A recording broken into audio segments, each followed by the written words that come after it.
Hello, everyone, and a warm pre-welcome from Studio Berlin. My name is Elisabeth Schauermann. I'm a policy officer at the German Informatics Society, and we are partnering this year with EuroDIG. Hello, everyone, and a warm pre-welcome from Studio Berlin. My name is Elisabeth Schauermann. Welcome. I'm a policy officer at the German Informatics. I'm very sorry for the echo. That was not planned. It should be okay now. So as I just said, we are partnering this year to host one of 3 parallel EuroDIG tracks. You can always find the full program of EuroDIG on the EuroDIG wiki, and you can always find your way back to the different studios from EuroDIG.org. So you are all here in this room registered participants. If you lose your way via EuroDIG.org, you can always find your way back to the sessions. Thank you all for joining, both the participants here in the Zoom room and also from the YouTube stream. We are already live. And in these upcoming days, myself and my colleagues, Lilian and Theodora, are going to host you here in all Studio Berlin sessions. Pre-welcome and also day 0 might sound a bit unfamiliar to those who are with us for the first time this year. So this day traditionally is an opportunity for different stakeholders from the community to organize pre-events. In Studio Berlin, we are happy to facilitate 3 of those today. Likewise does Studio The Hague. The official kickoff of the EuroDIG program takes place tomorrow at 9:30 a.m. Central European Summer Time in Studio The Hague. We are really looking forward to inputs by our high-level guests and speakers throughout the next days, and also by your inputs. I guess we are now officially starting day 0 of the European Dialogue on Internet Governance 2020, over here at least. This is the very first time we're doing this fully virtually and in this decentralized way, that we are streaming different tracks from different cities. In every session, we're here as studio hosts and remote moderators to help facilitate and help you with your questions. The colleagues in The Hague, which are powered by the Dutch Internet Governance Forum, are already busy running the Assembly of National and Regional Internet Governance Initiatives. And Studio Trieste, powered by the International Center for Theoretical Physics, joins in tomorrow. The ICTP in Trieste, who are hosting the studio, also would have been our host for the on-site meeting this year. But due to the current corona pandemic, we switched to a fully virtual meeting. And we're doing this not only us for the first time, but also we are the first NRI, which means the first national or regional internet governance initiatives that goes fully online. Although it is a pity that we could not gather face-to-face this year, we are also seeing how this shifts and allows many more people to actively participate in our event. Altogether, we had 1,200 registrations, which is a record, and we are excited to see both old and new faces in the upcoming days. The program that you are going to see and be part of is mostly curated by the organizing teams who have done wonderful work in shaping this program. All workshops and plenaries are organized in a collaborative, open manner, and each session has 1 or 2 focal points who are experts in their fields and coordinate the session planning. The org teams found themselves, basically. It works that way, that everyone who is interested in a particular topic can join the team by signing up to a mailing list and then contribute their ideas and thoughts in the session planning process. Like the EuroDIG Secretariat, the org team had to shift their planning from an in situ format to online, and they have really outdone themselves in doing so. You can join any session that interests you and join the discussion over the next days. In all workshops and plenaries starting from tomorrow, we also are supported by the Geneva Internet Platform, who we are partnering with again this year. Their reporters are capturing the outcomes of the discussion, and they also consolidate the EuroDIG 2020 messages, which are the official output of each EuroDIG to be presented at the Internet Governance Forum and other likewise fora. There are different ways for you to participate in this discussion. All participants who are pre-registered have hopefully received the login credentials. If you're watching from the stream and you should have received them, please check your spam account. They could hide there. When you are logged in, you can interact with the Zoom chat as the session takes place. We have also set up a forum for the first time this year, which features a thread for every session. The forum can be accessed by both registered participants, but also those who have not registered. So this is an exchange opportunity for everyone, and can be accessed on the EuroDIG website as well. During the session, the remote moderators, which is now for this session my lovely colleague Lilian, will be monitoring the chat and the forum both. And we are also streaming, as I said, all sessions to YouTube. If you want to interact with others on Twitter, make sure to use the hashtag EuroDIG 2020. And this also now brings me to the code of conduct, for which I will share my screen again. Just a second.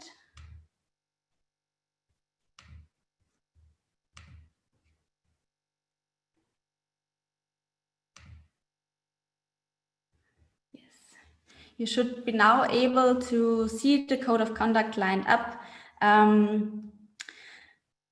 Before each session, the hosts will briefly remind you of those few points. The first one is, which we also already posted to the chat, please identify yourself with your full name, which means change your Zoom name if it's not your full name right now, so we can identify you.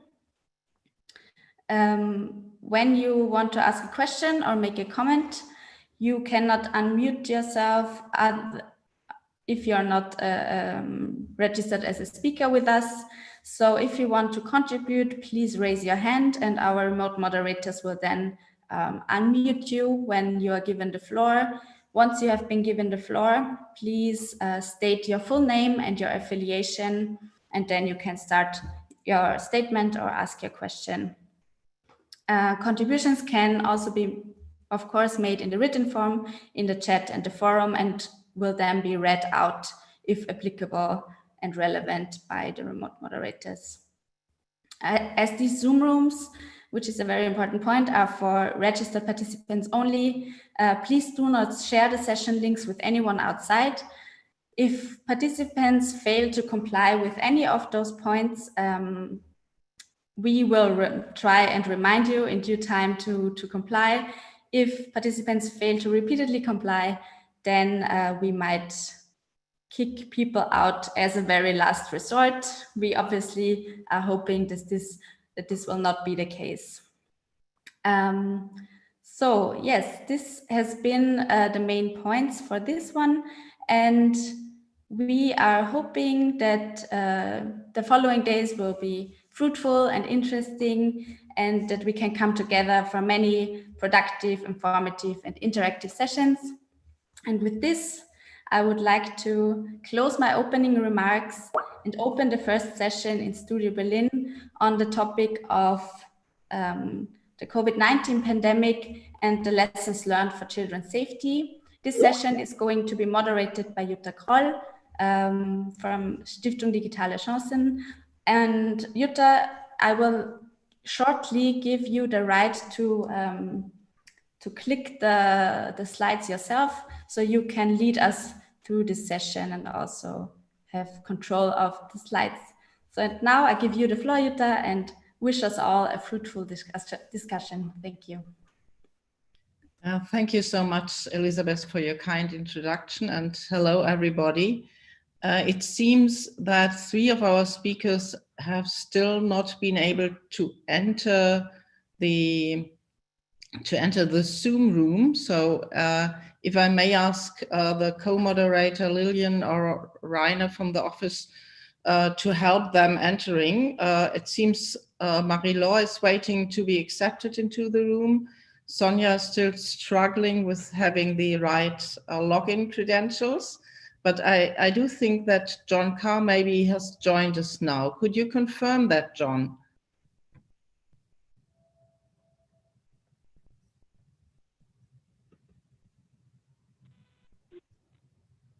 Hello? Okay, I hope that these issues with entering the Zoom room for the speakers will be solved soon. And I again would like to thank everybody who has already joined this session.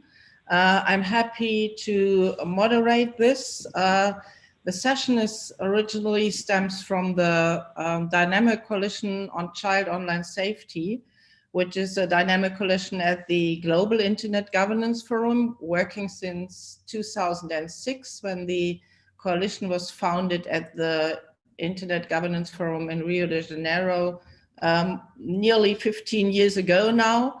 And since then, a lot of organizations around the world working on children's rights and child protection have joined this dynamic coalition, and I've already seen some of the members of the coalition have entered the Zoom room as well. So welcome to this session. We had decided on short notice that we would dedicate this session at the EuroDIG to the question, which lessons do we learn from the COVID-19 pandemic in regard of children's safety? And therefore, we have invited some of the members of the Dynamic Coalition to present us the work they have already done and the lessons they have learned, experience they have made. So we would like to focus on the question how children's rights are affected by the COVID-19 pandemic. What is the situation of children nowadays with homeschooling, staying at home, not being allowed to be outside in many European countries for a certain time, with kindergartens closed, so children are staying with their family. That might affect their privacy rights, that might ensure their protection, but also might endanger them in some severe cases. So there are lots of consequences. One of that also being that children have lots of more screen time now that they are at home. They have more possibilities to connect with others via social media, probably. That also could put them at risk.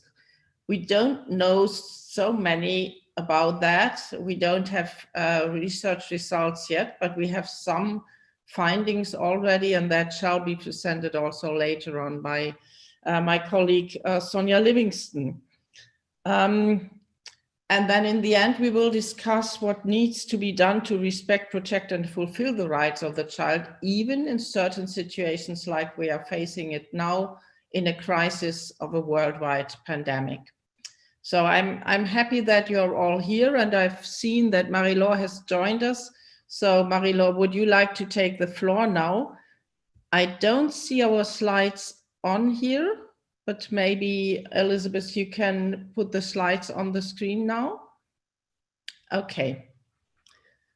I don't think Marie-Laure has prepared slides, so I would just like to invite Marie-Laure Lemineur from ECPAT International to start with her speech.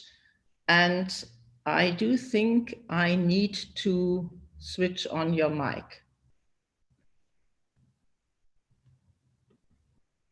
It should be possible now for you to. Thank you. Yes. Thank Great. You, sorry, I couldn't unmute myself.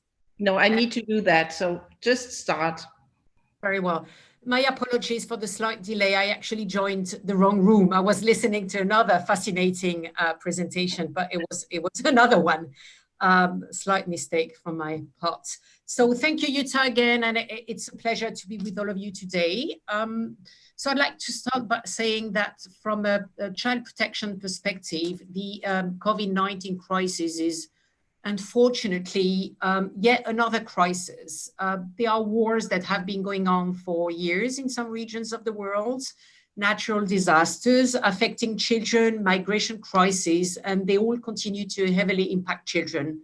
The point I'm making here, I think, is that from a child protection or child rights perspective, all of these crises are equally important. And of course, for the donors, community, and policymakers, this is an important consideration. Having said that, we also have to acknowledge that each crisis might be different in scale and scope. So really, what is it about the COVID-19 crisis that is so alarming?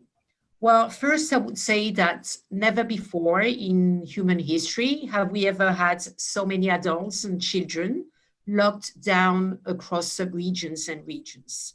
And second, never in the internet history have we had so many adults and children living in special circumstances away from their normal routine with an opportunity to spend so much time connected to the internet. So in that regard, which are the implications for children, specifically looking at online sexual exploitation and abuse? I'd like to first take a brief look at the type of evidence that is available and what it says so far.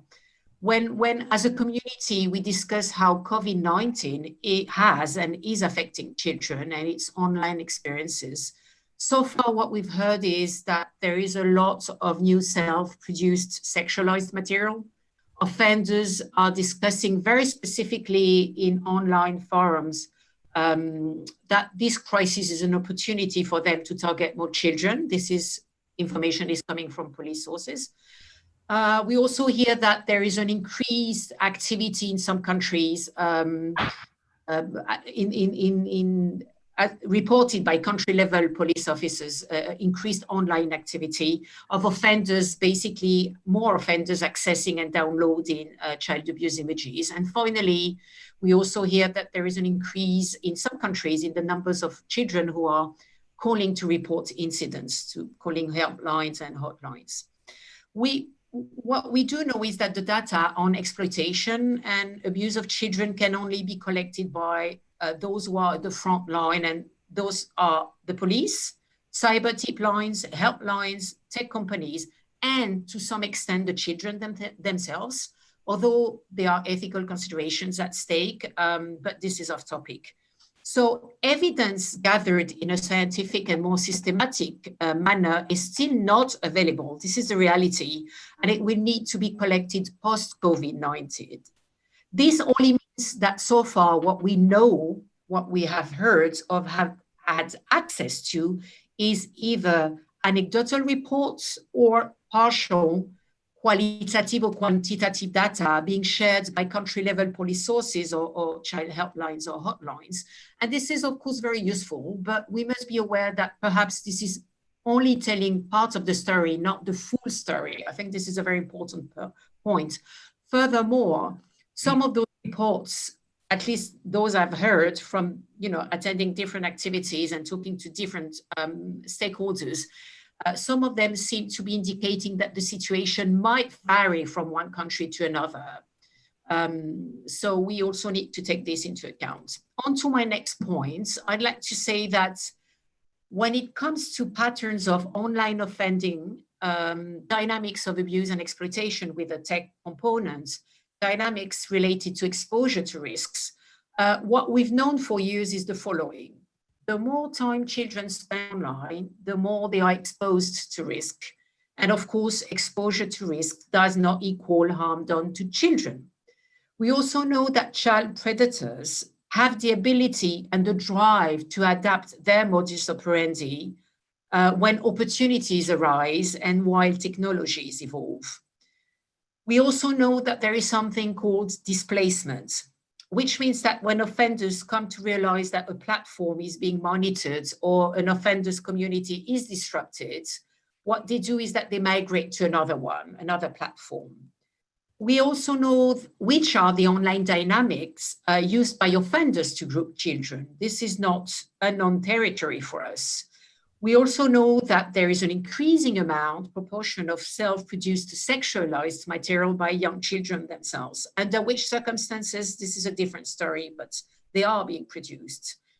And also we know that the majority of adults who are portrayed on the child abuse images that are retrieved and catalogued by the police do portray adults, abusers who are from the circle of trust of the victims who are on the pictures. This means that most of those who are producing the pictures are close to the victims. We also clearly know and understand the type of circumstances which make children more vulnerable. And finally, we know which are the protective factors for children. All of these considerations are key to understand my next point, which is, aren't we perhaps talking here about the same old thing? Because so far the pointers I just mentioned, added to some other ones, seem to indicate that what the crisis has done is exacerbate what pre-existed COVID-19.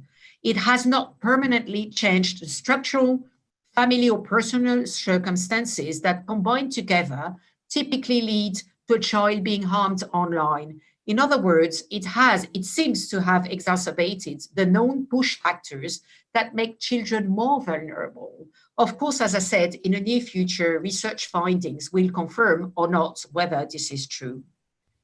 Also, for years now, some have claimed that there is a direct connection between more and more children and adults connected and an increase in online criminal activity affecting them, including sexual crimes. Again, future research will be a unique opportunity to prove if those unusual circumstances have led to a larger number of children being sexually harmed at a scale never seen, never heard before. But so far I have mentioned offending behaviors affecting connected children. I'd like to wrap up mentioning offline responses and recovery mechanisms, usually available for children, connected or unconnected children who have been sexually harmed. And perhaps this is where disruption has been most noticeable. Indeed, the crisis has reduced access to medical services and to psychological services for children in need of being attended. Also, trusting and caring relationships in victims' and children's lives in general are under strain. Also, and evidently, there have been reduced opportunities for anyone around children to become aware of physical and behavioral indicators due to less contact with a wider circle of trusted children, such as teachers, friends, children. And finally, law enforcement and hotline capacity in some countries has been affected, and they haven't been able to keep up with the volume of reports they have received. I just would like to conclude borrowing the words of UNICEF and say that we need to continue those discussions and to continue coordinate efforts so that the COVID-19 crisis does not become a children's crisis. Thank you very much, and over to you, Jutta. Thank you, Marie-Laure. That was very useful information for us, and I do think we can go more into detail once we've heard from Aicha, who is the next speaker. Aicha, I don't know how to pronounce your name right, but maybe you can correct me. Aicha, pronounced right. Okay, Aicha Atabay. She's from Istanbul Bilgi University, and there at the Law Institute she's working. So we might get some more background to the question that Marie-Laure has already raised. Please, Aicha. Sure. Thank you very much. Hello, everyone. It's so nice to be here with you, and thank you very much for actually organizing, to the organizing team and everyone involved for organizing this session, and also for the attendees for caring about child safety and now being here with us. So today I'll be talking about some practical problems and challenges in ensuring child safety, and how actually have an effective fight against online child abuse can be implemented. It is important to mention that even though the challenges I'll be mentioning already existed before, with COVID-19, it became more urgent to take an action. And we realized this with the surveys we conducted, also the research we conducted, which I'll be mentioning. it is now crucial to make changes and to ensure child safety in the future. So the COVID-19 crisis puts, as we know, millions of children in serious risks of harm because their lives are more and more online during lockdown measures now, and their screen time also increased. The current situation really shows how important having effective fighting methods are. It's everyone's hope that countries, including Turkey, will take the steps necessary for full protection, and that they put in serious effort for a tangible impact in the fight against child abuse. So there are so many considerations actually that should be taken into account. Some of them are social, emotional health, parent and caregiver mental health, education, online safety, including privacy and security concerns, which are also highly interlinked with online child sexual abuse. But today I will be focusing more on online child sexual abuse. So currently there is a dramatic increase in online cases and a drastic change in the methods of crimes related to exploitation of children are committed. So online component of child abuse is just a triggering dimension that actually resulted in new terms to appear, such as sextortion or online grooming. And understanding different types of abuse is very important to further discuss their implications and effects they have on children. And then we can find actually solutions, maybe how to cope with these. Accordingly, to create this understanding, as I said, definitions are very important. And because words that constitute definitions actually affect how the problems are conceptualized, what priority is given to the issues and challenges faced, as well as the responses or coping strategies developed to ensure child safety. I will be talking about the judicial approach and legislative from Turkey as well. And unfortunately, like such terminology do not really addressed in Turkish laws, as well as like some other laws, jurisdictions in the world, which created a lot of problems for many stakeholders, including lawyers, children, of course, parents, and everyone in this ecosystem. So it is very important to note that the inconsistency in terms leads to inconsistent regulations and policies. And here, the role of international legal instruments, such as Budapest Convention, is worth mentioning, as they aim to bring a harmonized and uniform framework to protect children in different countries. So as we all know, as a response to rising threats, international organizations have made calls for states to make online threat protection one of their key priorities, and made recommendations on how to mitigate these growing risks, while also promoting positive online experiences for children on different levels. So reports and awareness raising materials have been prepared by UNICEF and Violence Against Children, UNESCO, like many other great organizations. And these materials deserve great appreciation. And some of these actually translated to Turkish as well, which I believe are a great help for people who can't speak English in Turkey. And organizations also made calls for governments, urging them to be aware of the potential increased online risk to children during this pandemic and seek to address them through increased monitoring and enforcement of existing regulations. Yet, despite these calls, it is hardly true that effective methods are used for ensuring child safety during the COVID-19 crisis. One of the main reasons for this is there are already existing gaps in the laws and policies used to fight against child abuse. For example, many jurisdictions, as I mentioned before, do not recognize several definitions, such as cyberbullying, online grooming in the laws, which are vital to address, as laws itself should reflect the needs of the society and keep up with the emerging challenges that pave the way for new forms of offenses. Also, it is very unfortunate that in some jurisdictions, including Turkey, sexual behavior that is illegal offline is not taken as seriously when it is committed online. This discriminatory approach, of course, there are different crimes, offenses, but still there's a discriminatory approach. It should come to an end, and legal systems actually should not discriminate against children and the environment in which the abuse taking place. It is known that the impact online abuse can have on children can be as severe as abuse committed offline also. As I said, the laws do not necessarily reflect this in many countries. So it is important to note that lawmakers and the courts should focus on the impact such abuse creates on children, by understanding the methods and interdisciplinary perspectives, like other than law, of such forms of abuse before making decisions that would affect children. So judiciary should take multidisciplinary research into account and recognize online abuse can have unique effects on children.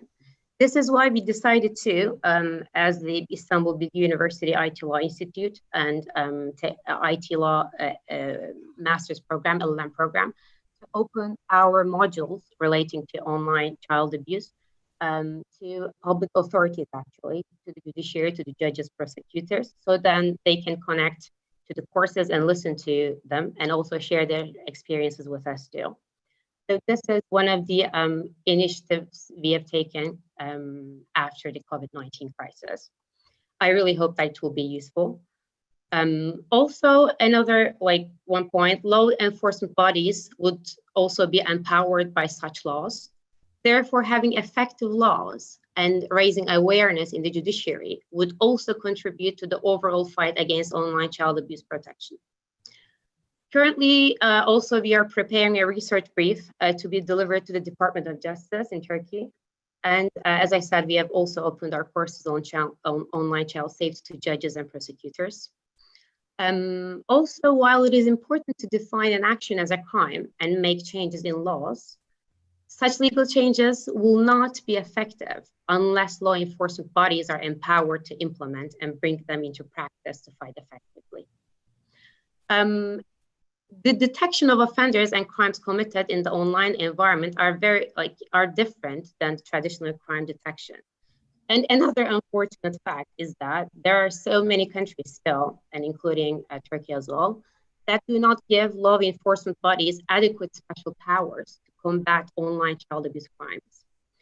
The methods they use are rather preventative and are not a part of an evidence-gathering mission in the investigation of a crime. So regarding undercover operations, for example, laws should empower online investigative powers of law enforcement bodies. This has proven to be absolutely necessary during the COVID-19 crisis, as reporting abuse have become more a challenge for those who are afraid of being caught at home, especially in the eastern part of Turkey, we realize that, according to the statistics.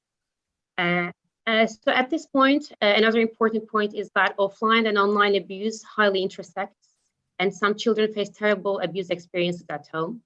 And the current legal frameworks and law enforcement actions in many countries can be considered outdated, and so that they fail address the complexities of online child sexual abuse crimes. One example here can be Australia's a great example. Australia's task force Argos is a great example to take a role model. As proven in many examples across the world, undercover operators are said to be indispensable in combating online child sexual abuse. Let's wrap up very quickly. For NGOs, as we all know, NGOs are very important. And during the COVID-19 crisis, we realized that academics were very vocal, media as well. And as I said, international organizations, UNICEF, so those were the efforts they made, research they made, they translated to Turkish, those were great. But we actually, there was not much voice from the NGOs, which we believe that is a big lacking thing in the for child safety. Hopefully it will improve. Also private sectors collaboration with the NGOs are great examples, like Microsoft Project Artemis, for example. We really hope that these will continue and even be better, probably after COVID-19, after the lessons we have learned. So lastly, also recently, I want to say that also we have prepared awareness raising materials and also got help from the media and communication as well as psychology departments. But most importantly, we have involved parents and children in the material preparation, like last month, and collaborate with Facebook for circulation. Because in terms of awareness raising material, there are not many materials which are prepared in a child-friendly language, let's say, not in a long way. So this is something lacking also what we realized. I need so you this is it actually. wrap up. Thank you so much. If like all stakeholders come together and collaborate, like I think as academia we are doing our best in a way. I hope that everything will be better, but thank you so much for listening. So these are some practical problems that I wanted to mention briefly. Thank you. Thank you, Aisha. Thank you so much for your very comprehensive input from the university perspective, especially from a legal perspective. I would like to take up one thing that you said on your last slide. It reads changing the terminology used, and I do think we could very well refer there to the Luxembourg guidelines, which have already made a huge step forward for not longer using the term child pornography, but talking about child sexual abuse imagery and so on. And that is also a way to somehow streamline the use of terminology across all areas. So I do think we have there a major step. You also mentioned that we need to take into account when decisions are taken that affect children, and that refers somehow to the UN Convention on the Rights of the Child with the Article 3, where the best interest of the child is mentioned as a primary consideration in decisions that are taken in regard of children. That opens up the floor a little bit. We have now been talking about the protection side, and that is a right of children to be protected from certain risks and endangerments. Before we move to the next step, to Sonia Livingston's presentation, I would like to ask our participants in the room whether anybody of you has a certain question in regard of what Marie-Laure has already told us, or what Aisha has told us in regard of the protection of children in times of crisis. Is anybody raising his or her hand to be speaking up? It's now your time to have your questions. You could also put them into the chat and I will read them out so that they can be answered by Marie-Laure or Aisha.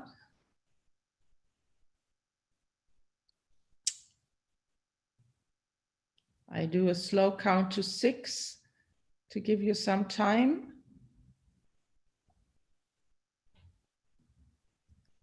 Okay, no questions so far. We have some time for questions and answers in the end of the session. Then I would like to hand over to Sonia Livingston, professor at London School of Economics, and she will broaden a bit our view on rights that go beyond the protection of children.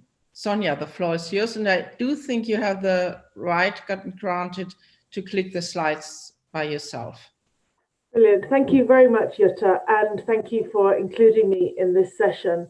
It's always daunting to follow, in a way, the heartrending account of the ways in which COVID-19 is putting children at physical and sexual risk. And so when Jutta asked me to speak more broadly about the range of ways in which COVID-19 is challenging children's rights, I'm aware that after the first two talks, people might want really to protect children, perhaps to take the internet away from them, to control or monitor the kind of access that they might be permitted to have. And yet at the same time, I often keep in front of me the full range of rights of the child. And I want to just make a few comments about how the other rights of the child are really also very much affected by COVID-19. Jutta also suggested I would talk about research. So research, as people are fond of saying, takes a long time and usually comes too late. And I can say that every researcher I know who is concerned with children and the digital world is researching as fast as they can in all the ways that they can, accessing and contacting, conducting focus groups and surveys with children on Zoom, online, so forth.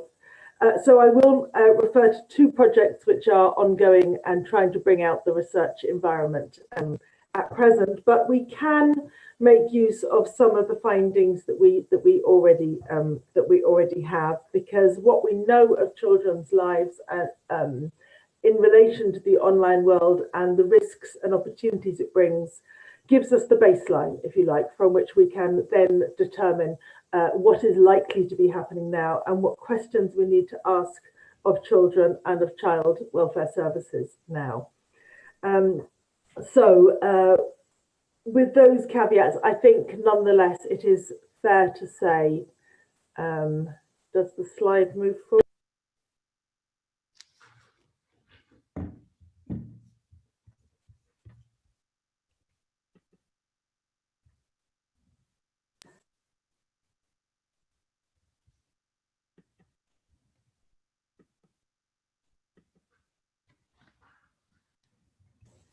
Sonia, we can. Sorry, yes. No, yes, we can hear you. Yes. Yes, sorry. So I think the key point is to say that of the many rights of the child, they are perhaps all adversely affected by this most extraordinary experiment we're living through, in which children's access, in many countries, children's access to the outside world is mediated by digital technologies. So which rights would I draw attention to? I want to say something especially about children's rights to information, Article 13 in the Convention on the Rights of the Child, children's rights to education, Article 28 in the Convention, and their expression rights, Article 15. And perhaps the expression rights is the one that many adults think perhaps is can be postponed a little bit while children are kept safe or while society deals with a pandemic. But any consultation with children will say that what really, really crucially matters to children, in addition to their protection, are their civil rights and freedoms. And they are, what we hear from the available research is that they are also struggling with not being able to see their friends, not being in contact, feeling cut off in a whole host of ways, trying to study online. And so we really do need to think about the whole child and all of the effects upon them. Okay, Jutta, I'm not managing to put my slide forward, I think. I hope the remote. There we are. Thank you. Great. So I think in many European countries, what we see is children's education, a really truly fundamental right of the child, has now become digitally mediated or is not happening at all. So these are statistics just from last year by EU Kids Online to show how many children in Europe at the moment or have been using the internet for their school and education. And I take this, as I said, as a baseline, because in a way, the figures seem to me quite low. For digital Europe, for a situation where we imagine education has, children love to learn online, but in fact, the figures in many ways are low, and they're particularly low for the younger children, where you can see in many countries, it's a small minority who before COVID were used to using the internet for any kind of education. So now if we imagine it's from that baseline that suddenly education is online, if it happens at all, you can imagine what kinds of struggles with digital literacy children will be having. There were many struggles with access, and behind these statistics, which I've given you in terms of age, there are some very significant findings from different countries about inequality in socioeconomic status. And so we know that these averages mask the fact that a minority of children are struggling with hardware, with connectivity, with adequate software, with the right to use the device within the family, because everyone wants such devices as exist. So other rights, the right not to be discriminated against, for example, at this point come into play. And I think the inequalities in the effects on children's education, the gap that those without resources will be suffering in terms of their education is very significant. In terms of that baseline, then, I just point you to looking further at the latest EU Kids Online report, which actually gives a kind of state of the art for Europe in terms of a lot of risks as well as opportunities. For example, many findings there on children's access to hate content online, between a fifth and 2/3 of children exposed to hate content online pre-COVID. As Marie-Laure said, COVID-19 has intensified all kinds of consequences, adverse consequences for children. And one can imagine that research, when it appears, will show that children are more exposed to hate, to bullying, to a whole series of other problems. In fact, Aisha talked about some also. My next slide, if it will come, concerns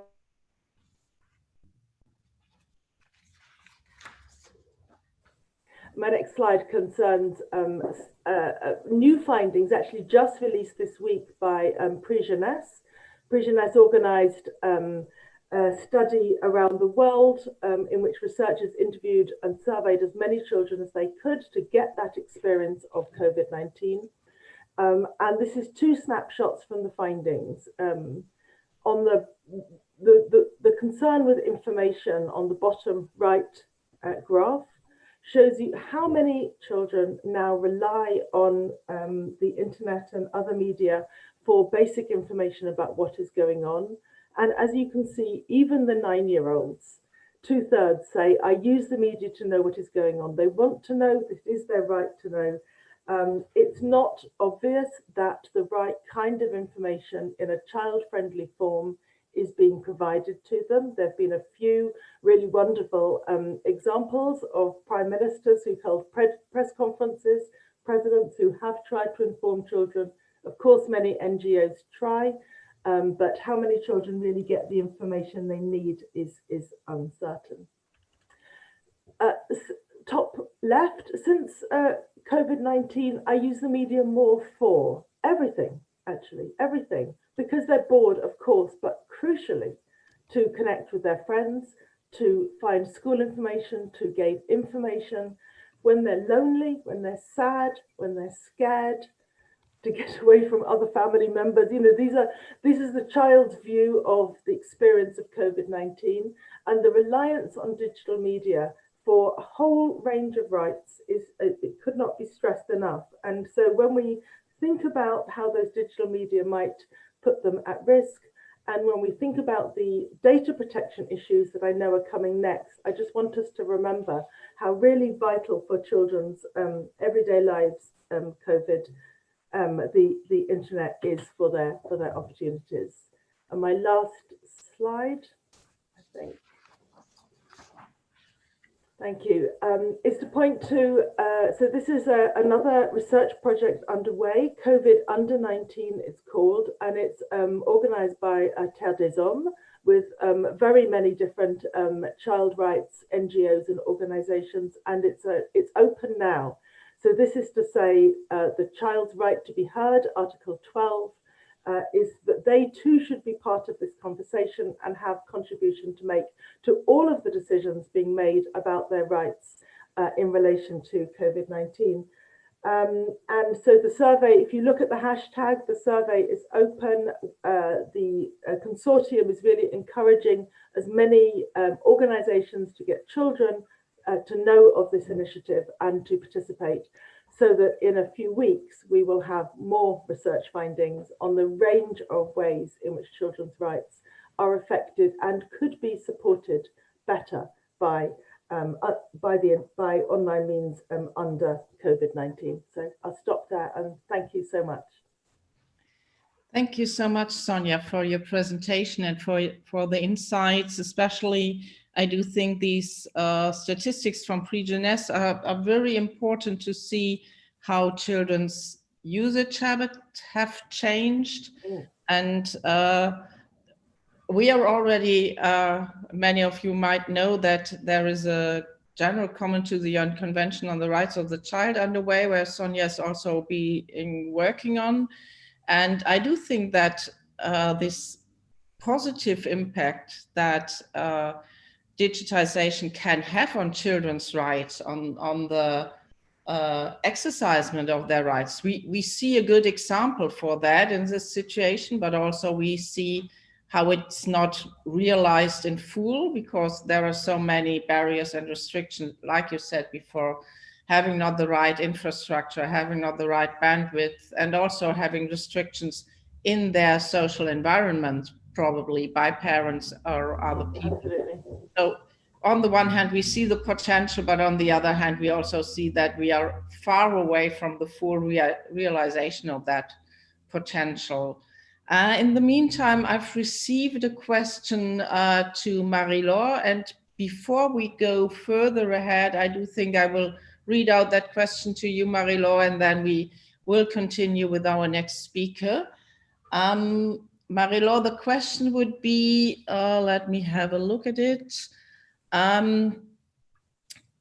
If you have data or evidence available that is specifically referring to online live streaming of child abuse, it's hard for police to have a hand on that, and it's also there might be prevalence of live streaming abuse, that there will be an increase, but we don't know yet. Do you have any evidence about that? Are there already statistics there that you can confirm that there is a rise of live streaming abuse when children are confined with their potential abusers in their homes? No, I don't. I heard the same, that there were concerns that would create an environment that would induce to more children being abused live streamed, but I can't say I've heard numbers so far. Only the fear that it will happen. Mm-hmm. I haven't. Yes, it doesn't mean it doesn't happen. It's just that I can't say I have heard. I've got some statistics from child helplines here in Germany, and they said that during the first 4 to 5 weeks, they didn't see any increase in children reporting to the helplines. But now when we came further on, they have more children asking for advice and help at the helplines. But mainly not because they report from child abuse at home, but now that they are away from the perpetrators, maybe in their sports club or in school or wherever they meet their abusers, that they are more confident to confide to a helpline, to search for help, and also confide into their parents, telling their parents what situations they have faced before. And they do so because they are not in direct contact to their abusers now. But that's not on a statistical evidence basis. It's only just that they collect this type of reports that children make to helplines. There is another question in the chat that I need to read out. Just give me a second.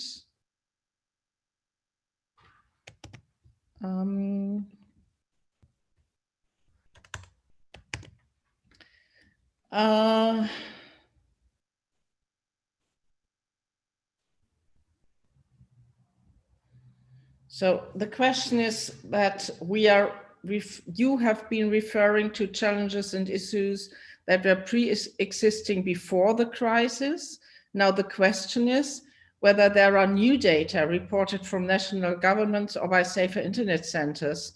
And also the question goes to, it would be interesting to know if there have been any new national reporting mechanisms being created considering the increase of internet usage, which is up to 30 to 50% in some countries now. And then I would put that question to the end of our debate, whether we could see access to the internet as a universal right, or at least a European one. I would like to discuss that internationally, not only for Europe, but we could put that question to the end. These questions were sent only privately to me, but I recommend that questions in the chat were sent to everybody so that other speakers we have on our list will be able to answer them maybe in their statements. With that, I would like to hand over to Dr. Greg Adamson, who is chair of the IEEE SA Digital Inclusion, Identity, Trust and Agency Program.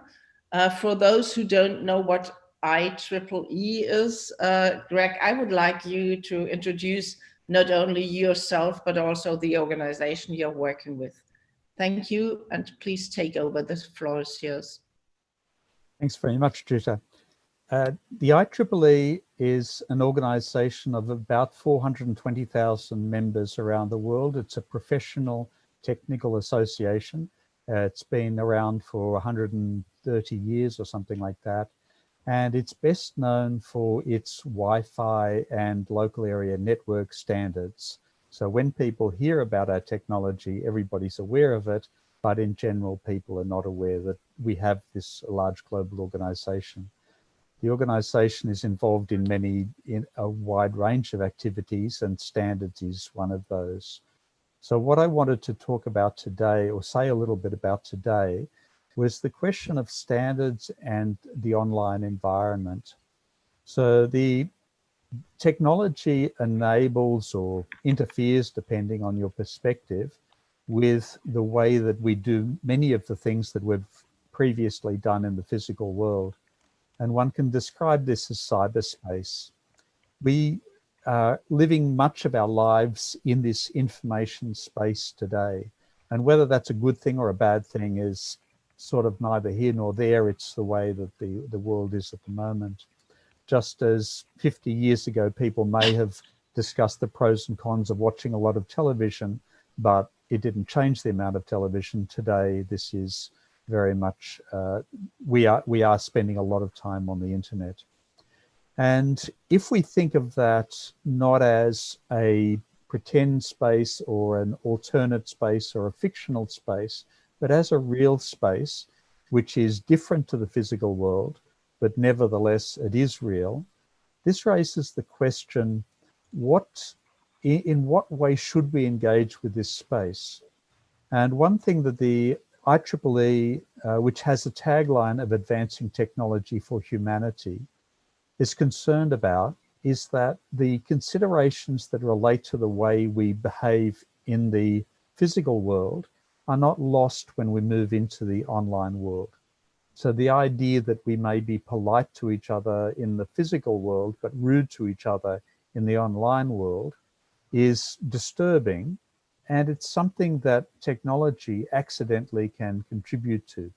So if technology makes it simple for people to be unpleasant, and it does nothing to encourage people to be pleasant to each other, then that's a responsibility that reflects poorly on the engineering community or on the technology community, which is spending so much of its time building this world. There are three areas highlighted on the slide in front of you. I'll mention the second and third slide to begin with, and then finish on the digital inclusion through Identity, Trust and Agency program at the end. So we spend a lot of time, IEEE has spent a lot of time trying to encourage a discussion on the ethical development of artificial intelligence, what we call autonomous and intelligent systems.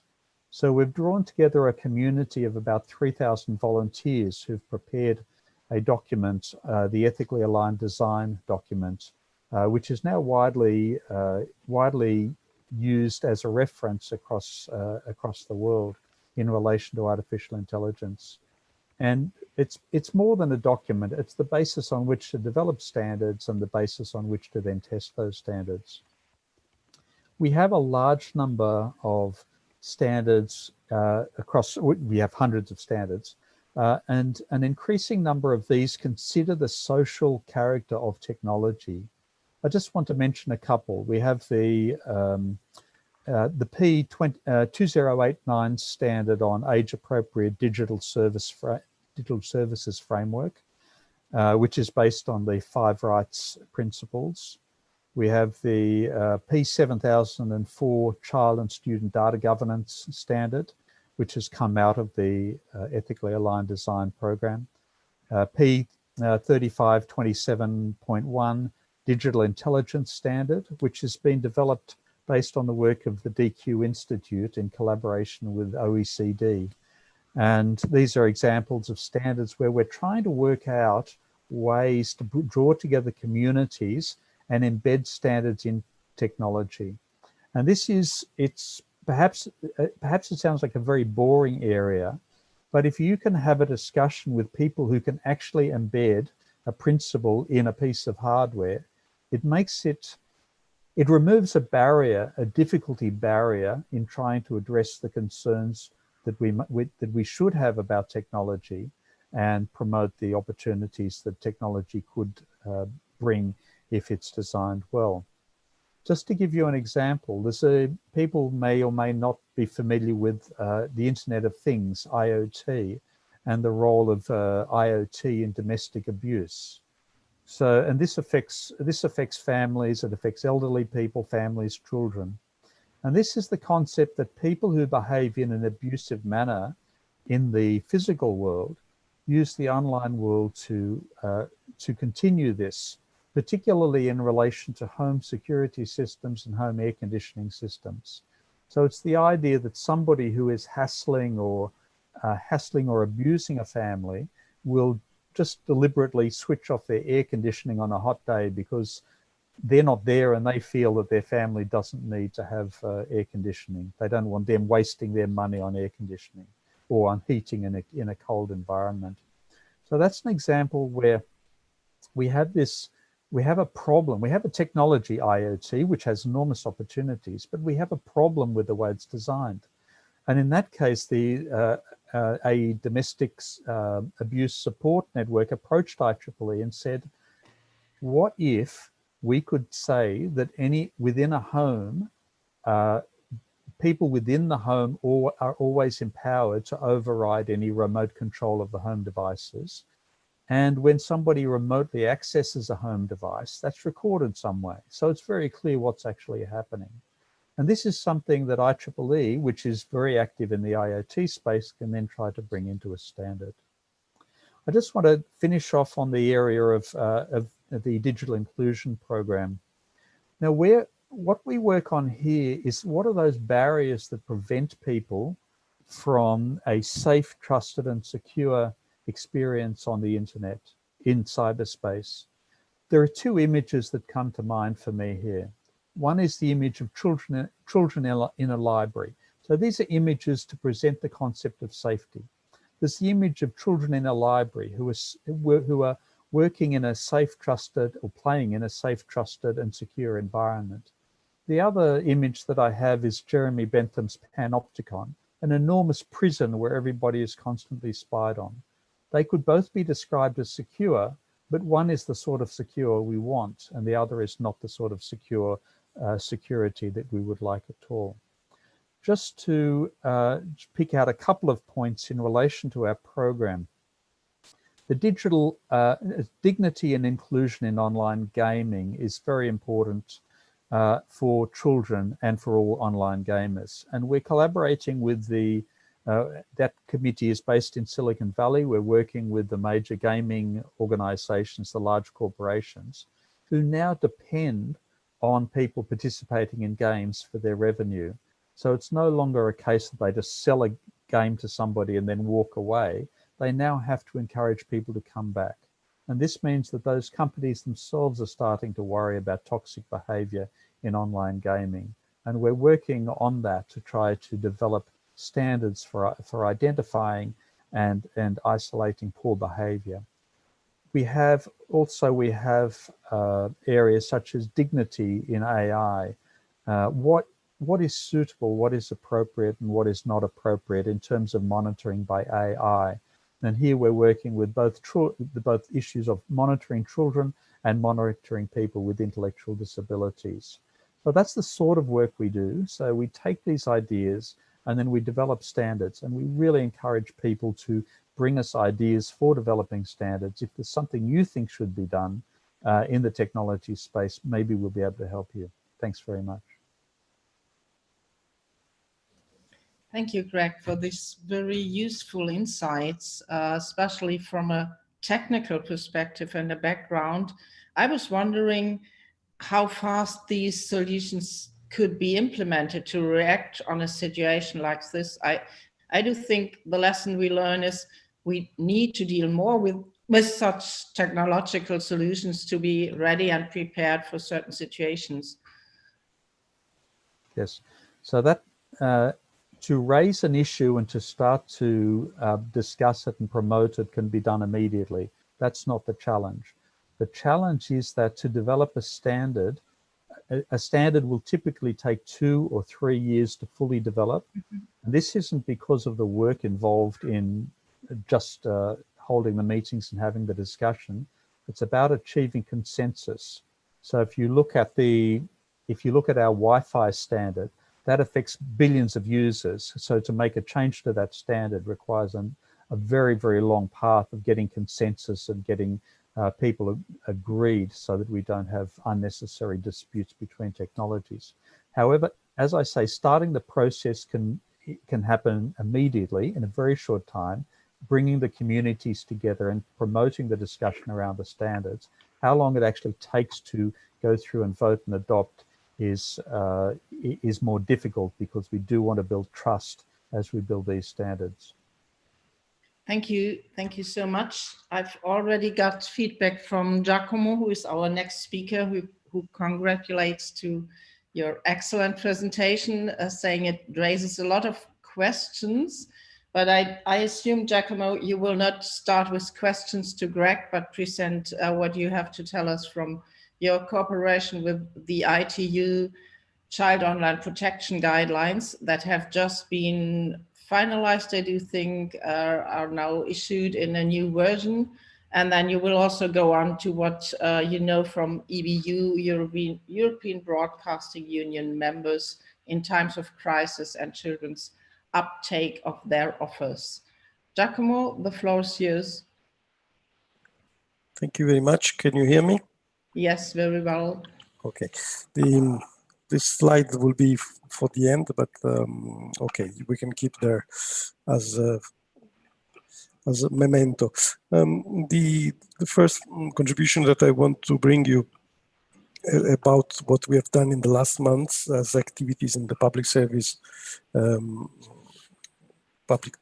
My video. You want my video? Are you sure? I'm not properly air-dressed, but okay. You take the risk, huh? Okay, we take it. Okay. Now, simply the connection at home is not very good. I hope it will not crash. So I think that the most useful thing on which we have worked in the last month has been to cooperate with the ITU and UNICEF, as many others that are present here today have done. We specifically collaborate on the revision of the guidelines for industry, where we try to bring some best practices that we have learned from the experience of our members, the broadcasters around the world. We have examples now that will be included in this guidelines coming from Japan, from UK, from Germany, from all over the place where public service are operating, and they are operating for the safety of the children. So I think that could be a useful work. Of course, in this exercise is always everybody shows his nice face, and it lacks of criticism about the nasty things, but so everybody looks nice, even the internet platforms that in my opinion are not very nice all the time. Anyway, this is the limit of the exercise, unfortunately. The second thing that is important is that we are now working closely with BBC, because as you probably remember, BBC and now others in other parts of the world are testing this app for safety of children on portable devices.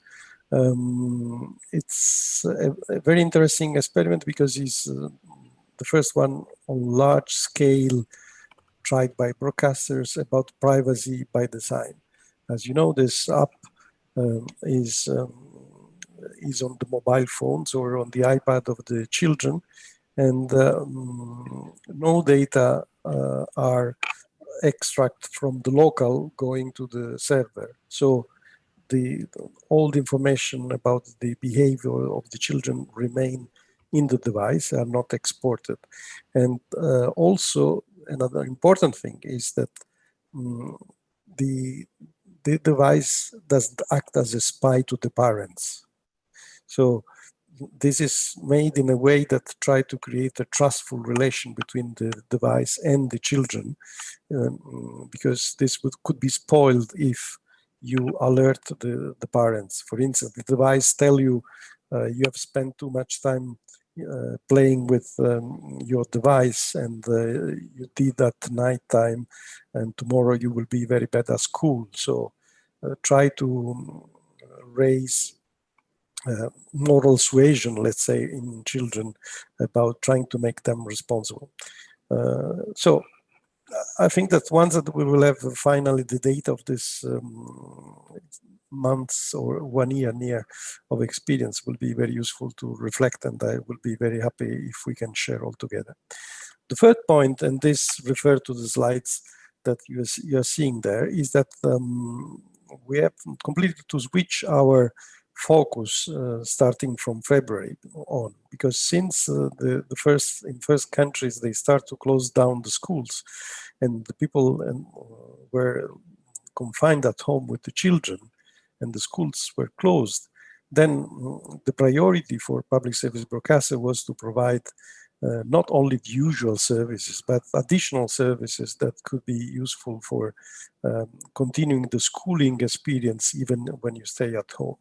And as you can see, in some countries, this has given incredible results. For instance, there was a coincidence that in France, France Télévisions was just launching this new service that is called Lumni, and it goes up with incredible results, with more than 500% increase in few weeks.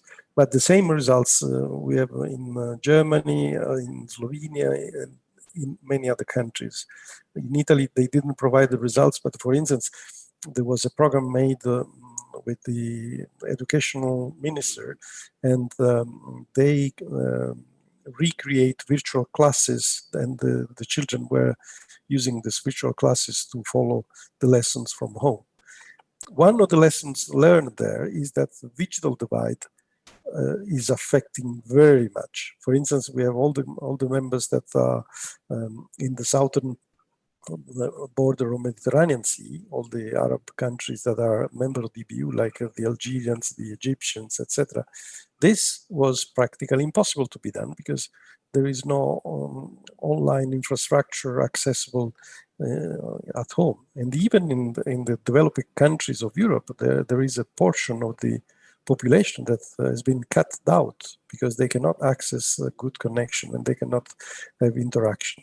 So in that case, the old-time fashion broadcasting was really, really useful because some of these people cannot access at all to this experience without having the online connection, and they were able to at least to follow through the broadcasting experience.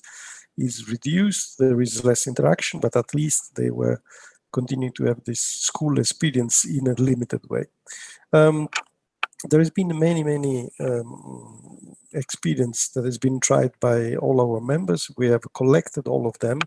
There is now a repository of best practices that we are sharing among the members that could give ideas to everybody on how to do better what they are doing, or simply to launch new services. For instance, there has been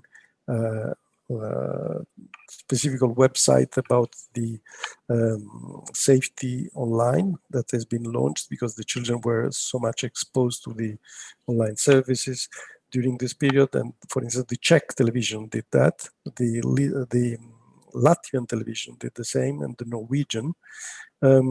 Radio Canada that is an associate member of the BU, launched the directory for that was targeted by age group, so from 3 to 5 years, from 6 to 8 to 9 to 12, or to the whole family for experience when all the family is in front of the television or the computer. Another specific great activity I think that was very useful was to try to reassure the children about what this crisis was, because this was the usual question that arise. Also other speakers before me, they told, but this create an anxiety. Children that cannot go to school, cannot go to see their grandparents, they raise a lot of questions. So in this case, we launched, some of our members have launched specific tutorial for parents, or even programs specific for children where they try to explain what was the situation, that they have nothing to be afraid, and giving them suggestion how to deal with. So a lot of very useful things. I don't want to talk more because I think that there are other experiences that is interesting also for me to listen. So I give you the floor back. Thank you. Thank you so much, Giacomo, for reporting from the European Broadcasting Union. I do think this was very helpful, and especially I've noted down that you mentioned a trustful relationship between the child and the device, which could be somehow affected by parents infringing the rights of the child. We will go back to that phrasing in the end of our session. I do think we have now 5 more minutes for questions to take.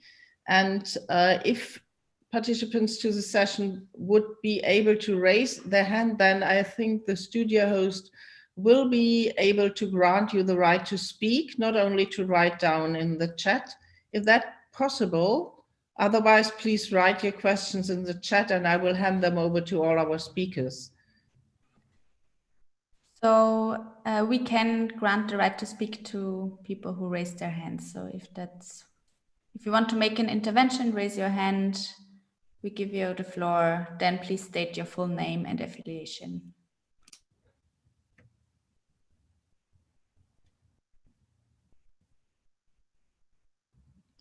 Okay, I can't see any raised hands in the moment. So maybe you need some time to consider which would be the best question to our speakers. Then I would like to start the next step, and that would be drafting policy recommendations from what we've heard yet, and maybe also from suggestions from the participants to this session. I have 2 more speakers in the room, which is John Carr from the UK Children's Charities Organization, and also Amy Crocker, working a long way along with the Dynamic Coalition on Child Online Safety. So the both of you, would you like to take the floor for a few minutes just to introduce you and then help us in drafting these policy recommendations that we are supposed to have as an outcome of this session? We have already phrased some points that you could refer to, and that is what are children's concrete demands in times of crisis? I do think that was somehow addressed by Giacomo and also by Sonia. In the end, we would like to talk about what role internet governance could play to prevent children from risks and to help fulfill their rights in times of crisis. And then we need to discuss who should do what and who would take responsibility. John and Amy, may I invite you to take the floor and just help us to start the process of drafting such recommendations? John? Can you hear me? Yes, we can hear you well. Okay, I think for me, I'll come back in a second to the question of data, because we do have data from the United Kingdom. But for me, the big takeaway from this whole crisis, or one of them at any rate, has been in relation to the failure of national civil contingency planning. Or we have a system in Britain, I'm sure every country has it, where civil servants and the police and all of the authorities are meant to meet periodically and think about what kind of terrible things could happen in the country, nuclear accident, major civil disturbances, things of that kind, and how do we prepare for those contingencies, those potential eventualities in a way that will minimize disruption to people's lives, minimize disruption to the economy, so on and so forth.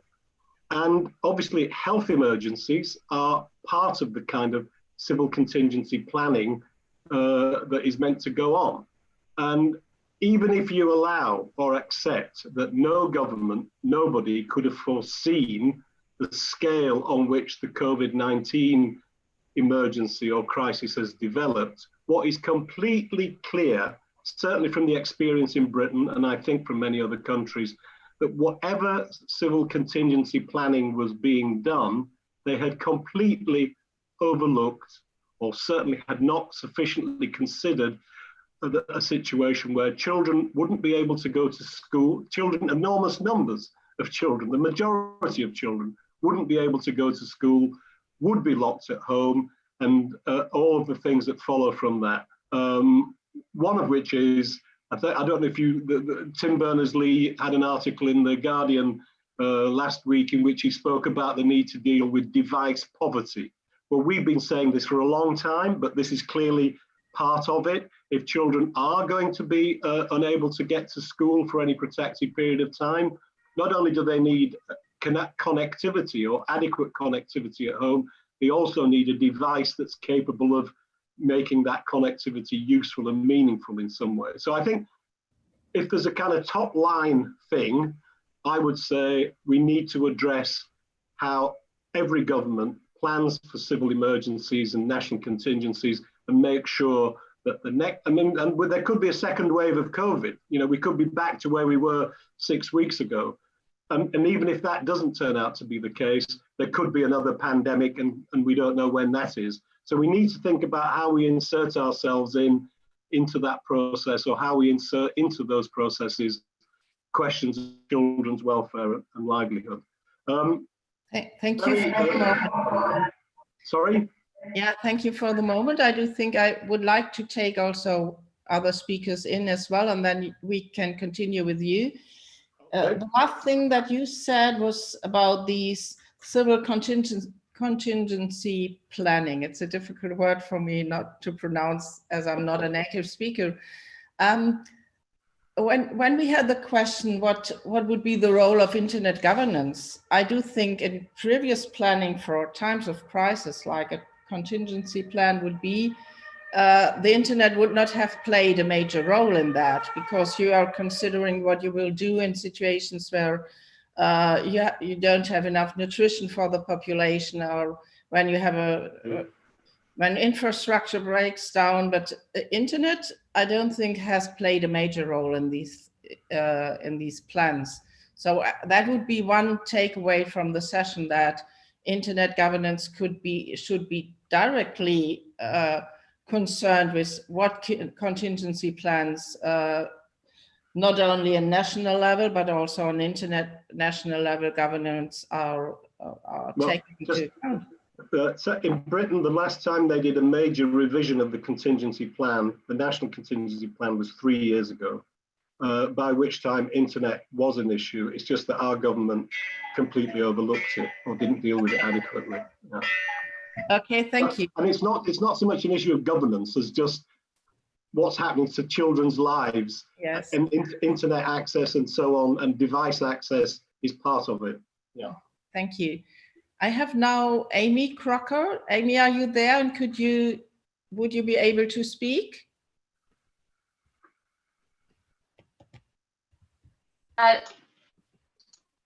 Hello, can you hear me? Yes, we can hear you. Hi, thank you very much. I apologize, I've had many technical difficulties today, but I think that's quite appropriate for the meeting, because I think, you know, this shift to working from home has been, I think, challenging for everybody. But yeah, I want to comment very briefly just on the topic in general, and then I'd be happy to contribute to some of the policy discussions coming afterwards.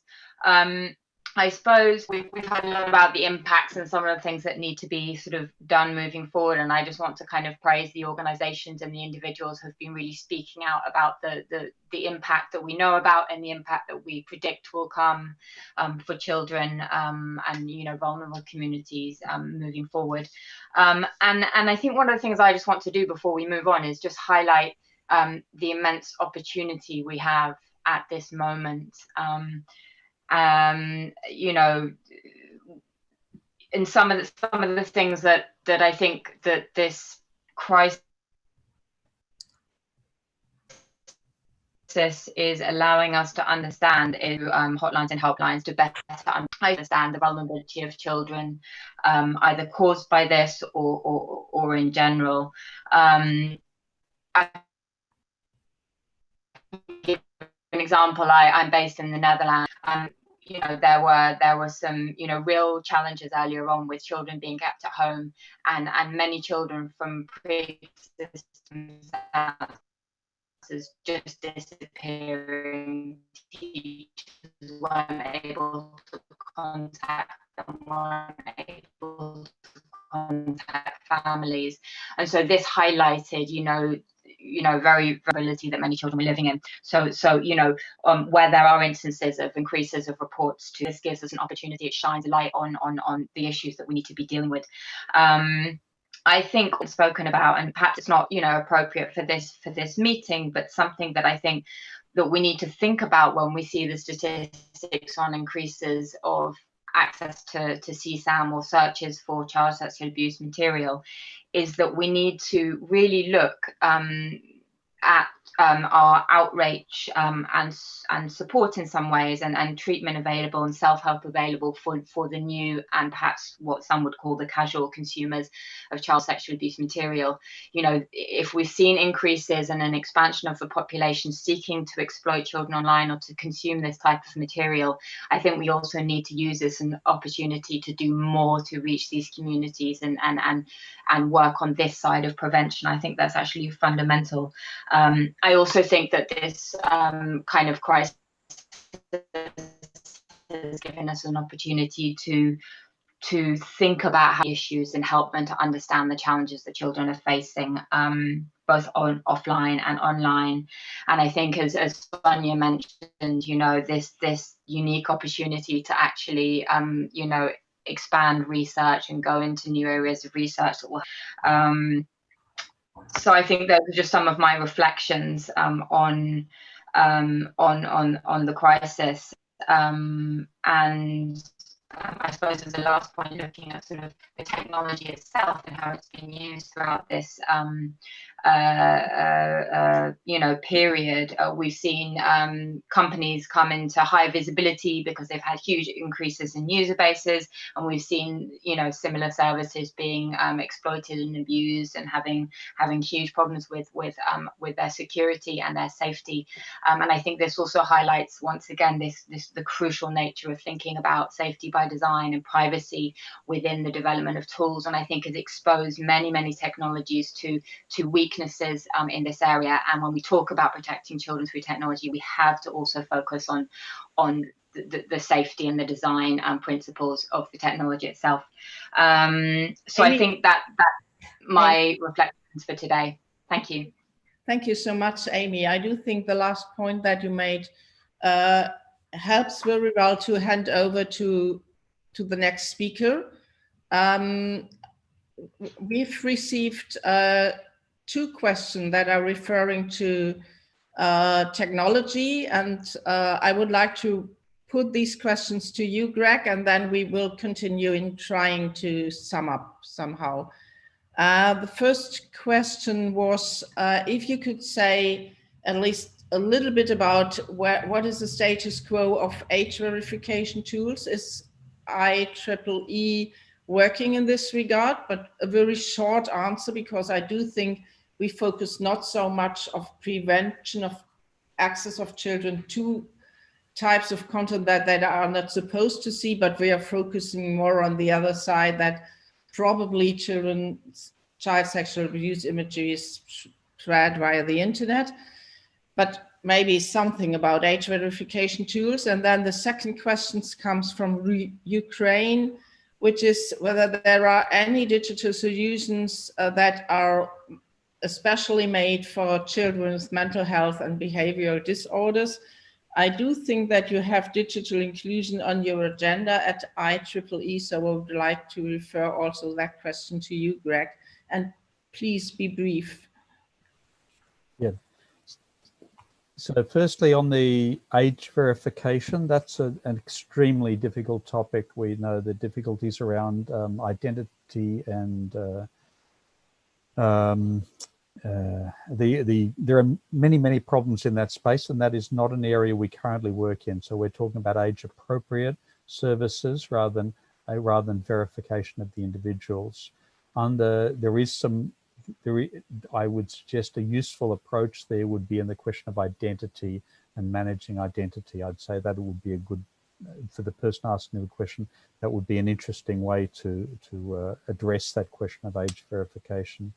In terms of the situation of people with mental disabilities, the work we've been doing there is mostly on AI monitoring. So whether it is reasonable for people to simply be monitored, people who don't have the ability to express their views, just to be monitored, that's not an acceptable behavior. That's treating people as animals. So definitely in that space, the question of how we manage those boundary conditions, how we treat everybody with dignity, regardless of their intellectual or mental state, is work we're doing. Thank you, Greg. Now I have another question from Sonia. Sonia, you will be able to speak directly. Could you please put your question in regard of misinformation? Yes, sure, thank you. I was thinking about planning for the next pandemic, if that's what our recommendations are for. And just thinking that one of the things that was said as the pandemic got going was that misinformation, scammers, spammers, all kinds of cybercrime activities were hugely magnified. And it's clearly crucial to everybody that at the time of a crisis, you can trust the technology that is providing you with the information, that is providing you access to the resources you need. And it does seem extraordinary that somehow this was not dealt with, or maybe it has since been dealt with, but the initial moment was we desperately need information. Children are all looking for information. Children don't know what to trust. And what we had was an extraordinary avalanche of misinformation and people attempting to manipulate and redirect where children might go and who they might trust. It seems to be something that internet governance experts should manage to prevent in the future. Thank you.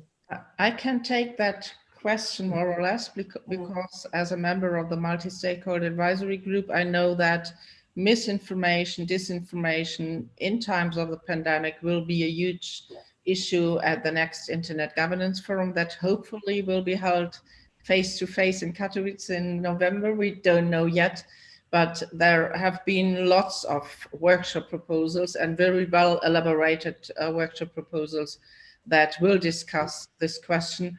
I do think it's important also to discuss is with regard to children, how they are affected by this type of misinformation. The focus is mainly on adult users, I do think, when this is discussed in many debates, but it's necessary to take into account how this affects children as well. And if I may add, Jutta, I was thinking of the Zoom bombing and with child pornography, child abuse images.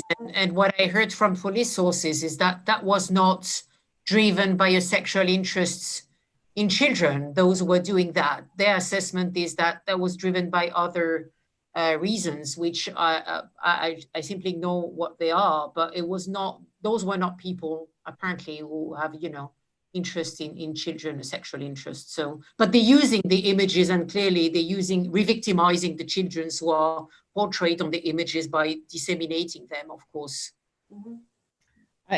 We have now 5 minutes left to conclude on the session. I've noted down during all the presentations and the questions we got some things that might be worth to phrase policy recommendations. I don't know whether we will have the possibility to connect to all our participants, whether the email addresses are stored by EuroDIG office, but maybe that would be a good option. I just read out some of these ideas now, and then maybe we can get back to all of you and you give your feedback to whether you think this is useful to be phrased as a proper policy recommendation. And I do also think that we will continue this debate at EuroDIG, at the Internet Governance Forum in November, be it online or be it face-to-face.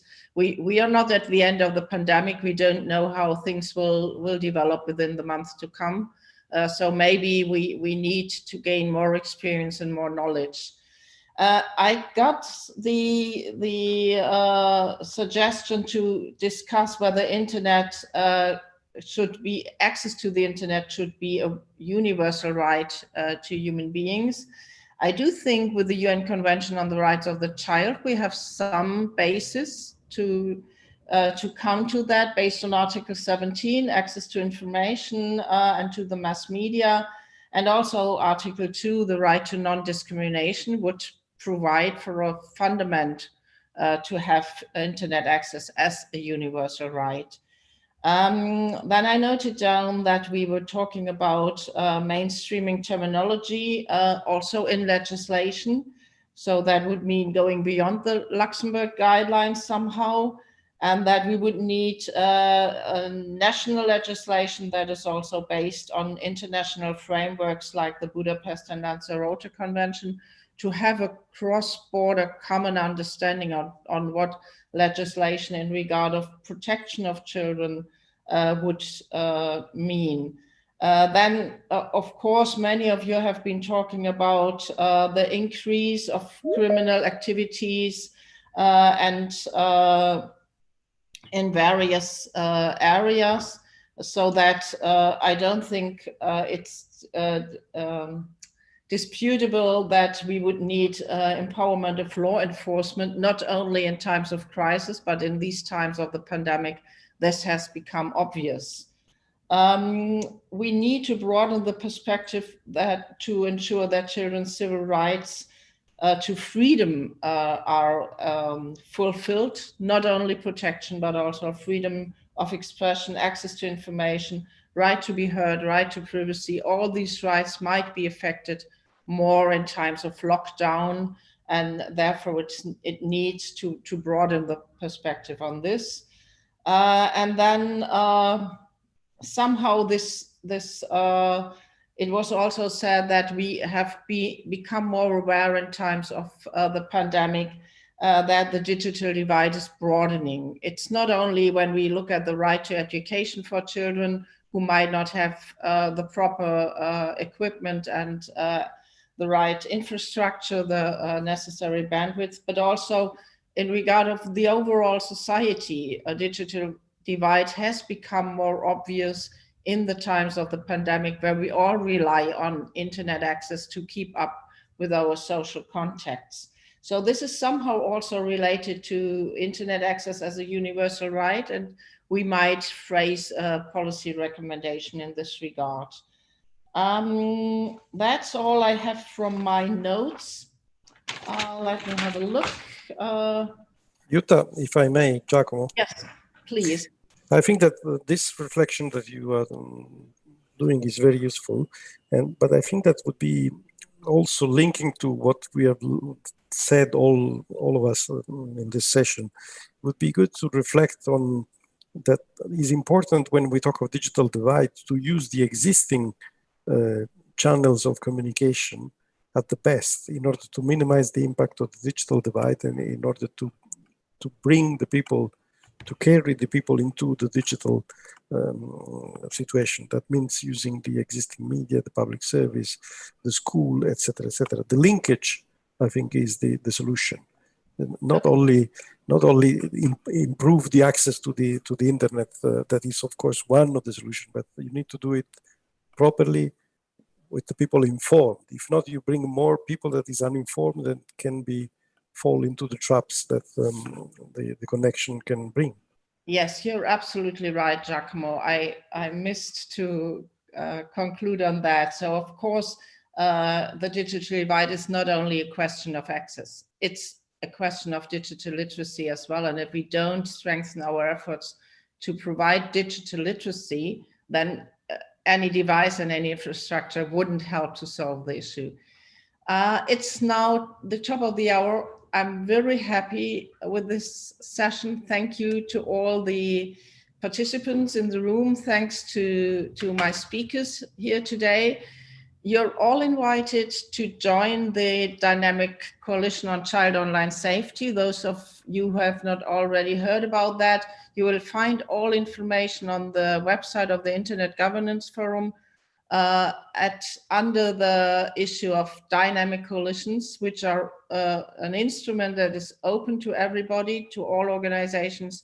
And if you would like to learn more about our work on child online safety and on children's rights as well, just join the Dynamic Coalition. Marie-Laure would be your focal point. She can give you all information also via email. Thanks a lot. Thanks to our studio host and the co-moderator in the background. Thank you so much, and please stay healthy. Goodbye, everybody. Bye-bye. Thank you. Thank you for this session, everyone, especially Jutta and the speakers. I have one suggestion for the outcome of the session, that we can, or that you can put this on the forum so that people can add their ideas there, so that we don't have to send out emails. We resume in this room at 4:30 Central European Summertime with the session by the Youth Coalition on Internet Governance. Until then, enjoy your break. See you later. Thank you, Elizabeth, and thank you for that suggestion with the forum. I do think that's a very good option. I only learned a few minutes before the session that we could use that as well, but that would be the way that we get in contact and try to finalize the policy recommendations. Thank you so much. Bye-bye. Thank you. Bye.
Hello, everyone, and welcome to our next session, which is hosted by the Youth Coalition on Internet Governance. Before I hand over to our moderator and speakers, I would like to briefly remind you of the Code of Conduct, which you will see in a second on my screen, hopefully.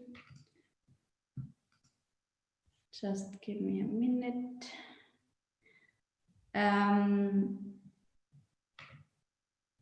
Yes.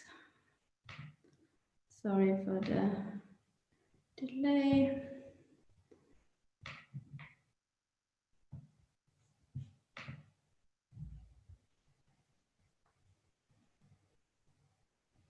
So here it is now.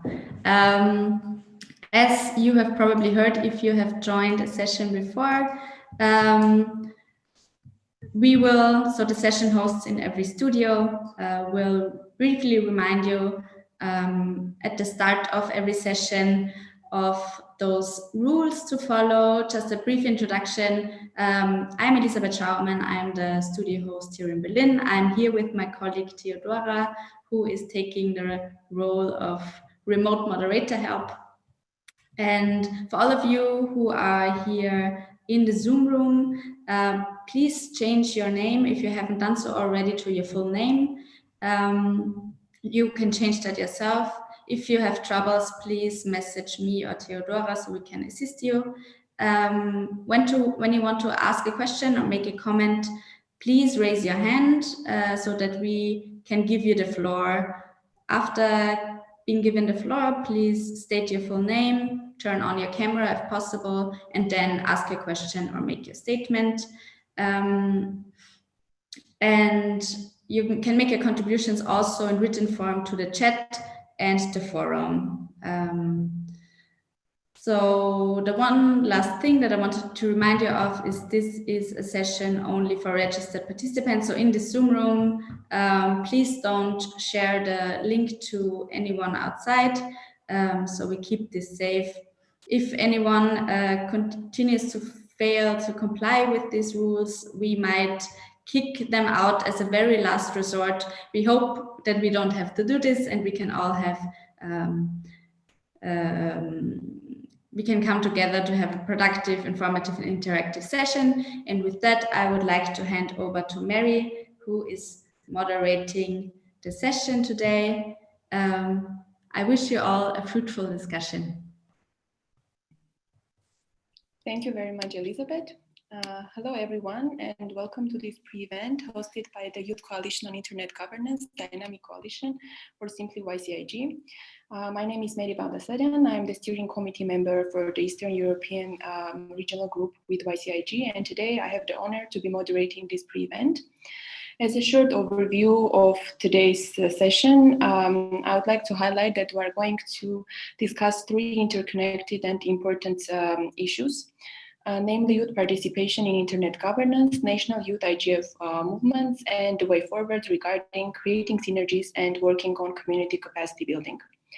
Today, we're pleased to have with us a lineup of wonderful speakers representing different initiatives and organizations. Namely, we have with us Elisabeth Schaumann, representing EuroDIG and Youth IGF Summit 2019, Nika Bartoliani, representing Advisory Council on Youth of Council of Europe, Veronica Birindelli from Youth IGF Italy, João Pedro Martins, representing LUSA from Youth IGF, Noah Ashraf, representing YCIG Steering Committee, and Elnur Karimov, Regional Engagement Director of Eastern European Group from Youth Observatory or ISOC's Youth Special Interest Group. Also taking this opportunity, I would like to thank the team behind this session for all of their efforts and contributions. So taking the advantage of hosting a pre-event at EuroDIG, we at YCIG would like to begin the discussion where it was left off at our last session, namely at the YCIG session at IGF 2019 in Berlin. Without further ado, I'd like to invite two of our speakers to initiate a discussion on effective youth participation in internet governance. And I would like to give the floor to Elizabeth to have a look back and reflect on the first ever Global Youth IGF Summit that happened last year in Berlin, and all the initiatives and developments that happened after it. So without further ado, Elizabeth, you may have the floor. Thank you very much. I had to skip through a few slides. I'm sorry, Mary. So as was just mentioned, me and my team were busy last year planning for the Youth IGF Summit in Berlin, which was graciously supported by the IGF host, the Ministry for Economic Affairs here in Germany, and other partners as well. And before I briefly explain how we set this up, I would like to show you a quick recap of about a minute, just a few pictures in a video to see how it was on site. I hope the screen sharing works all right. If you have troubles with the sound and it comes out at your end really badly, I'm very sorry. You might just turn off your sound for a minute and then we can go back in when it's done, but I hope most of you can hear us fine. Okay.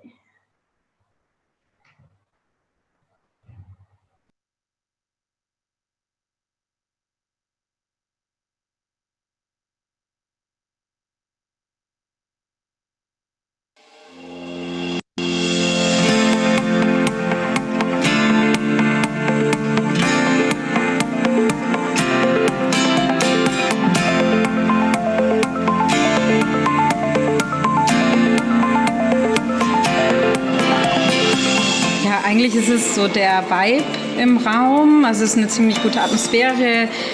Ich habe unfassbare, intelligente, nette, zuvorkommende Menschen kennengelernt und ich glaube wirklich, dass das eine Gelegenheit ist, um ja, etablierte Meinungen wirklich zu hinterfragen und neue Fragen aufzuwerfen.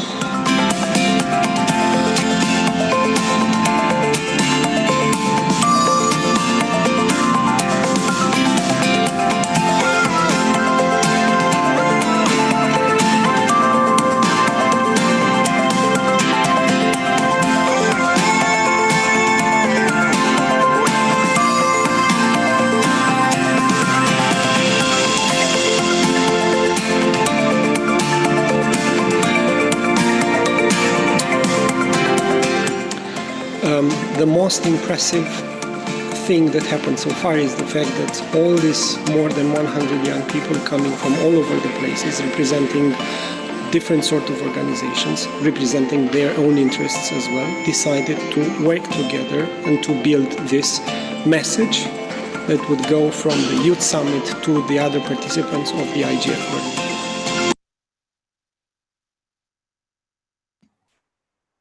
All right, I hope you could hear that all right. So what you saw here was really just the tip of the iceberg, which means we could gather a big number of young people in Berlin actually to, as a pre-event, so to speak, to the Global IGF. We had a day to come together and work on the youth messages that were then presented to the Internet Governance Forum, mainly by the participants themselves, so those people who drafted the messages and worked on them collaboratively. But the work did not start there. In fact, we during the summer, we had an open call for participation in which almost 400 people came to us and expressed their interest to participate in such a thing. And from that, we could select a large number, about 120, that we then invited to participate in a series of webinars. Those webinars were very much focused on the core issues of the IGF that year. As you know, the IGF MAG every year defines the thematic tracks, and we kind of catered to that, and also took youth participation or effective youth participation as one of our core topics as well, because even though that's a bit of a meta topic, we thought it would be worthwhile to discuss how we as young people can effectively bring the advocacy that we want to the places on a local, regional, and global level that we can access. So in this very decentralized way, we could exchange and then also gather inputs and statements on our key topics, and those were actually the basis for the messages that were condensed and worked on by the more or less 100 people who were in Berlin in November last year. And then we all went into the IGF together and had many opportunities to present those messages to key stakeholders in the sessions themselves.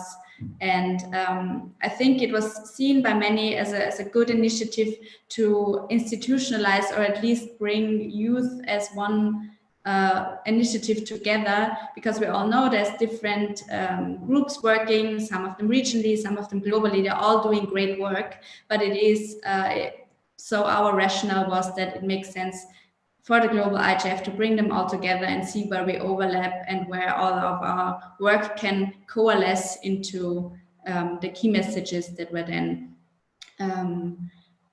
figured out and presented. We have done a report after, so I can later post to the chat the links to the information that is on that was done on the Youth IGF Summit 2019. So from different perspectives, a success, and I was very happy that I could facilitate that format. But I think it is also good for us that we look a bit ahead and what came of it, because it's now sometimes referred to as by the Polish hosts of the next IGF. They actually reached out to us and asked how they could bring the lessons learned from the Youth IGF Summit into the IGF 2020, and they have really also made youth participation a focus. They've already held a webinar, and they are trying to figure out different formats on site, if we can hopefully meet on site in November in Katowice, how to really get the exchange going between young people and decision makers. So they put a lot of thought into that, and I'm happy to see that this was one rather tangible outcome also of the things we did in 2019. And I think, I mean, we all know that this is a process rather than several events. So I think it gave us a good opportunity to work together, and I see this actually now in the past few months, and also in this session, that the need for creating synergies and working together is something that we can all agree on. And this is what I mean by the second point. So apart from just being present at different events, there is going on a lot of exchange and a lot of activity, which I find amazing, and I am always here to support in every way that I can. I think there's sometimes a bit of an idea that this might be fragmentation, or that different parallel work streams don't actually go together that well, or maybe in more of a situation that doesn't coalesce so well. I mean, I think from my perspective, and I'm not active in all the work streams, obviously, but I think we should always aim for working together where we can, instead of doing the same thing over and over again, which then actually fragments the things we want to bring to the table. Because this is, I think, sometimes, or traditionally, this has been brought forward that youth doesn't really have a unified voice, and that we need to organize better. And I think this is happening, but there is always room to improve. And my last point that I want to make is also because now we're setting up the whole EuroDIG studio, and we have had so many people registering that wouldn't be able to come to an on-site event and would be then excluded. So I think from my point of view, working with young people where funding is always a huge problem, this is actually not so bad. I mean, I don't want to make light of the situation, not at all. And I hope you're all safe and healthy. And but bringing this more online and having virtual exchanges also on a very high level actually gives us more of an opportunity to be there as well, even if we could not travel. So those were just my few points that I wanted to make. I'm really looking forward to the discussion and happy to receive your questions and statements. Thank you very much, Elizabeth. I would very much agree with your point that this is a process for sure. We have made the first steps of working together rather than just duplicating the efforts. And another thing I would like to highlight to our speakers and the audience is that, of course, IGF is just, if you think about it, it happens once a year for a week, let's say, but everything is happening intersessionally. So it is important to remember that it is not about that 1 week every year, but it is the work that is done throughout the year. And taking up on your last point with COVID-19, I think this session would not avoid this topic, that this pandemic, of course, affected everyone on the globe, one way or the other. So I would like to invite Nika, who is member of the Advisory Council on Youth of the Council of Europe and also member of the COVID-19 Task Force of the Council, to share his perspective of the new challenges and opportunities in view of the pandemic, especially from the capacity development and capacity building perspective. You have the floor, Nika. Thank you. Thank you very much, Mary. My great honor to be here and my great pleasure as well.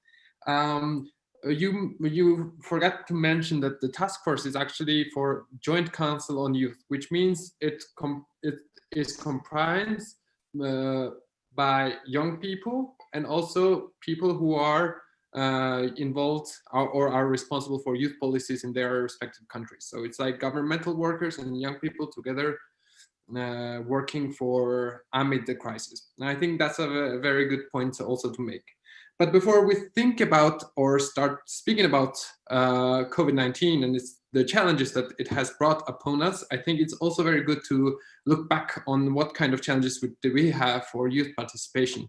And I've been participating in internet governance platforms for 3 years already. And I've always had the feeling that it's we need to get things straight about youth participation.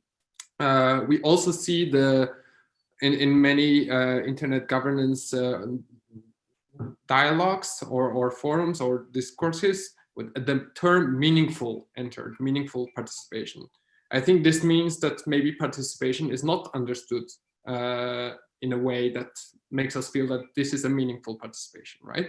So that there's a lot of not meaningful going on as well.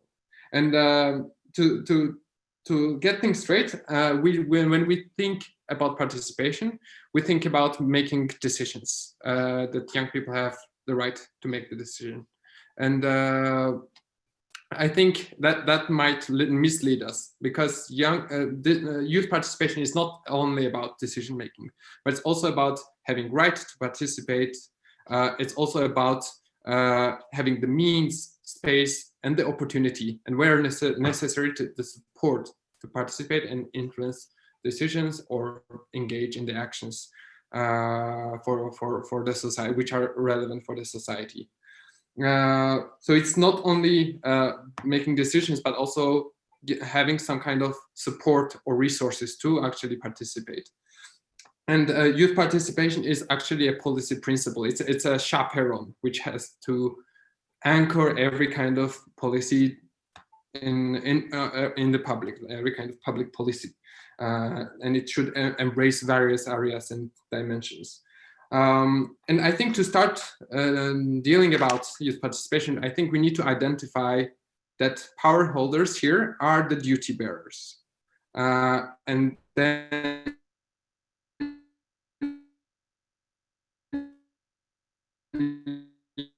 young people here are right holders. So this is a very principle that we need. Where does youth participation happen? It happens in the policy making, which includes agenda setting, it includes policy formulation, policy implementation, policy evaluation, and definitely I think internet governance platforms, including EuroDIG, is a very wonderful opportunity to steer discourse and set the agenda. It also happens in established democracies like voting, protests, recalling citizen initiatives, getting elected, participating in political space. We also have civil space for youth, which is organized or non-organized young people, or volunteering, or union, and so on. And then what we experience nowadays is a shrinking space, which is another big topic, and so on. I think to think about youth participation, it's very important to admit that we have the duty bearers, which means power holders, have two kinds of obligations, which is negative obligation, that young people's rights to express or right to assemble or to vote is safeguarded, or they have or there's no discrimination.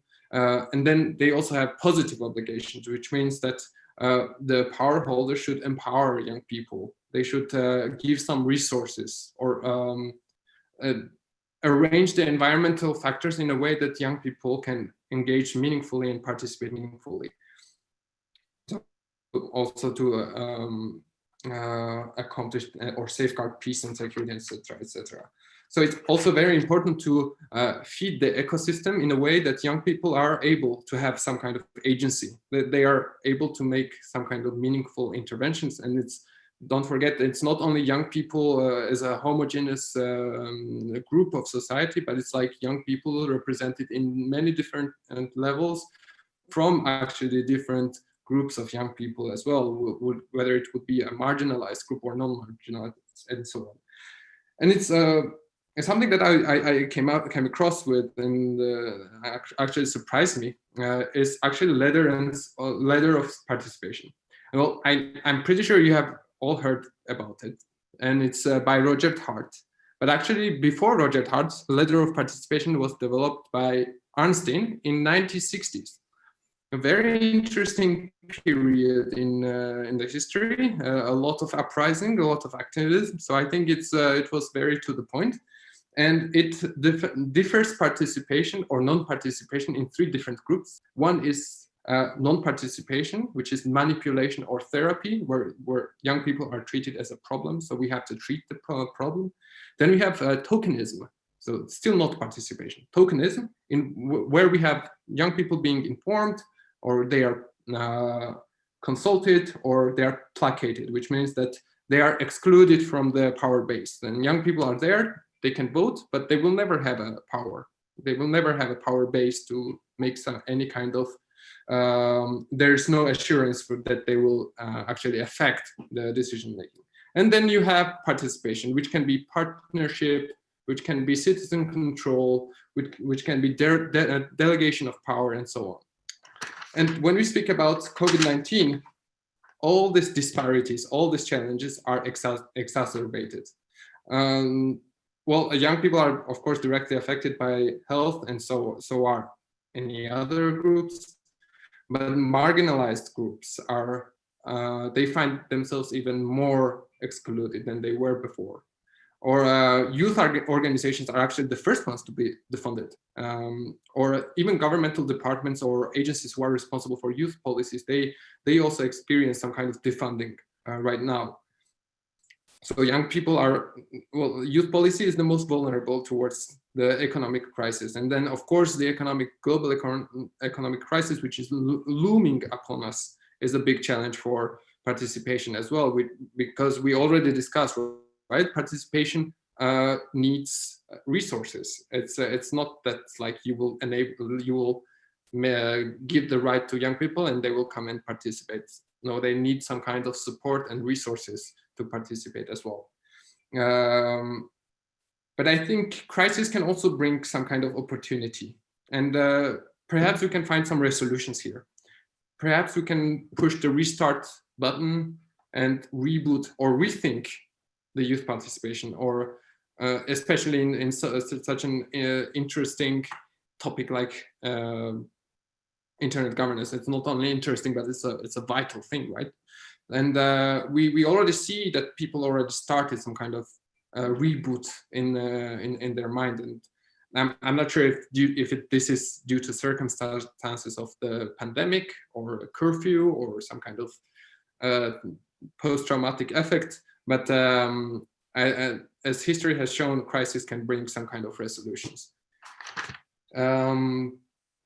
Well, what we found in the task force of the Joint Council on Youth is that there has been a lot of deeds by young people during the pandemic.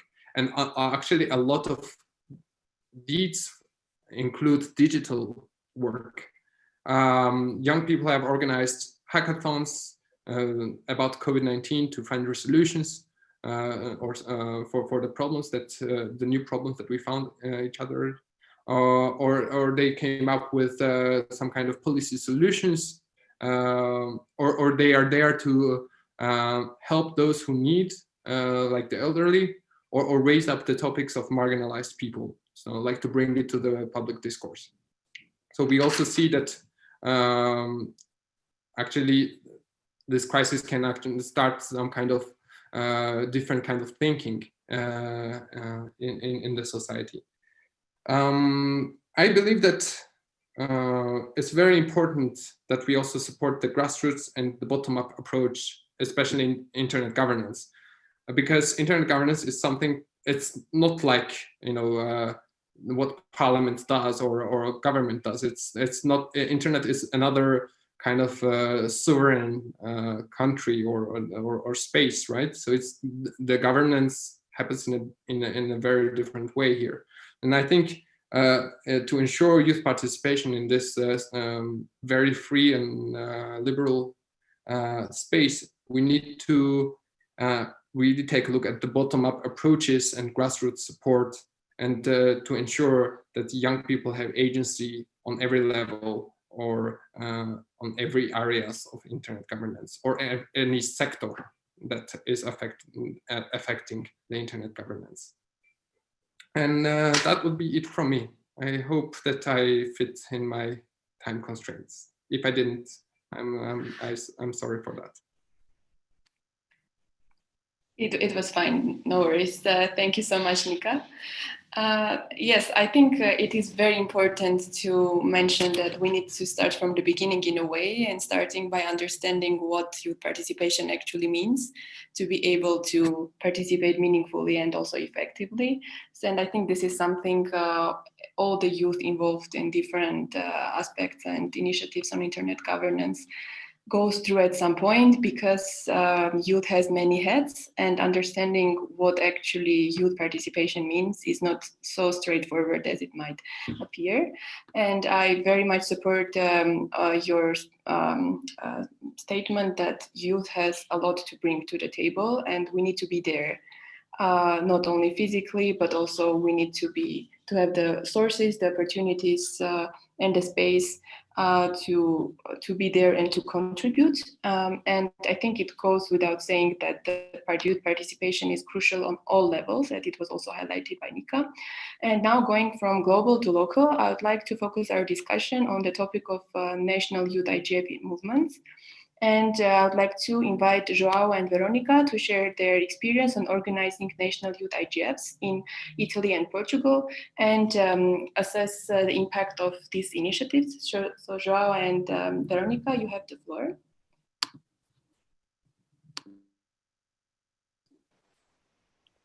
Thank you very much, Mary. Cool. Yeah, hi everyone. So, Elizabeth or Mary, the next slide, please.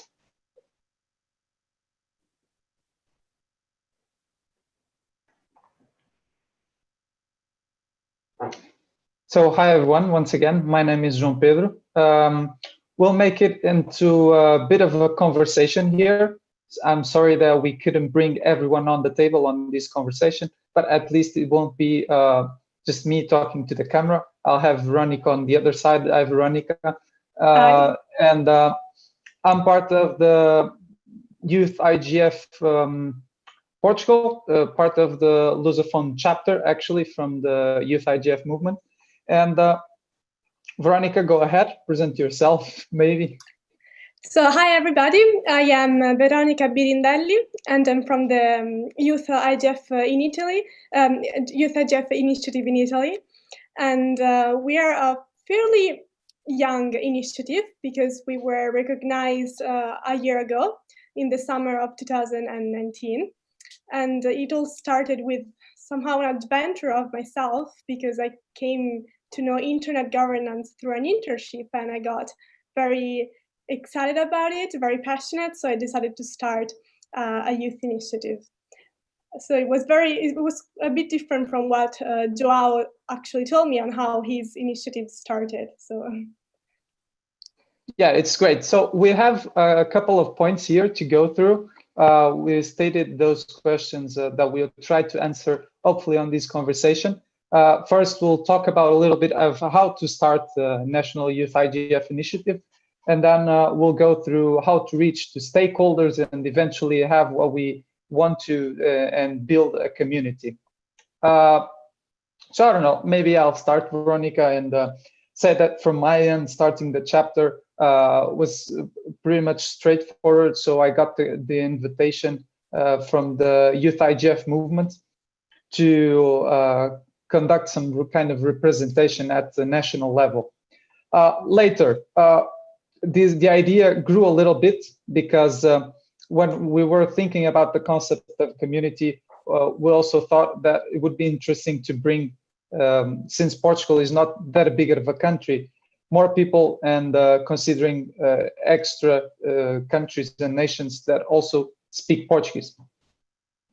But Veronica, how was your end, and how did you start your National Youth IGF?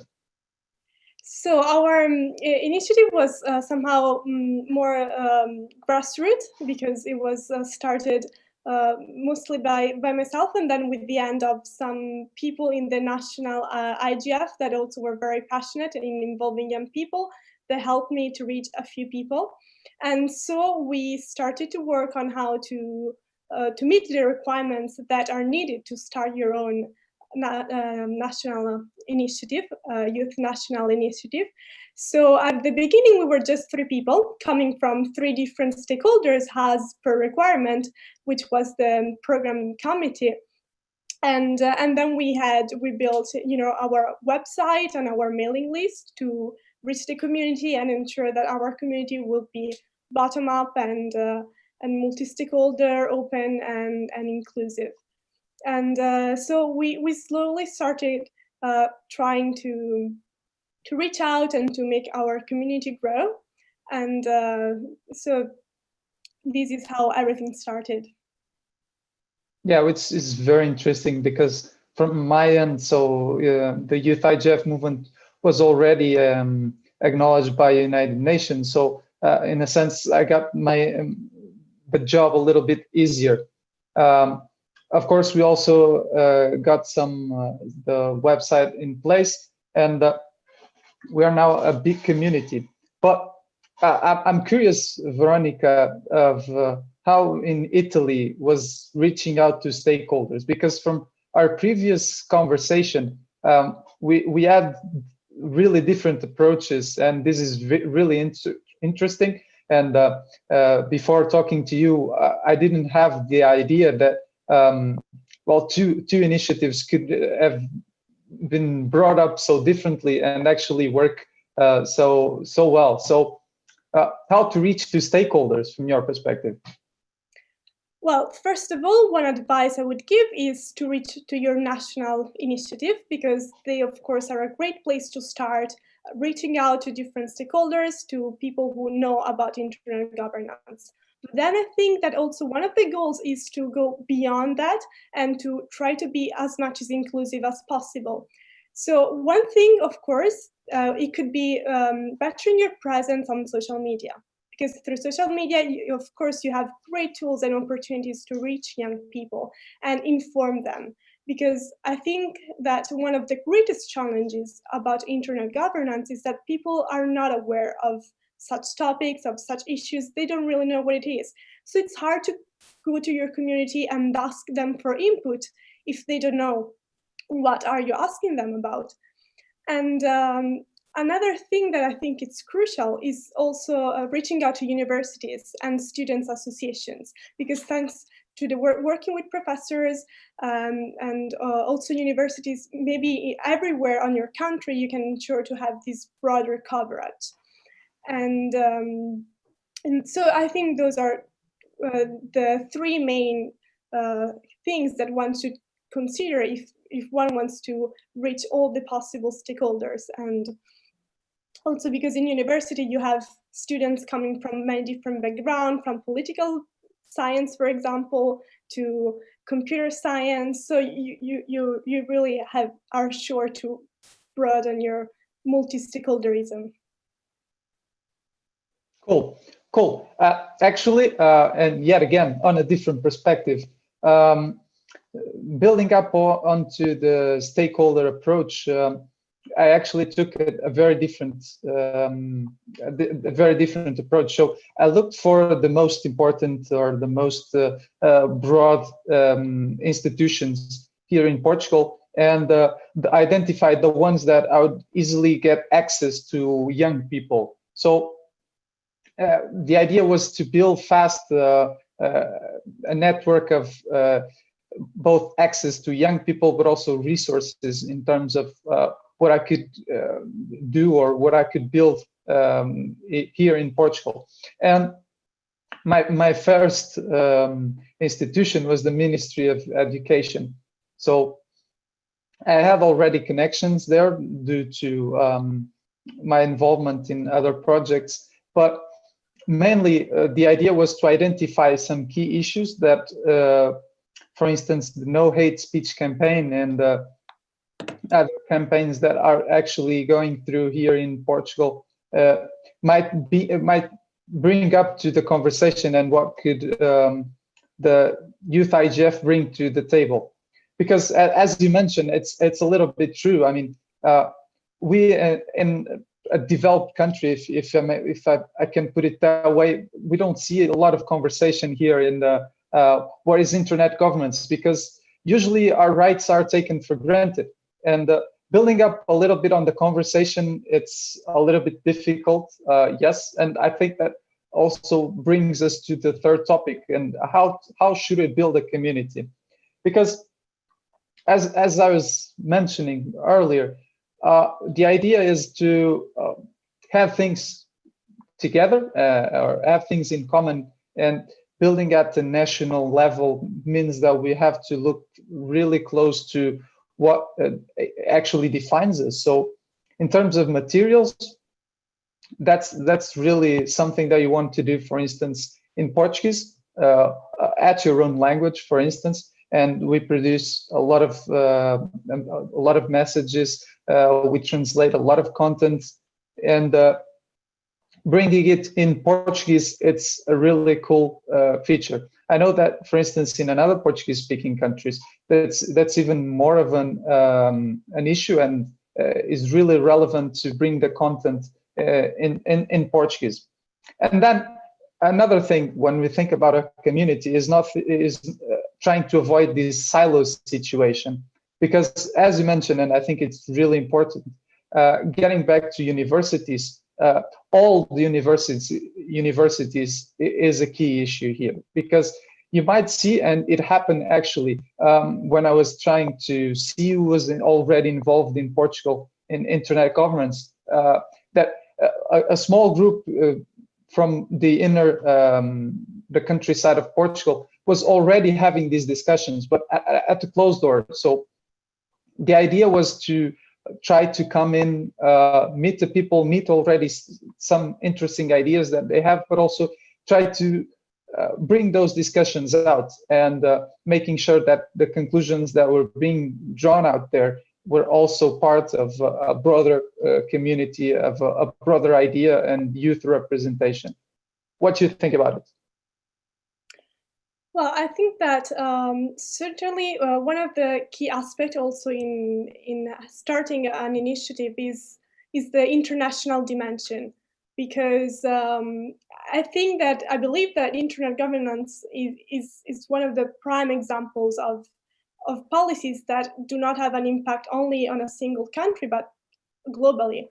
So I think since we're somehow all facing similar issues, and somehow we're all different, but we share also many similarities, I think that a collaboration that is somehow peer-to-peer between youth initiatives is great, because that could help sharing more ideas, but also sharing more best practices, for example, on how to best build a community.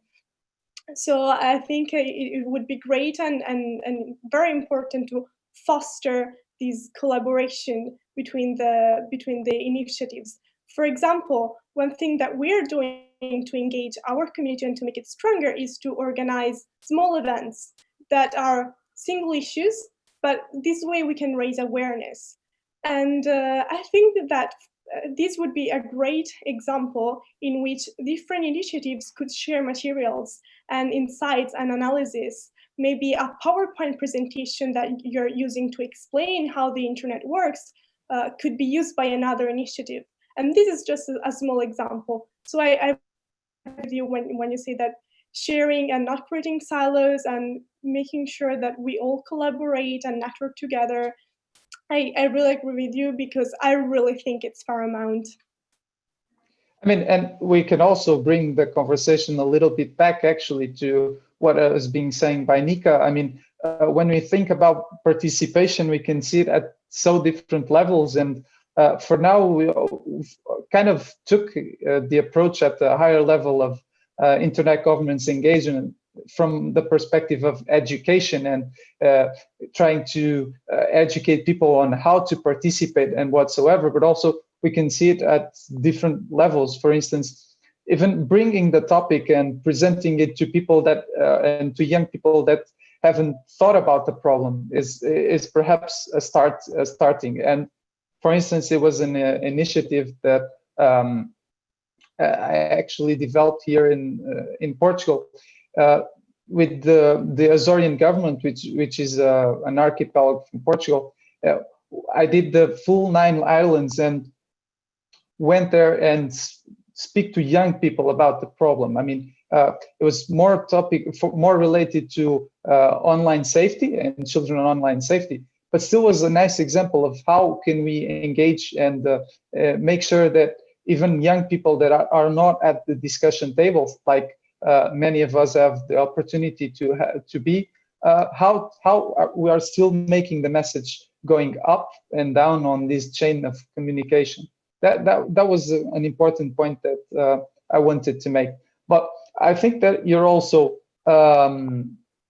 bringing up on something important, and Mary is raising me a signal there. I think that we are on 13 minutes conversation. I don't know if that's okay, but we'll share a little bit of a notion that was how to kickstart the next point on the agenda, because Veronica was telling and talking about how to break silos, and we're bringing the conversation into making it not only the national silos but also these more broader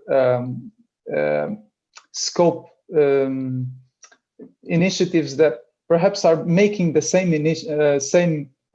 materials, running the same campaigns, and we need to think outside the box and try to stop to perhaps not copy each other, but in the end, it's double effort that we could easily avoid. And I totally agree with you, Veronica, when you say that we need a facilitator for coordination. And this could be maybe at the UN level, and providing the cooperation that you also see it as a peer-to-peer connection. Because once we have a gallery of contacts to come up and see it as a centralized hub of connection, you can then create these synergies that, for instance, Portugal working with Italy would be great, and we have already the connection, and we'll sure do something with it. Thank you so much. I think this is a topic for a whole big session, but it was we just wanted to take this opportunity to hear your stories and compare the cases of 2 countries. And actually, we have a couple of questions that were sent to me, so I'll just voice them. So, how many countries are left without the EuroDIG? The person, sorry, I didn't introduce them. So it's Gül from Netherlands. And the question is, I would like to know who are missing and what we can do to get them involved, if the speakers know. So if either one of you would like to answer, or if any other speaker would like to answer, floor is open. So I don't know the exact number, but I think they're still not enough, because I believe they're just a few, maybe 10, 15, or not above 20. I should go to the list, but definitely much less than the national. And I think one thing we could do is go to advocate to the national initiatives to see if they can foster some action that actually leads to building youth initiative in their own countries. I don't know if someone else has some input on this. Yeah, well, I'll go ahead and give a little bit of more of a detail. So the list of the actual initiatives is present at the IGF website, and I can speak for the Youth IGF movement. So it's a broader idea with chapters, and it brings 35 countries to the table. But besides what the countries that already have a youth initiative or not, I think that everybody wants to get involved should first check if there's already a movement, but then start to engage in somehow.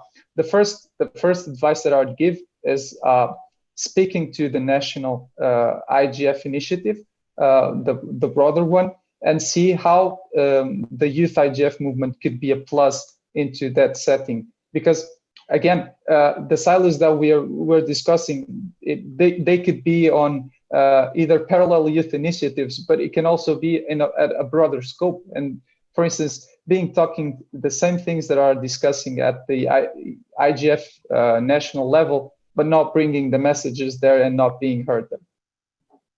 Yeah, I also wanted to speak on, I mean, we could count the national, regional youth initiatives. And actually, I mean, the UN IGF website is a place for that. So all the recognized youth initiatives are listed there. And Anya Gengo, for all of you who have been in touch with her, she is actually in the role of being kind of a central point for all of us to report to, and she can easily also give us the opportunity to exchange. There is after the webinar that the Polish hosts have set up, there was an extra mailing list created. So there is opportunities. Also, I think what has been said is true. If there is a national initiative, so an NRI in your country or your region, it definitely makes sense to reach out to them and see if you can get support.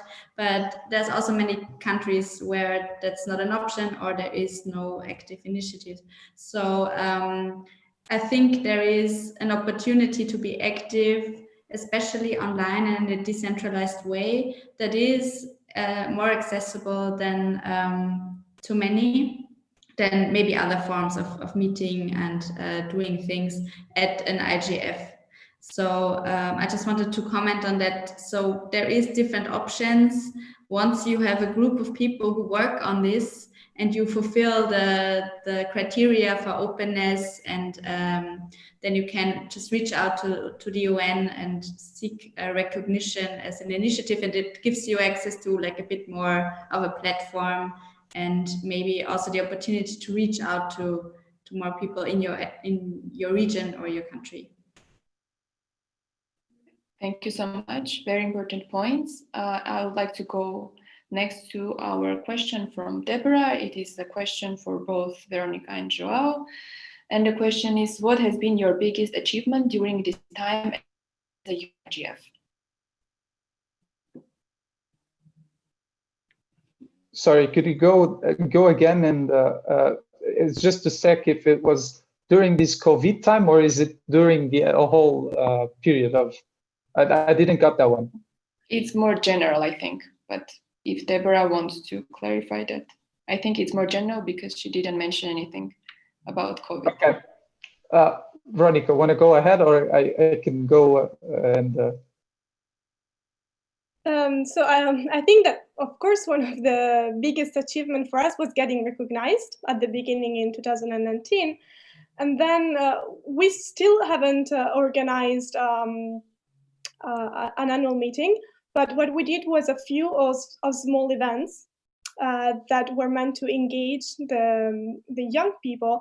And so we actually, with these events, we had people who previously knew nothing about internet governance writing to us, asking to get involved. So I think that was, a start of something new, but something that it means that young people are really interested and really believe that these topics are important and they want to get engaged, to get involved in this. So from my end, actually, most interesting things that I can report so far are we have a very cool Facebook page where we have 15,000 subscribers, which is really good when it comes to disseminate content and share materials with others. So making sure that the messages are reaching out there, which is good. But also the idea or the initiative that I was referring earlier, it was perhaps one of the biggest initiatives that the IGF Portugal created, which was creating an awareness campaign at the regional level, reaching out to more than 5,000 students, which is really great and shows the power of both cooperation with other stakeholders, but also the importance that this topic should have when it comes to youth and the youth perspective. Thank you so much. And the next question is from Alison. And the question is how to encourage and engage youth from authoritarian countries, which deprive citizens, not only youth, of civil rights to participate in internet governance. It is to any one of the speakers. If you also feel free to answer this. I'll go with a small statement. It's definitely a tough question, and we are privileged enough to be able to share our own ideas and share our own opinions freely, and thank God for that. But the idea here, or what I would advise, is to not to perhaps go ahead and speak out at the national level, but take advantage of many international initiatives where the place for you to be heard is there, and making sure that the ideas that you convey are into the better perspective of internet things. Because when you speak clearly and you speak freely about positive content about the internet at an international level, there's no one who could make something to make you less heard or less important. Thank you, Joao. Anyone else would like to take this tough question? Yes. Yeah, I can go next. Thank you, Mary. I think we're not in the position to tell something to the young people in the authoritarian states, but we are in the position to hold duty bearers accountable, the ones who actually have the power, the big guys of the internet, I'm pretty sure so we can hold them accountable and make sure that internet is not an instrument to be abused, or it's not an instrument against human rights, but it's an instrument to foster human rights. I think this is pretty much something that we can do. But well, authoritarian or non-authoritarian countries, I think we all have problems with human rights, and internet can actually be backfire towards human rights in some cases. It's very much discussed nowadays. So I think in any ways, this is something that we can do, that we hold the big guys of the internet, the power holders, the duty bearers accountable. Thank you so much, Nika. Anyone else would like to take the floor? I know it is a tough one. I don't think there is like a solution that we can propose now, but all the points that were voiced are really valid for sure. And I would also like to remind our participants if they have any questions, please. Yes, we have Alessia who raised her hand. Can we unmute her? All right. Can I unmute her? Yes, I can. Sorry. Okay. Please, Alessia. Hello to everyone. I'm Alessia Ciccarello. I'm a member of the Internet Society Italian chapter. I have a question and then I have to say something if it's not a problem. For those who participate in youth and EGF and in the global EGF, what is the difference in terms of the impact that young people can have on this topic? And this is a question. And then I had to honor of taking part in writing of a book in the memory of Stefano Rodotà. And today I would like to tell you more about this book entitled Il valore della Carta dei diritti di Internet, the value of the Internet Bill of Rights. It contains insight into Italian Internet Bill's articles adopted by the Italian Parliament some years ago. Each chapter in this book highlights how important it is to regulate our rights on Internet. There are, of course, a large number of legal and social implications, and this will need to be discussed. And this is exactly the reason why we get together every year in meeting like this one or like EGF. We wrote this book in the memory of Stefano Rodotà because he invested so much time and energy in the writing of Internet Bill of Rights. And we know how important it is to focus on it today. I would like to say thanks to Laura Abba and Stefano Trumpi and to every single person that worked on this book. Angela Lu, Arturo Di Corinto, Fernanda Faini, Guido Di Ippolito, Vanessa Ingino, Rita Maria Oliva, Valeria Cantarella, Giulia Cavallari, Ludovica Fanella, Pamela La Farciola, Rosalia Russo, Alessandro Picarone, Federica Ciaguinta, and Erika Vaccaro. The book is also available in ebook. We are working on its translation, and we hope you can read it soon. Thank you. Thank you, Alessia. Anyone would like to answer the question that was posed in the beginning, or you might repeat the question? Yeah, the question was if we see a difference in youth participation in terms of national initiatives and more global. And I'll going to answer a little bit personally because I know that this should be different from nation to nation. But in terms of Portuguese participation, yes, I clearly see the difference. First of all, because of how the national initiative operates. And here I'm speaking about the full national initiative of IGF initiative in Portugal, because it's really oriented to those big stakeholders that Nika was talking about.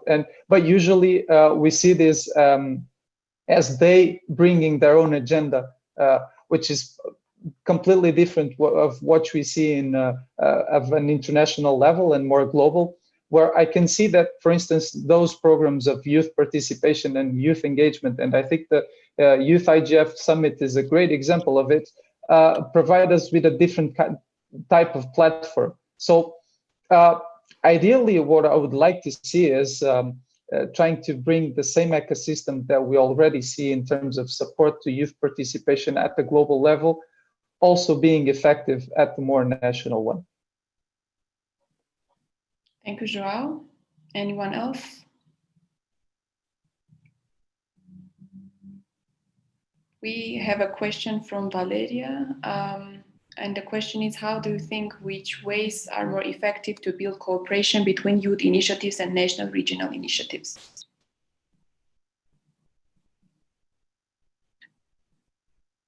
Anyone would like to take that one?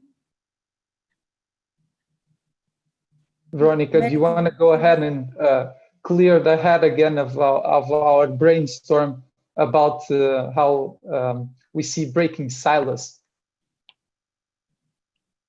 So I think that,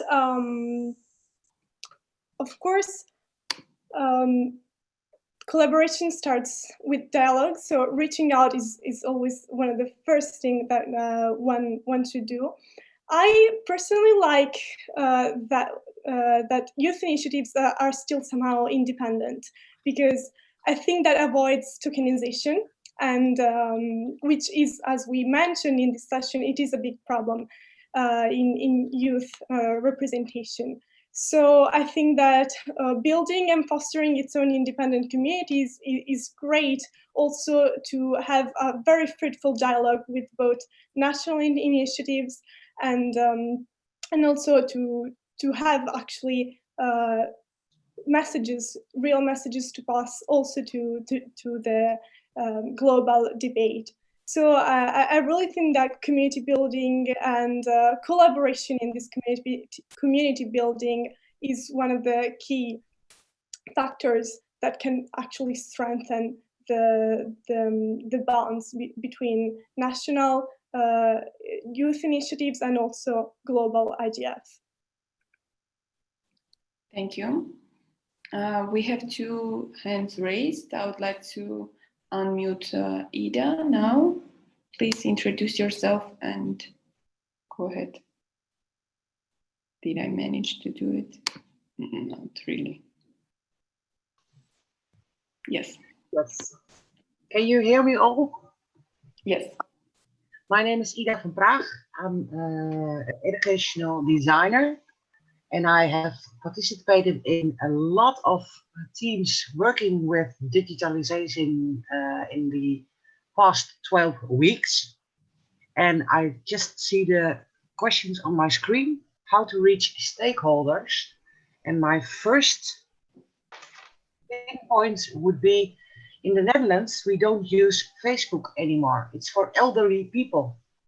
So we need to create a platform on Instagram or another platform. I think in every country, you should ask those questions to make sure that youth can participate in digitalization of our society. And participation should be, first, they need internet access. And second, they need digital emotional intelligence, because if you have a very weird and traumatizing experience with the internet, you will not be able to participate for future reference in the internet societies. Sharing should be the fundamental of trust, cyber trust, and cyber resilience. So that's the main question to build a youth IGF initiative. If you look at the perspective of the youth itself, from within, from bottom up,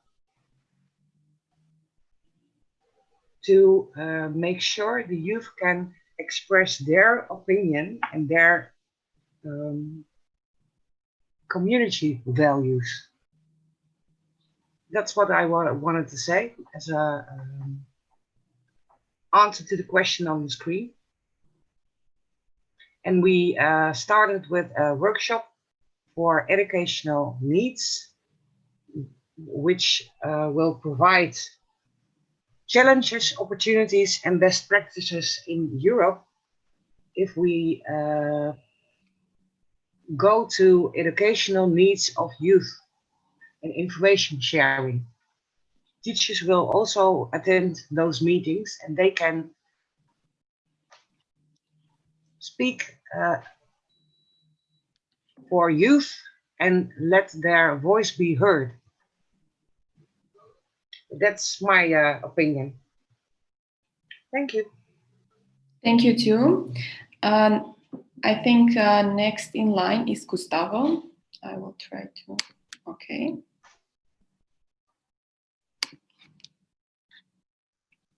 Hello, can you hear me? Hello? We can. Okay. So Gustavo Paiva, this year I am working as Vice Coordinator for the Brazilian IGF. I am a member of the Youth Observatory. And I will brief comment. I'll try to be as brief as possible about the issue of silos. And what I've seen this topic coming up a few times, not in the youth, but also in other aspects of internet governance.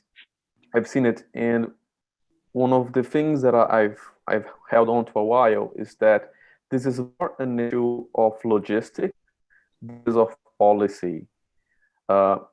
Issue is that if you are in a group, you are working on a policy report for, let's say, AI, it takes months for people in your group to study the topic, to discuss it recursively, and then write it out, and so on. It is quite a lot of effort. It takes time, it is human effort, it is financial effort.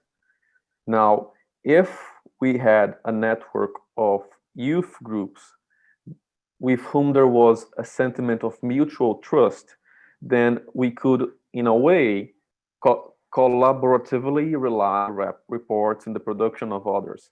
And now here comes the next part. It is about logistics. It's about making sure that your report gets to the right politician. It's about making sure your, let's say, the coursework you made for children in high school, middle school, it's making sure it gets there. It is an issue of logistics. What we need is, in a way, a more decentralized structure of smaller local groups, or let's maybe even hierarchical. So this is what I've been thinking for a while. And last year in the IGF, there was a meeting with Finsurf from Google. And one of the things he was around was that in a closed meeting, maybe some of you guys were there, he was talking about what he called model United Nations. So a model United Nations is usually a university group. So let's say a dozen or a few dozen students, and they create simulations of the United Nations. And it's quite a common thing worldwide, hundreds of model United Nations everywhere. There are 4 or 5 in my city alone. And I think what he was thinking when he brought that up is that this is a model that is scalable. It has scaled worldwide. And if we could, in a way, either learn from these models, that is a model which can be spread out in universities and so on, that can be to function logistically. It is a very clear cut, a very cold thing. It is not politics, it's logistics. If we can do this logistic level, we might be seeing youth activism in internet governance taken to the next level. It would take years for this to happen, but this might be a legacy that will last centuries, who knows? And that's what I've been thinking. Thank you. Thank you so much, Gustavo. And we also have a hand raised by Adele. I'm not sure I pronounced the name correctly, but I will unmute you.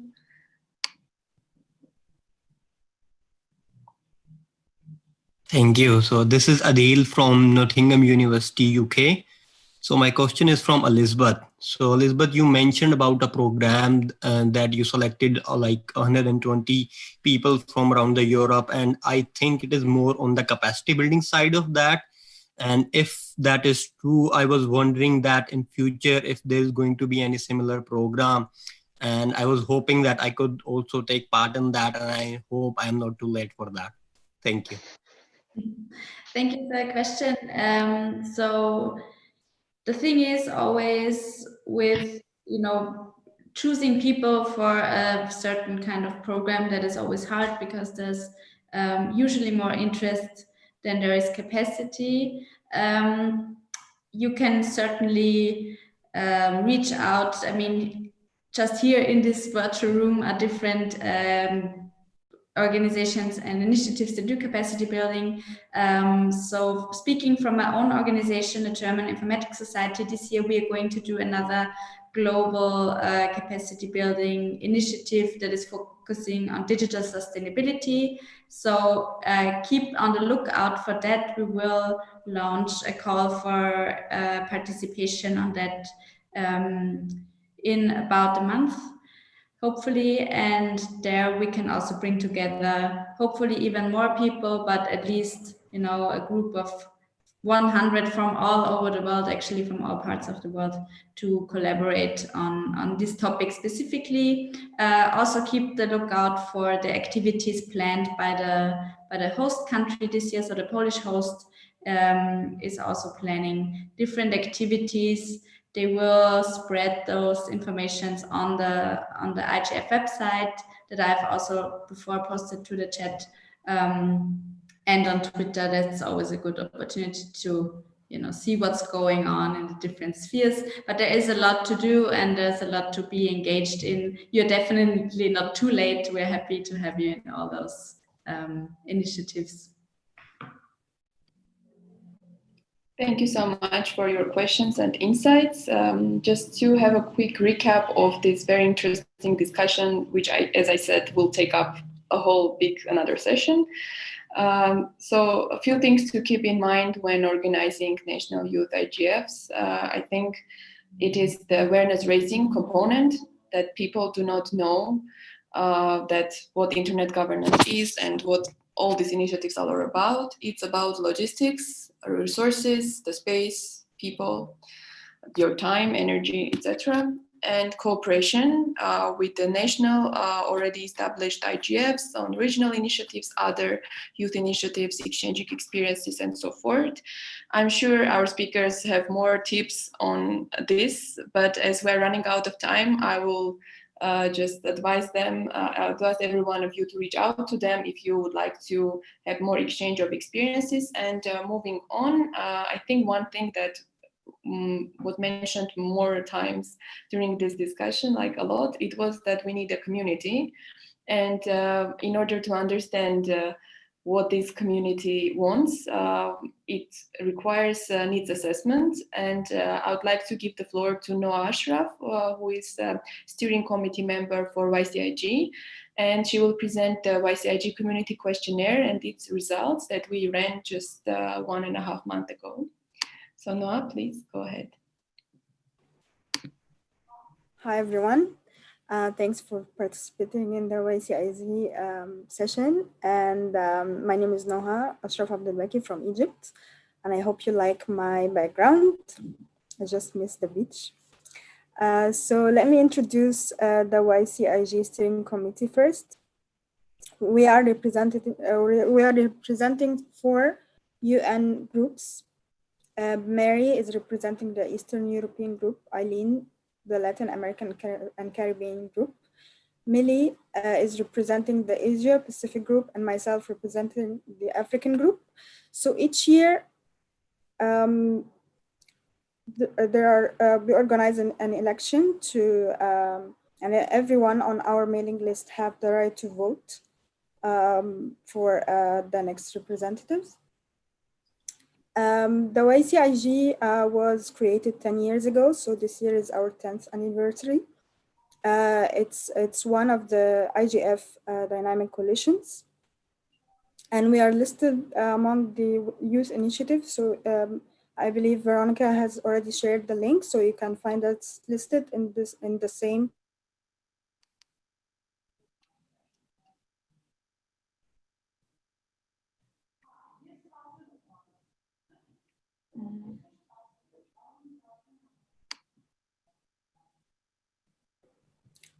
I guess I have notes. I started participating in the IG spaces starting 2017 by being selected as an ISOC Youth IGF fellow. We don't have a national IGF in my country, nor a youth IGF. So as Joao mentioned, there are many online spaces to participate in, many regional and global spaces to participate in. There are many youth movements as well. So online activism is meaningful. So you don't have to do on-site efforts or something, but any efforts you can do is meaningful. Our participation as youth is meaningful. So how to join the YCIG? We have our mailing list, an open mailing list. Any person age from 18 to 35 can join from any country. Referring to what Gustavo was saying, we are an open youth network, so youth can exchange knowledge or experience if they want. They can exchange opportunities as well. So this year we were discussing, the steering committee was discussing which activity to focus on. And we conducted a questionnaire and shared it on our mailing list.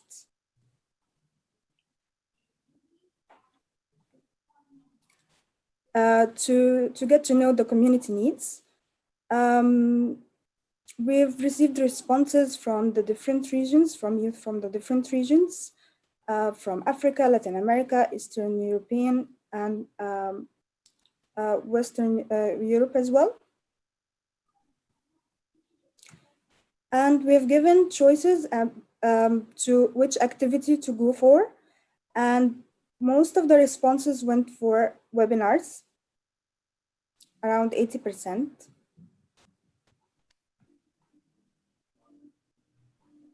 And the preferred topic, the most preferred topic was data protection and privacy, but we had other topics as well. Environment and technologies got 16%, inclusion got 19%, digital inclusion got 16%, and online content got almost 13%. At the YCIG, we have created previously a list of youth experts. So we have a list full of youth with amazing efforts in different fields. So we reach out to them to help us to organize these webinars. And I hope if you have any comment or we are open to collaborate with youth from all backgrounds and all regions as well. So please feel free to reach us. We will share the link to join our Facebook group at the end of this presentation, and how to join the mailing list as well, or to visit our website to know more about our activities. Thank you. Thank you so much, Noah. And as it was mentioned and also illustrated on the slides, most of the participants in the survey mentioned that they would like to have more webinars and more mentorship programs, which speaks of the need for further capacity development initiatives. And of course, the interests really differ based on the region. However, most of the participants, even coming from different regions, mentioned cross-cutting topics, which means that if we start synergizing, if I can put it like that, we can make use of the experience that is collected in different regions that can benefit the whole community on a more global level. And in addition to the efforts on the national level, we'd like to have a quick look on the ongoing initiatives also on the global level. And I would like to give the floor to Elnur to represent the Youth Observatory's ongoing initiatives on advancing youth participation in internet governance. Elnur, you have the floor. Hello, thank you very much for having me here. It's a very nice event and also very nice conversation. Could you please share the slides, or should I manage it? Thank you very much. I think we are starting with the next slide. My name is Elnur. I'm from Azerbaijan. I'm representing the Internet Society Youth Special Interest Group, in other words, Youth Observatory. I'm working as the Regional Engagement Director for the Eastern European Group. So we took the position actually in 2020, starting from January. So we are the new board, and we are planning new events. So in the past, the Youth Observatory was mainly focusing on the Latin American and Caribbean region.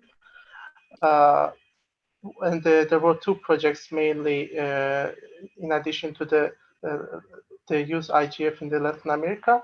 There was Creating Networks project and Youth Atlas.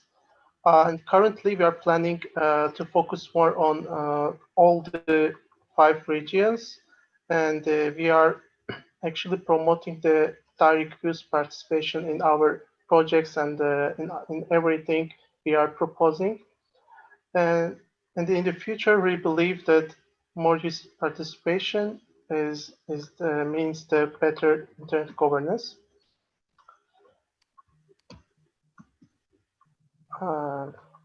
Yeah.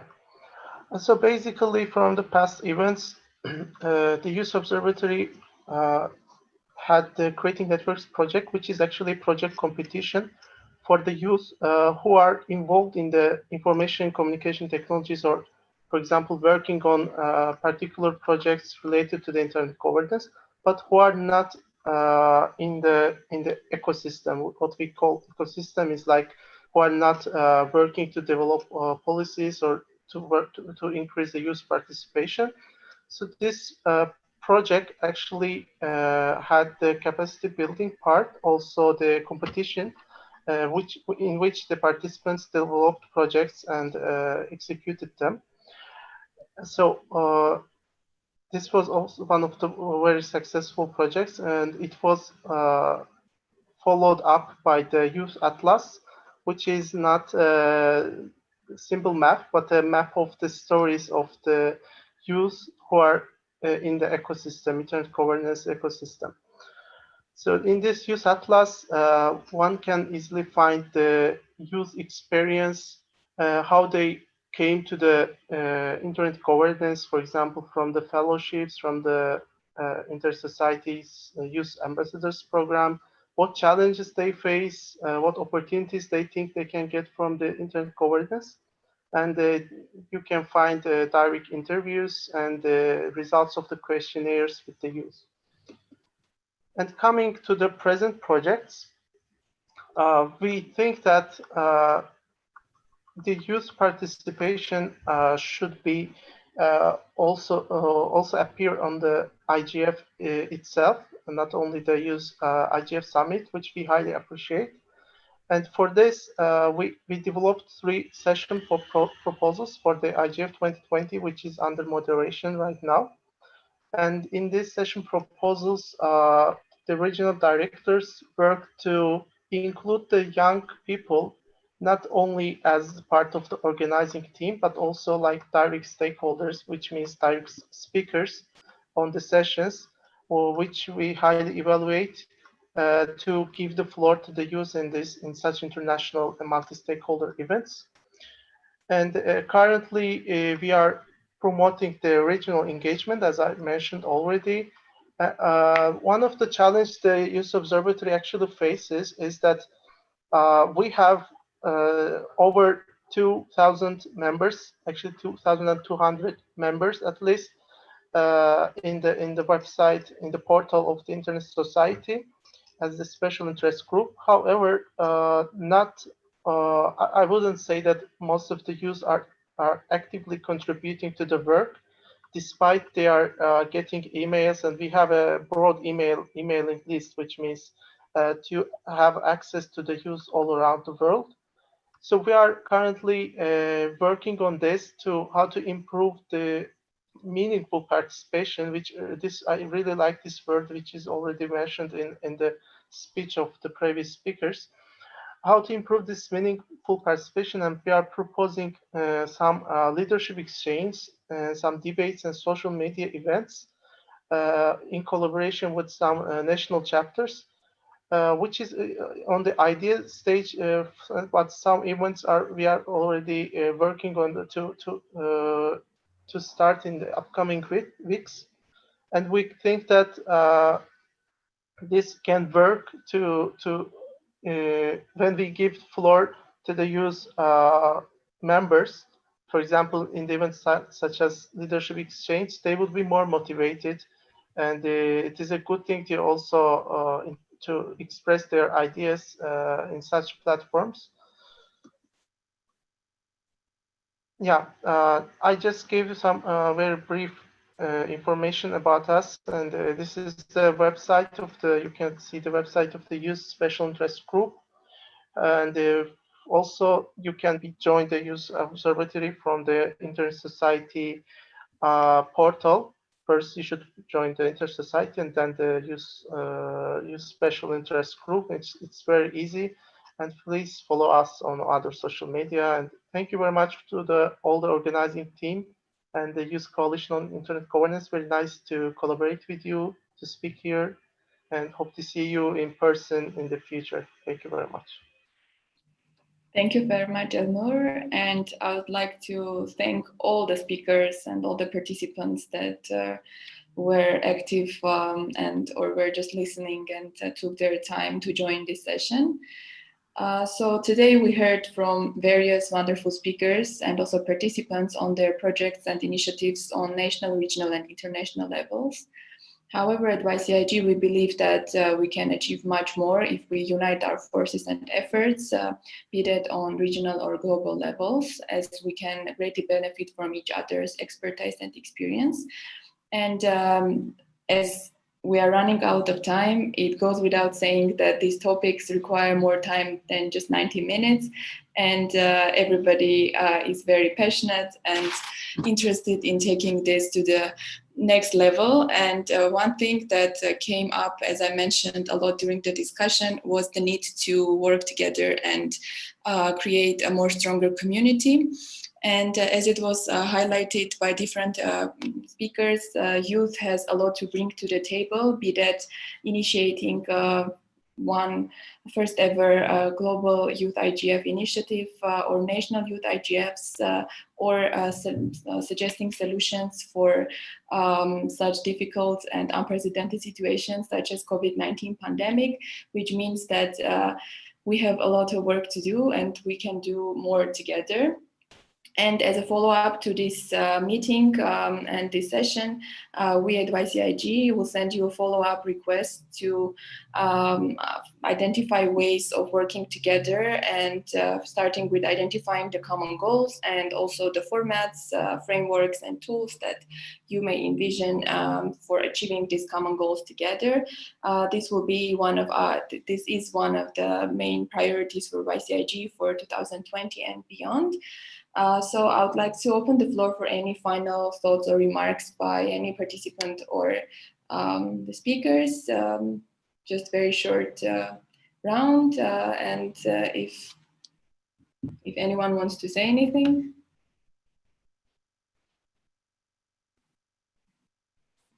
I do not see any hands.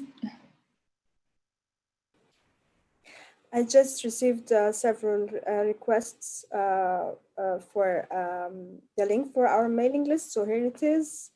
And please follow us on social media as well. We share all opportunities on our mailing list and Facebook group and other social media platforms. So please stay in touch and let's keep it an open network to share expertise, and please feel free to also share your needs as youth in the IG spaces as well. Thank you. Final comment by Adil. Go ahead. So, Noha, just wanted to ask, so the mailing list is regional specific or it is like global in nature? No, it's global. Okay, thank you. And you can share if you have an opportunity or if you heard about an opportunity, whether it's regional or national or even global, you can please feel free to share it. Okay, thank you. Thank you so much. And I would like to give the floor to Elizabeth. Thank you, Mary, and thank you, everyone. Much has been said. I don't really see the need to top up on that. I just want to point you all to the EuroDIG forum. So all of you as registered participants can access the forum and you can continue your exchange there. I have received some questions where we can put certain things. The forum would be the place. And we, or Mary, we will also ask you questions to get your feedback there. So make sure you have the forum activated in your account. And please keep exchanging. This is wonderful to see. And I would hereby like to close this session. Thank you again for being here. And we will resume in Studio Berlin at 6:30 Central European Summer Time with an event by the Dynamic Coalition on the Internet of Things and core internet values. So everyone who is interested, come again. Otherwise, I'll see you around and enjoy the rest of your day. Goodbye. Thank you so much. Bye. Thank you all. Bye. Thank you to everybody. Bye. Take care. Bye-bye.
Sound check, can you hear me?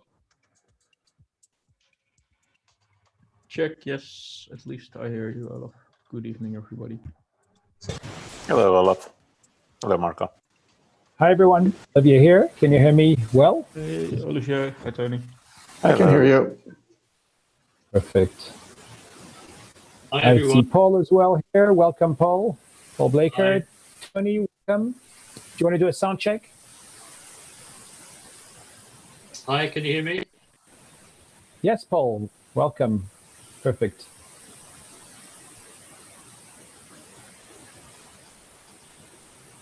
Tony, have you done a sound check yet? You need to unmute yourself. 1, 2, 3, 4. 1, 2, 3, 4. Checking. 5, 6, 7, 8, 9. Welcome. I should say 5, 6, 7, 8.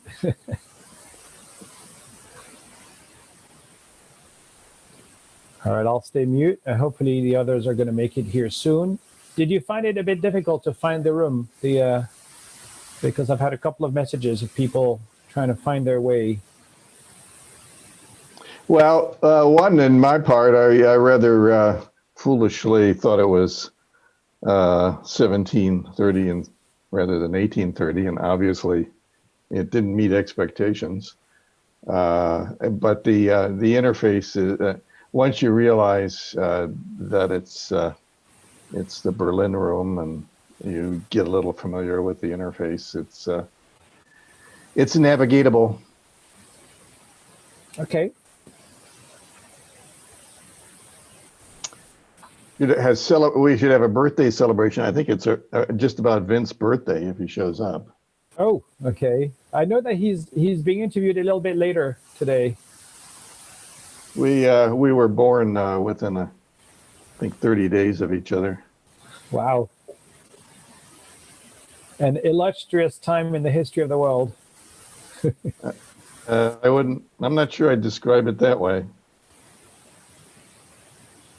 It's probably one of its low points, probably comparable, well, not quite as comparable as it is today, but. Shane is having trouble accessing the studio. Interesting. Yeah, well, it took me a while. Question, anything we type in the chat, is that visibly publicly, or is that a channel we can use among each other? Well, I guess it depends whether you send it privately or to everyone. Yeah, yeah. There is no moderator chat in this. This is a regular Zoom session. It's an open, it's an open chat. You can send it, all the presenters are co-hosts, and you can also send to everyone in the meeting. And I think you can send in, is there a choice to send to co-hosts? I'm not sure. Oh, it's clear. Thank you. Answers my question. Thank you. So, John, we managed to boot up the ETI ISG this morning. So groovy. That's all set, and I think we've got a liaison statement to you guys. Cool. Oh, I can see Shane. Shane is here. Welcome. Do you want to test out your audio? You need to unmute. I think, I'm not sure whether you've been made. Unmute. All right. Better. There you go. My God, I haven't seen you for 10 years, Shane. Hi. Thank you for joining us today. Oh, you're welcome. I promised everybody you would make this a raucous conversation. Oh no, I'm a good guy. I just live in a different world, probably more along with John.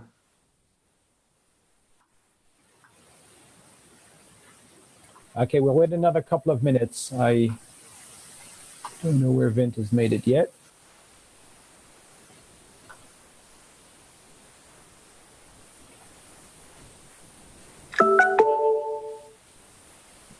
So it's Tony, it looks like you picked up on a little bit of the earlier group that was in the room.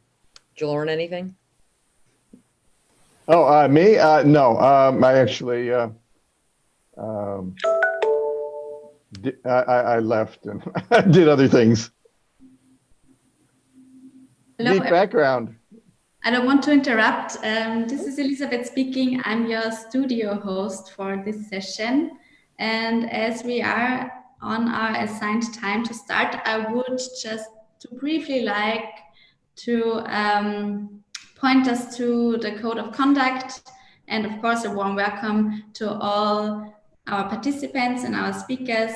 If you encounter any problems, please reach out to me or my colleague Theodora, who is here to also have a look at the chat and the forum. As for our code of conduct, please make sure that you are identified in the Zoom room with your full name. You can change your name by yourself, and when you want to ask a question or make a contribution as a participant, please raise your hand and we will then give you the floor and also help you unmute. All the speakers, you can mute and unmute yourself. Please, when you're not speaking, make sure that you are on mute as well. Once you are given the floor as a participant and also the first time as a speaker, when you're speaking, please state your name and your affiliation, and then you can go on with your statement or your questions. contributions can also be made in the chat and the forum, and we will try and then bring that to the moderators to include in the conversation. The Zoom rooms are for registered participants only, so please do not share the session links with anyone outside. If participants fail to comply with our code of conduct, we will gently remind you, but if we fail to comply, then as a last resort, we could also kick people out, which we want to avoid, obviously, and I hope we can come together for a productive, informative, and interactive session today. And with that, I would like to hand over to Olivier and Shane, who are our moderators for the next 1.5 hours, and wish you all a wonderful exchange. Thank you. Thank you, Elizabeth. Thank you very much, Elizabeth. So welcome, everyone. I'm Olivier Crépin-Leblanc. I'm the chair of the Dynamic Coalition on Core Internet Values. And I'm thrilled to see that there are quite a few people joining us today on this pretty interesting, hopefully pretty interesting panel of a star-studded panel, I think maybe we should call it, of participants that will be speaking to us about the characteristics, what characteristics of IoT good practice and core internet values have contributed to the success of the internet and IoT to support a world living under COVID-19 lockdown. Shane, do you want to say a few words? I mean, the Dynamic Coalition on Core Internet Values is all has worked for many, many years to look at what some call the internet invariants, the characteristics that make the internet what it is, technical characteristics, should I say, primarily things like being neutral, open, etc., distributed. There are a number of papers which are linked to the agenda page, the wiki agenda page, that if you're interested in the coalition, you can read. And if you want any information, further information, of course, you can email me quite easily. Shane, do you want to say a few words? Yes. So we joined these two dynamic coalitions together last year in Berlin. The Dynamic Coalition on Internet of Things started in 2008. It had a lot of the actual papers that are available on the wiki will reflect things from 2016, and our values have really stayed steady, which is the idea around IoT that we need transparency, accountability. Building the privacy frameworks has been a more recent issue in the last 10 years, which has brought about the concern about future-proofing with IoT and the ability to monitor and question and educate people around legislation and regulation so they understand that when you're trying to secure IoT, it can happen in many different places along the ecosystem, in the not just at the open the box device level. But we had a very good long conversation about the need to blend core internet values with the ecosystem of IoT last year. I'm really looking forward to having a continued dialogue about it today. That's great. Thank you for this. So, as I said earlier, we've got a number of panelists today to speak about this topic. And really, the topic was brought forth by a number of things. First, the fact that we've got COVID-19 that is touted everywhere as being the point of no return, where the old world ends and the new world starts, where life will never be the same anymore. And I'm not going to comment on it, whether that's the case or not, but it certainly is the case that we have, well, COVID-19 has had quite a number of effects on the internet as a whole, if only just because of the fact that everyone has worked a lot more from home, and also use the internet when you're in furlough or you're off work, use the internet for a lot more entertainment resources, watching, streaming, etc., etc. So there's been quite some load on the net as it is. And I think we might draw some conclusions from that. Second, of course, there's also been there's always some discussion going on out there about whether the internet is fit for purpose or whether it's old technology that needs to be replaced. And ever since its very beginning, and I can remember the late 80s, or even early 90s, when there was this whole thing about the information superhighway, there was already a debate back then of whether one would use the internet or you needed to build a brand new information superhighway that would maybe be internet-like or maybe not, but at least be a lot faster than what we had back then. So big discussion that we have now, because up to now there have been a lot of proposals coming out, and one of the recent proposals that we've seen has come from Huawei, and unfortunately they weren't able to join us today, but Huawei sent a proposal over to one of the ITU working groups for Internet 2030, their vision of the Internet 10 years from now. And one might think, well, you know, it's a long time away, it's 2030. I remember what we were talking about in 2010, which doesn't seem to be that long ago. And some of the predictions that we made back then, yeah, okay, forget the predictions, but the whole point was that the paper which was proposed there showed that maybe the internet would change a lot, and was somehow a lot of things needed to be changed and something new had to be designed. So we're not looking at building or evolving what we have today, but perhaps changing things and having a brand new network to support it. There's some people who know a lot more about this on this call, so we'll be able to discuss maybe a little bit of this. There's also an Etsy group that has started work on a new internet, and of course it's a follow-up. It's not something that's just come out of the woodwork like this and said, hey, there you go, a new group.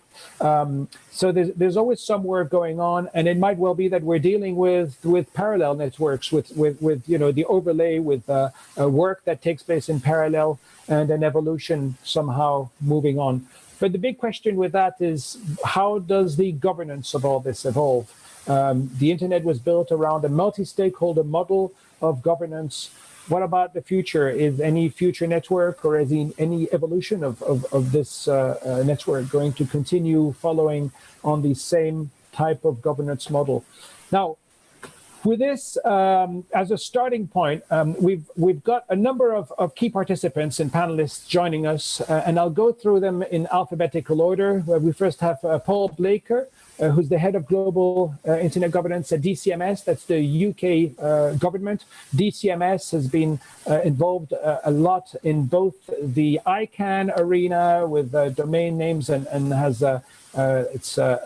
people on the GAC, the Government Advisory Council, Advisory Committee, sorry. And then you've got also people from DCMS in the ITU processes, the WSIS, the all of the things that are taking place over in Geneva. So Paul is going to be able to provide us with an insight on the positions that the UK has taken over the years on these issues. Vint Cerf, and I hope that he's able to join us. Hopefully he's on the call now. Well, does he need an introduction? Chief Internet Evangelist at Google. He's had an illustrious career. One of the things that he's done, small thing that he's done, was to invent TCP/IP, co-invent TCP/IP with Bob Kahn, and so this is really the basic protocol on which much of what we see today is based, and therefore he's been credited as being one of the fathers of the internet. David Conrad is the Chief Technical Officer of ICANN, and ICANN, as you know, is the organization that that coordinates the internet's identifier system, primarily domain names. So one of the reasons why David is here today is because the ICANN has responded directly to the points that were made in the new IP paper by Huawei. So he'll be able to share some views on the addressing side of things, I guess, and maybe others. I know that David has an illustrious career as well. John Grant, thank you for joining us, is the chair of the non-IP networking group at Etsy. So that's potentially one of the groups that will come up with the next internet. So it's great to see you here, John, and I hope that you know, we'll get a good insight of what this group is about and how this group is going to work. Marco Hogowonik is from RIPE. He's the Senior External Relations Officer for RIPE and CC. Marco has been the drafter of the, and his team, of course, has been the drafter of the response from RIPE and the comment from RIPE regarding the new IP paper. And Marco is very much involved with all the issues of internet governance as they stand today. Olaf Kalkman, Principal for Internet Technology, Policy and Advocacy at the Internet Society. And here, Olaf has been the drafter also or the main drafter of the paper that the Internet Society has published regarding new IP. And then finally, and that's just alphabetically, Anthony Ritovsky, principal at NetMagic Associates. Anthony has been a long-term internet veteran, has worked on a lot of things at the ITU and all of that sphere, 5G as well, and knows a lot, and is based, well, basically has written a number of articles on Circle ID, which are linked actually, and they're thought-provoking articles linked over to our agenda. You'll notice they're all men, some of them with white beards, some of them not. It's just unfortunate that they all are, but we thought on this occasion we'd need to get the people that actually were directly involved with drafting and writing the things that are at the core of our discussion today.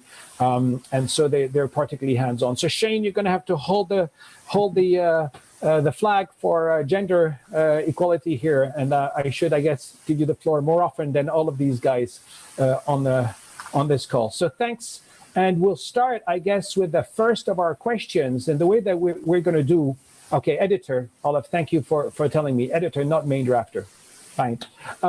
It's still a very important thing to be doing. Editing sometimes more so than drafting. Sometimes editing means rewriting everybody else's work, but you don't say that you're an actual author. It's actually much nicer to do it this way, some would say. So we've got several questions, I guess, which are on the cards, but hopefully we can get this into a real dialogue rather than me just going on and on about things. And the first question that we were going to ask, the main thing is, well, we've got COVID-19 and we've got all these changes that happened in the past 6 months in the world where we thought things were just a smooth sailing, and it obviously is not quite smooth sailing for, well, everyone, I guess. Is the internet fit for purpose in 2020? And I think that as a starting point, we could probably get Tony to talk to us about this. And I think Tony's got a slide on that, and that's the only slide that we have on this. So Elizabeth, I don't know who's in charge of the slides. If they can put the first slide on the screen, that would be great.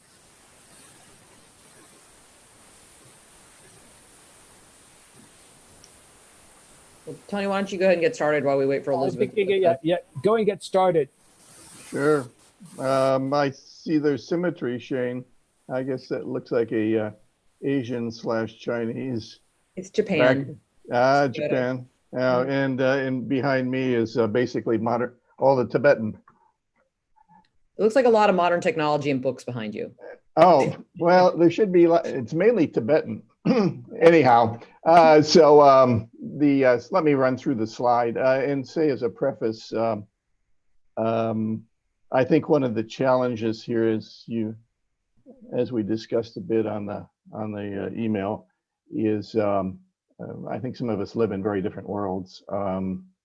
And I certainly don't live in, I suspect most of the worlds, at least today, that most of the people in this panel are. Good. So you're adding a diverse point of view. Thanks, Tony. Right. Okay.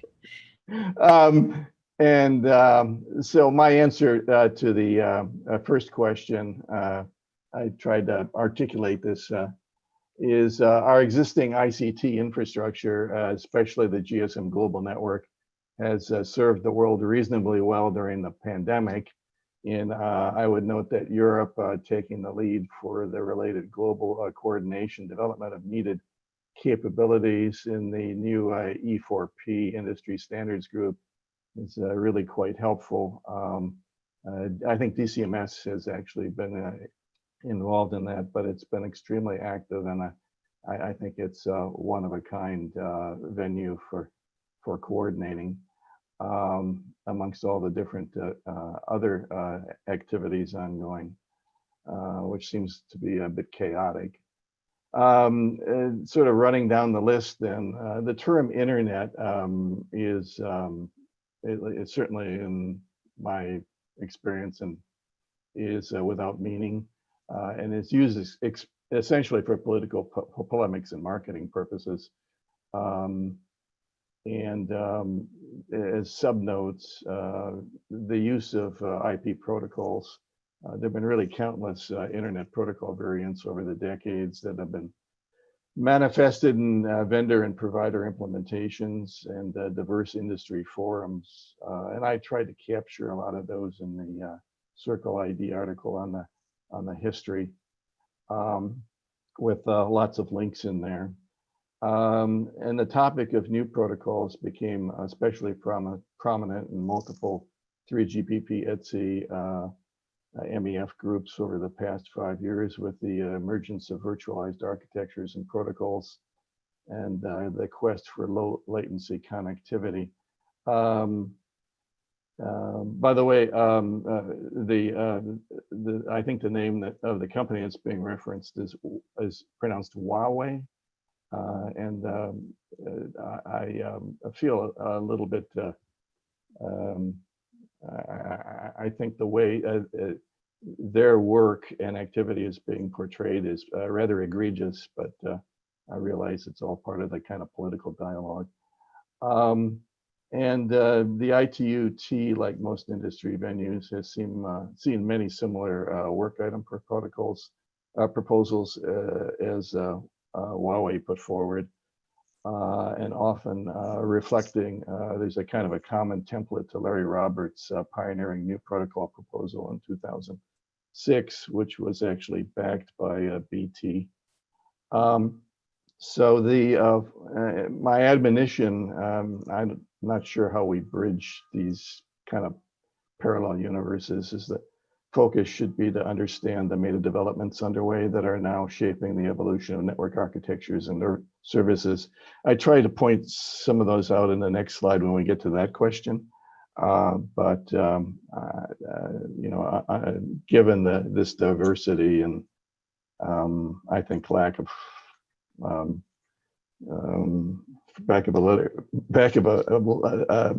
for lack of a better term, sneak holes between these black holes between the universes, that may be about the best we can do for the moment. So anyhow, that's my initial set of comments to this one. Thanks for this, Tony.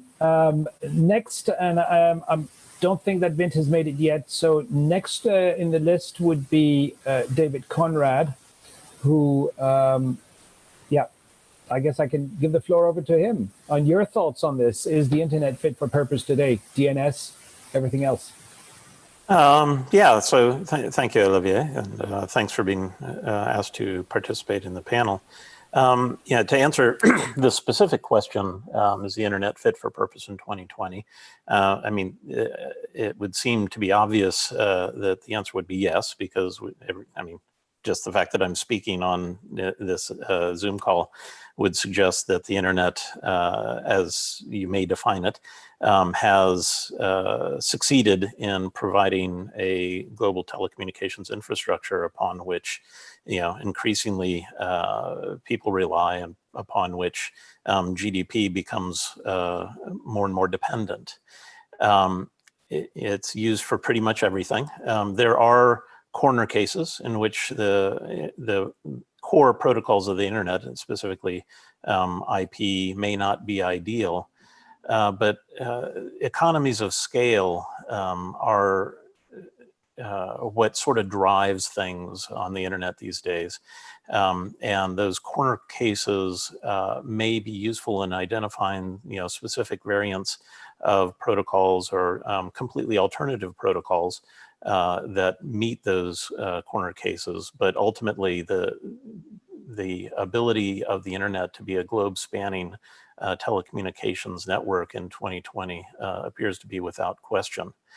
You know, I think there are aspects of how the internet has been deployed that, if nothing else, COVID-19 has shown may need some adjustment.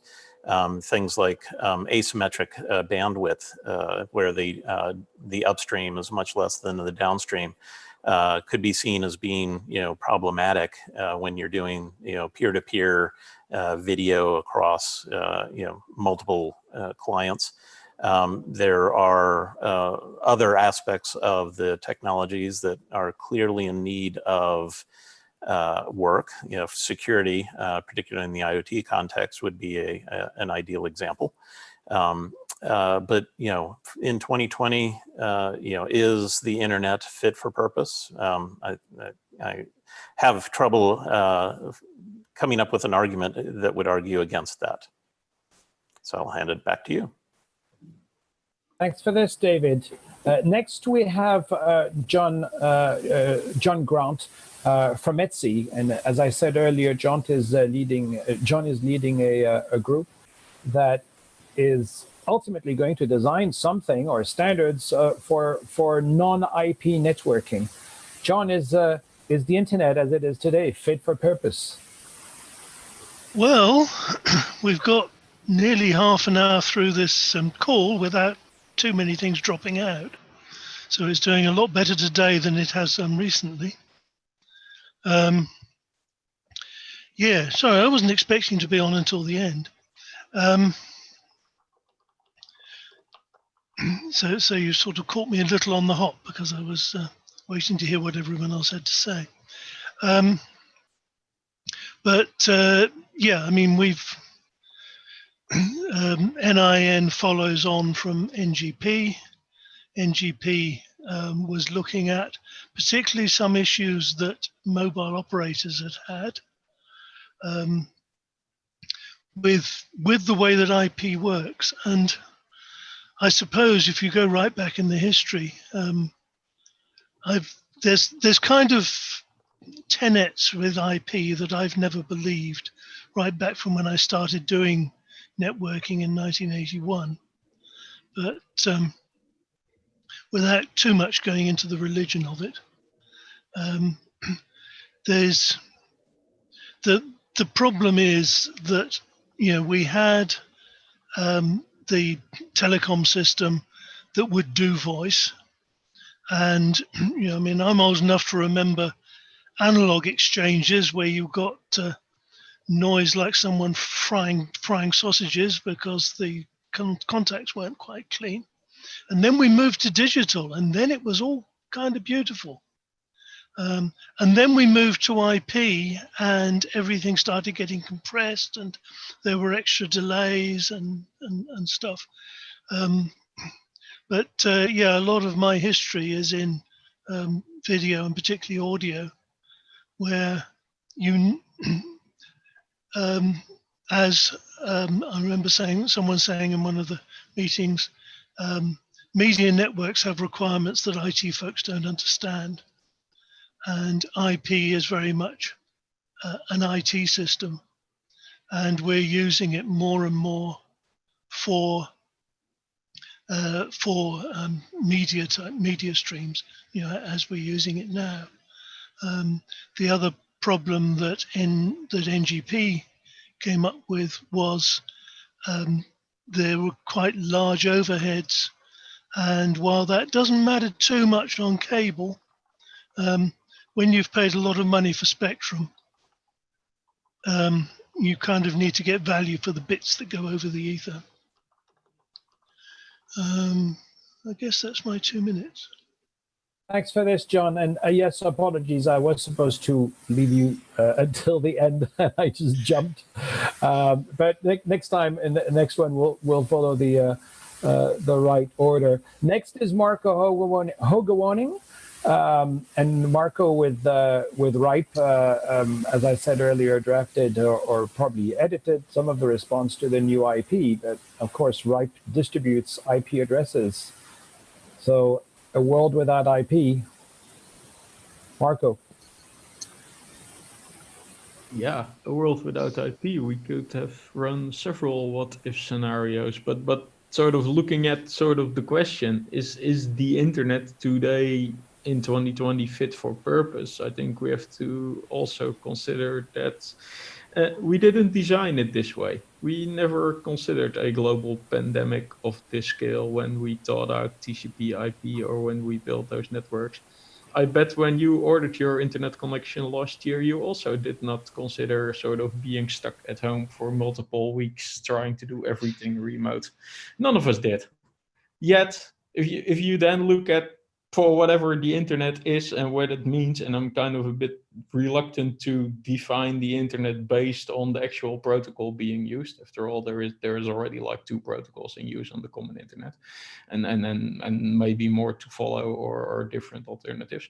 But in the end, if you consider the core values of this being a flexible and adaptable system that quickly scales up, it exactly did what it said on the box. We told everybody to work from home, and okay, here and there a few hiccups, but mostly it worked. And that also, while thinking about this and reflecting back, is it like, yeah, would another network, or would one of those older network designs that have now disappeared served us this well in similar fashion, in trying to connect? Would that have scaled up? So yeah, I come from an internet background. I've been basically working with internet all my life. I think it especially with this COVID, with this global pandemic, it shows what a marvelous system has evolved over the last 40 years with all of our help and with all the tweaks that we can do. Looking for the future, are there things to improve? There are certainly lessons to be learned from COVID. Looking at core internet values, what for me are core internet values, and then principal things are security by design, privacy by design. We can probably look back at the last few weeks and see how that sort of worked. And I think that's probably also the best way to reflect back. Is what we understand the internet, and is what we understand the core or what you see as the core values of the internet, and see how those interacted with the current pandemic and how they helped the internet to scale and morph and be flexible enough to adopt this. In that sense, without those principles, would it still have worked? And I think that's the way to approach this, rather than should we change anything? Think about it like, okay, what if we would have a different system? What if we would have less of a permissionless innovation? What if this system would be more rigid with a couple of global dominant players? The fact is that we now choose Zoom. We could have taken 5 other platforms to have this meeting. And I think that's the core value, the principle, that openness, that modularity is what saved us here. I'll leave it with that as an opening. Thanks very much for this, Marco. And it's interesting because, yes, we do have the choice, but often everyone follows the choice of everyone else, and you end up with these conglomerates. It's called the network effect, I believe. Exactly, the network effect, strangely enough. All right, next in our list of speakers, and I understand Vint is on his way. He was in the wrong room, and he's been sent to the right room, and this happens because I did the same mistake. Next is Paul Blaker, and Paul with the UK government.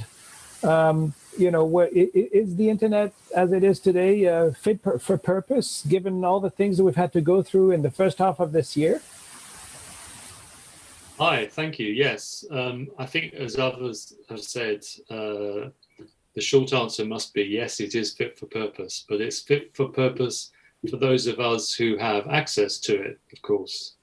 I really see how COVID-19 is changing how people think about the internet. We're all depending on it for public health advice, public services, business, just social well-being.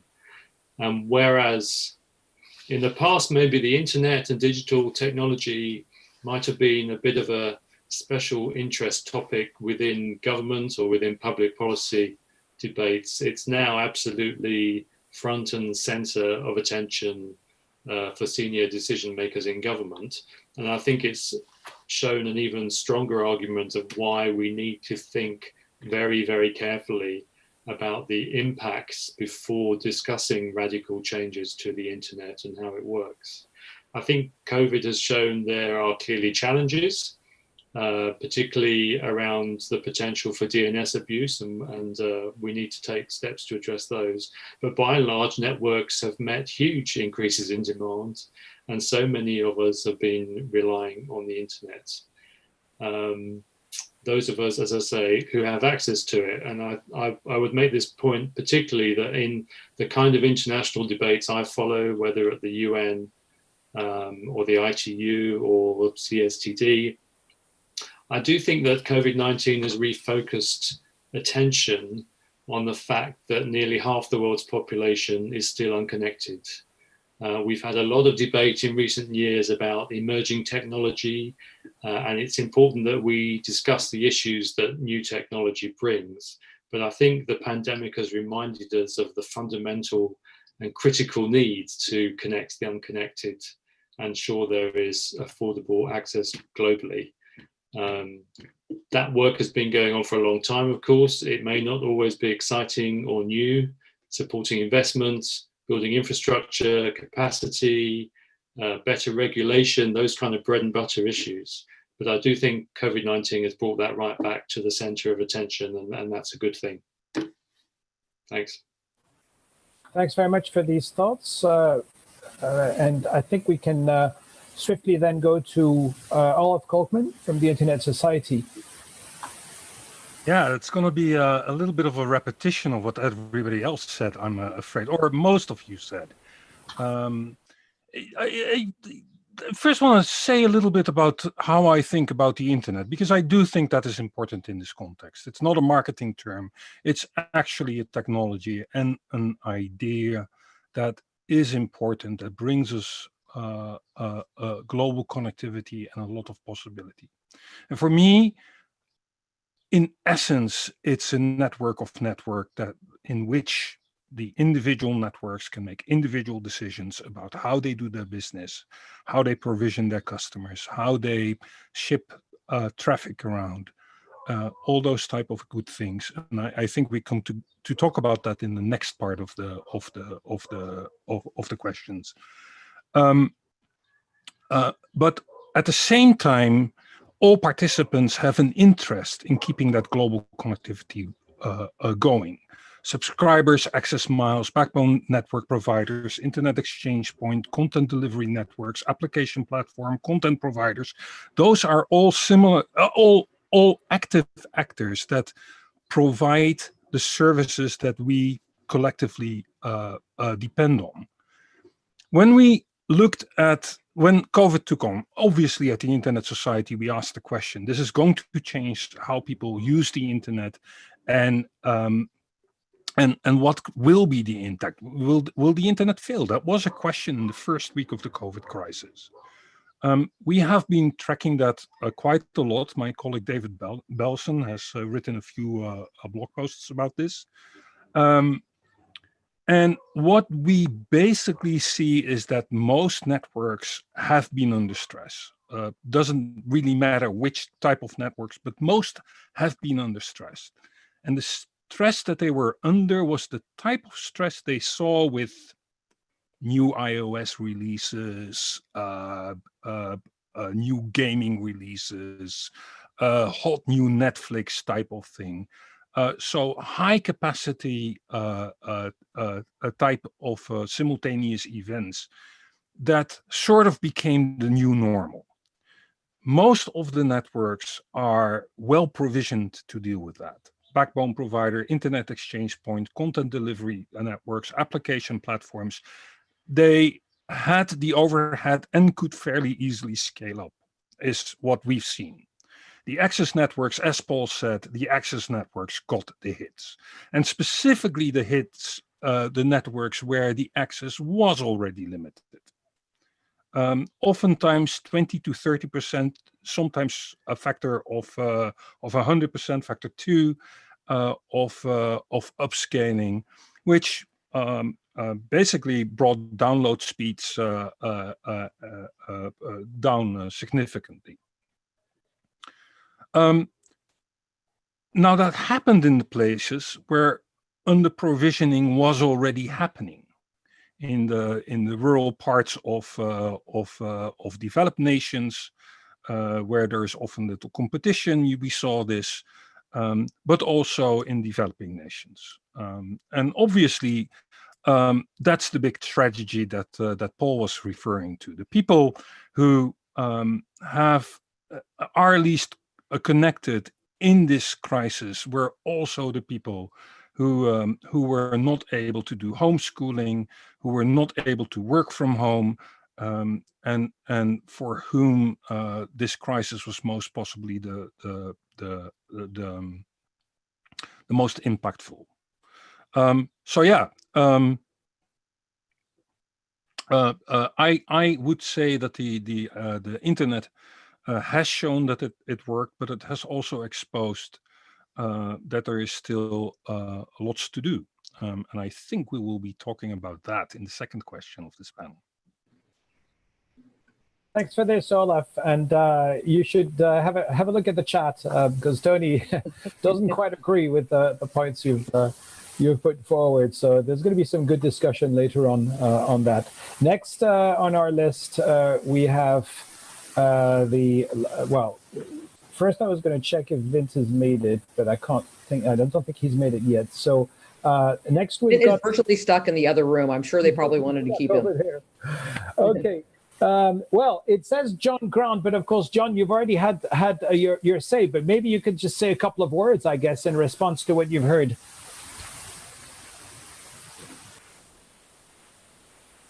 Yeah, if I can find the unmute button. Yeah, no, I mean, I think there wasn't anything there that I violently disagree with or anything. Great. So I guess the internet, from what I've heard, most people said it is fit for purpose. The question now is the next 10. Well, I mean, obviously, you know, things like audio quality and so on can be improved, and that's what we're working on. But yeah, you know, the basic things we use the internet for, that does seem to work. Gaming, email, web surfing. Yeah, I would think gaming could do with a bit of work on latency as well. But it's not something I mean, I don't play online games, so it's not on my radar. But yeah, I mean, being able to find information and that kind of thing, it works well. Well, okay, so let's look now at the next 10 years. And I guess the question there is with the new IP proposal, which comes up with a more, I guess, modern technical alternative supporting better IoT, 5G, etc., because we do have to think that these are just around the corner. IoT, and Shane might be able to tell us a little more about that in a moment. 5G being very, very different from what we used to with some of the services that need extremely low latency. You know, we've got this technology that's out there. Is this compatible with what we have so far? Are we dealing with what's been said as parallel worlds? Could we have parallel worlds with these holes that go from one to the other? And then what about the internet's governing model that we currently have? How is that compatible with the future? And will that be preserved, or will that have to evolve as well? Again, let's start with Tony Rutowski.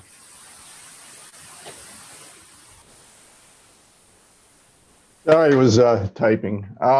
You want to take your information on chat, go real time with it? Well, I don't know. Some of in the this chat is, if anybody wants to read it. There I mean, go. some of this is just, you know, it's a bit surreal because, you know, I think we basically exist in very different worlds. What do you mean by that? I don't understand what you mean by that. Well, one of my suggestions is, you know, basically go to Security Week, which is ongoing right now at Etsy. It's having its own set of presentations like this. And you will hear none of this dialogue, and they will be dealing with basically a kind of multitude of protocols and the gateway problems. It's the commercial, and it's a kind of a massive commercial mobile, you know, world of other venues and protocols and platforms. But isn't that just a parallel? It's not necessarily a different universe, it's a parallel universe, because while those decisions are being made, there are things that are being layered upon it. Yeah, I mean, in many ways. And in fact, the 5G model, in many ways, tries to capture that. They incorporated NFV and the SDN as the underlying platform, and there's basically a bifurcated instantiation of architectures and protocols underlying layer, and then you have services on top of that. And then they're holding, there's 3G, massive 3G meetings with, thousands of people and thousands of contributions occurring almost every month. And that's what sort of the world's going forward with. Meanwhile, my sense is you guys sort of exist in your own little universe. Maybe people are in their parallel swim lanes. We're very appreciative of the work that's going on. I don't know that we're ignoring it. I think we're very thankful for it. Well, or vice versa. There's sneak paths between them in terms of some of the liaison statements. But by and large, the constructs, the mindsets are just entirely different. No one would have this kind of a dialogue in if you will, that industry universe. I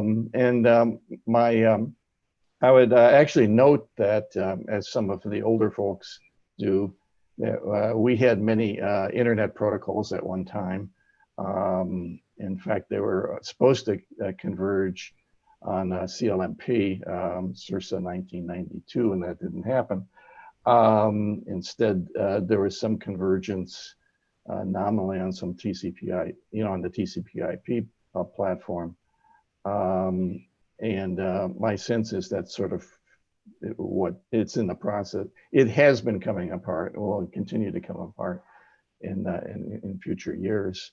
So I want to bring up one thing you noted here in the chat is that there's a lot of people in the world that are still using DSL. And this question is about, we've gone through, are we fit for purpose? But as we're going through to support in 2030, these groups that you're talking about, are they helping us get to the next phase more rapidly? Are we leapfrogging?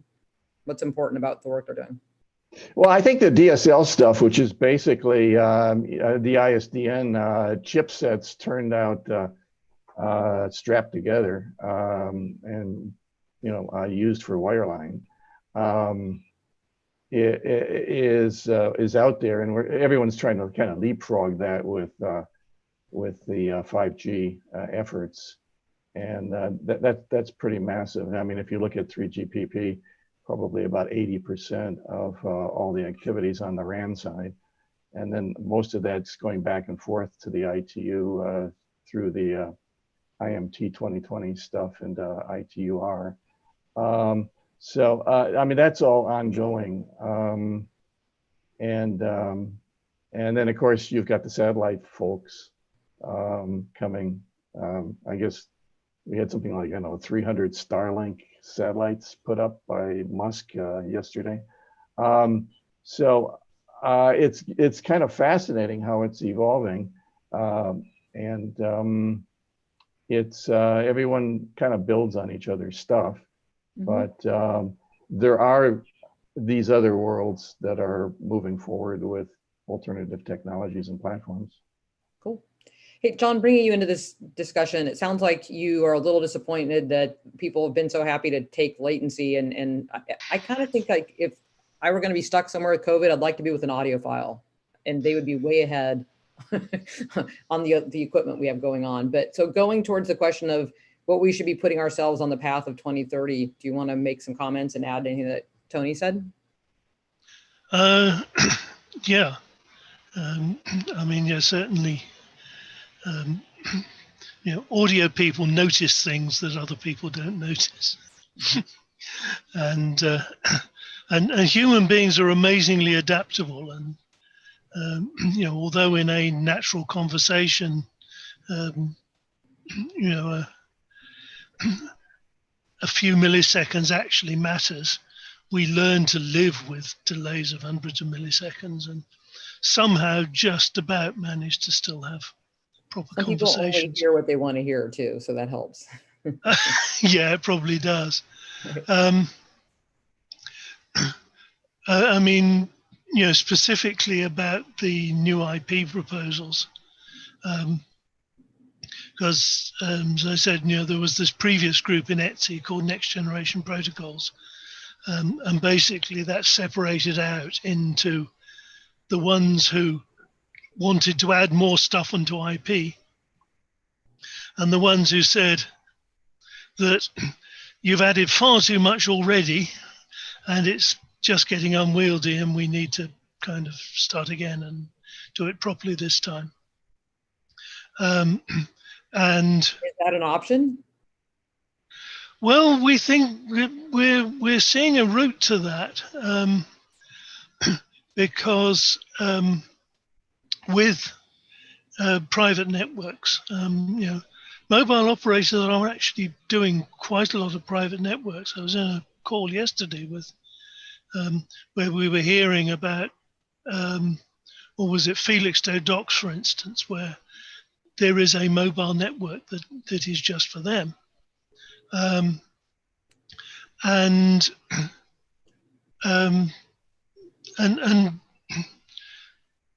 those kind of networks have requirements, like particularly for latency or when it's IoT type things where you need to worry about battery life, and the gain of what we have in NIN is enough, and the kind of the barriers are much less when it's private network because it doesn't have to be a 3GPP standard, and so we're being told that provided and as it is, it's very much compatible, so we can carry things that have IP addresses. It's just we can also carry things that have other kinds of addresses. We can carry very low latency live media, and we can also carry traditional packet data. But one of the requirements on NGP was to get the size of packet headers down, and in NIN we've done that. The new IP people seem to have gone the other way. Their packets not only have all of an IP header, but a heap of other stuff as well. So there's kind of a difference in beliefs there, but we think that we're following the requirements of the operators. I'm glad you brought that up, because I think what you're saying is we're asking for the space to be utilized so we actually get more things done in the space. I'm curious to have the group address this new IP proposal where it seems to be more interested in direction than actually putting more availability into application.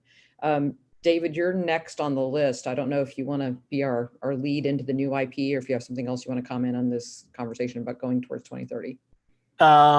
With regards to new IP, we are, ICANN, my group within ICANN is undertaking a study trying to understand what exactly it is. One of the challenges with new IP is that the technical specifications for it are somewhat hard to find. And when you look at the, I'm sorry? You would think that would be important. Yeah, and when you look at the information that is available, the answers that you get depend a lot on who is actually speaking about the actual protocol. So the first focus for us is to actually understand what exactly new IP represents in terms of bits on the wire, in terms of functionality that new IP actually provides that IP cannot. Why would you try to replace a global spanning infrastructure, with something new and untested, if you don't actually understand why the old stuff isn't able to meet your use cases? So that's an ongoing study that we're undertaking within ICANN. With regards to the internet in 2030. I guess part of the issue is, what do you mean by the internet, right? As Tony has pointed out, the internet has evolved over time. I would probably disagree with his interpretation of variants of IP or the internet. I guess it depends on what you mean by internet. I think that ultimately, part of this discussion seems to be a bit surreal to me, as Tony has noted, but in a different way. By analogy, Formula One cars actually go really, really fast, but you're not going to see Formula One cars being used as family cars, right? The internet is all about scale and network effect. When you have an environment that is trying to address 7 billion people, in order to transition into something new, you have to have a good business case. You have to have requirements that cannot be met, however poorly, using the existing technologies, something that we've discovered as we tried to transition from IPv4 to IPv6. IPv4 works reasonably well. IPv6 is better in a lot of ways, but there wasn't sufficient justification for a lot of folks to actually move over to it. So, if you're talking new IP or you're talking about specific corner cases that the internet protocols are not able to meet, you have a huge hurdle that you have to jump over in order to actually see the significant deployment that would make it a globe spanning infrastructure. 2030 is 10 years away. In 2010, how is the internet different then than it is today? Largely, we're seeing more of the same. We're seeing, new applications built on top of the neck of the hourglass.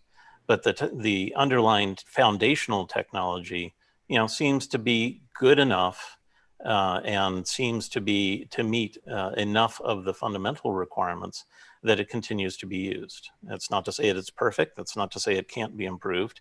It's not to say that I think it's ideal. It certainly isn't. But the technology itself, I don't see the business case, the justification, the use cases that would result in a fundamental change of the underlying technologies. But then again, my crystal ball is notoriously cracked. Olaf, do you want to add some thoughts to that? Yeah, being a little bit at the end of the queue makes everybody else steal your thunder a little bit. But yeah, no, I think that's right. I am known to have a very bad crystal ball. I would say that if you look at the internet, it's the agility and the generativity that it offers that makes the internet as a global infrastructure something that people have learned to rely on. The fact that you can just add a network at the edge and be part of the bigger thing without having to buy yourself in is important. The fact that you can build an application somewhere in the long tail, the fact that you can do that without having to buy yourself in is important. If you go to a world where every service has its own, in the extreme, every service has its own type of, network optimization, then you also are in a world where you have to buy yourself into the optimization. So that's something to think about.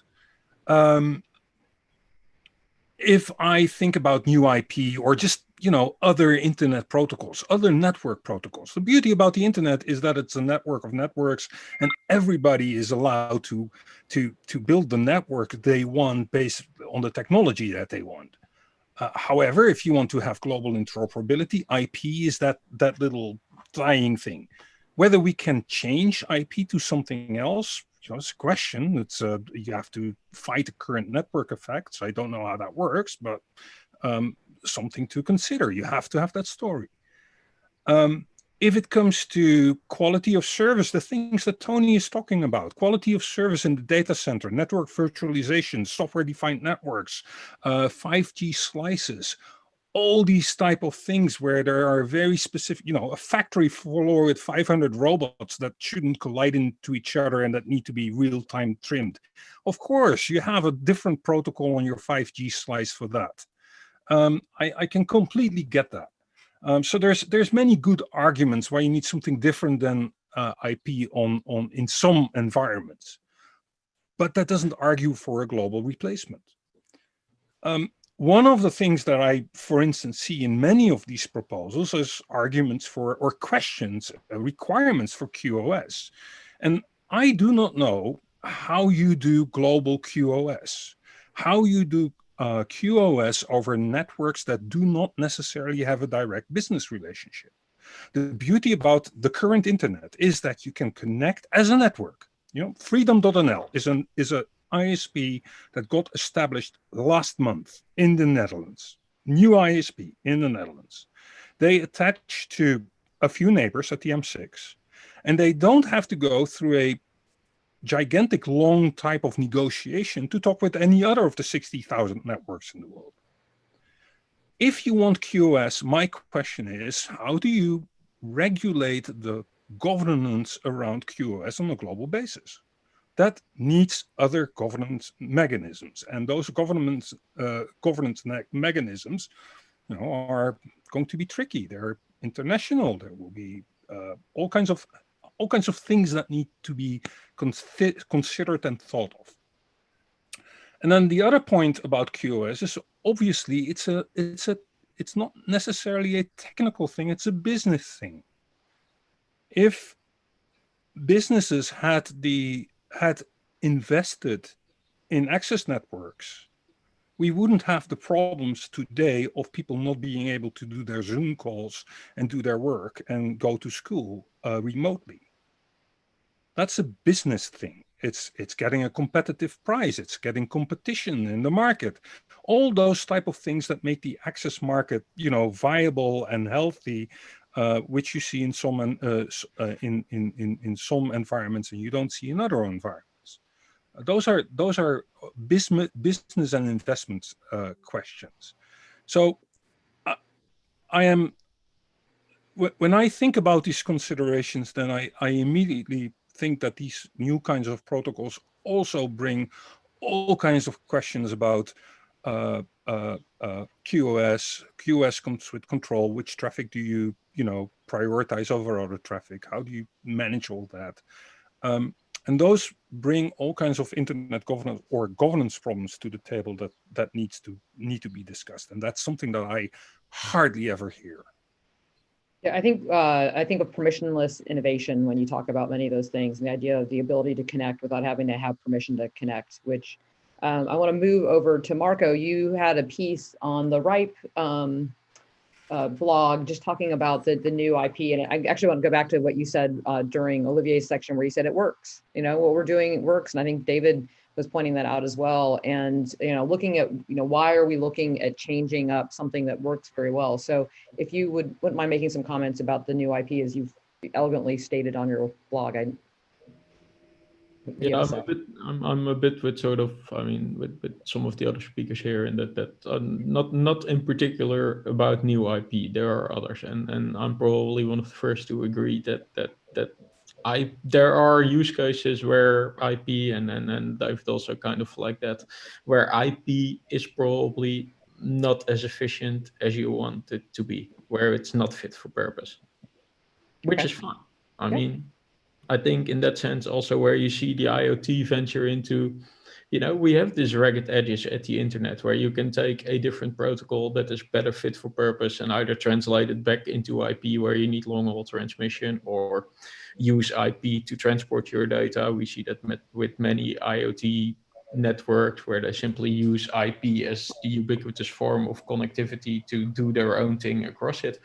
Which is perfectly fine, but I think, and that's kind of the point that David made and a couple of other speakers is one size fits nobody, and that goes for IP as well as for new IP or whatever other protocol. And I think that's the part that we need to understand is that sure, there are use cases where you probably don't want to use IP, and I've given presentations in the past as well. It's like, I can't imagine that sort of your modern self-driving car approaching a traffic light. I can't see that work on IP. That's probably there's much more efficient ways to do that than using the TCP/IP protocol as we know it right now, which is perfectly fine.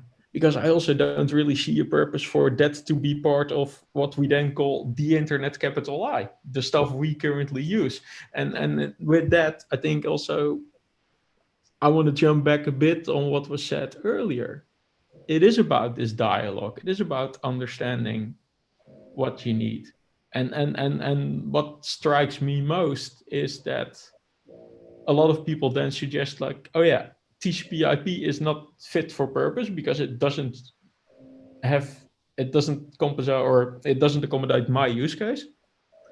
But now I'm going to redesign everything top to bottom, because I honestly believe that there is a one size fits all, and I don't think that's not reality.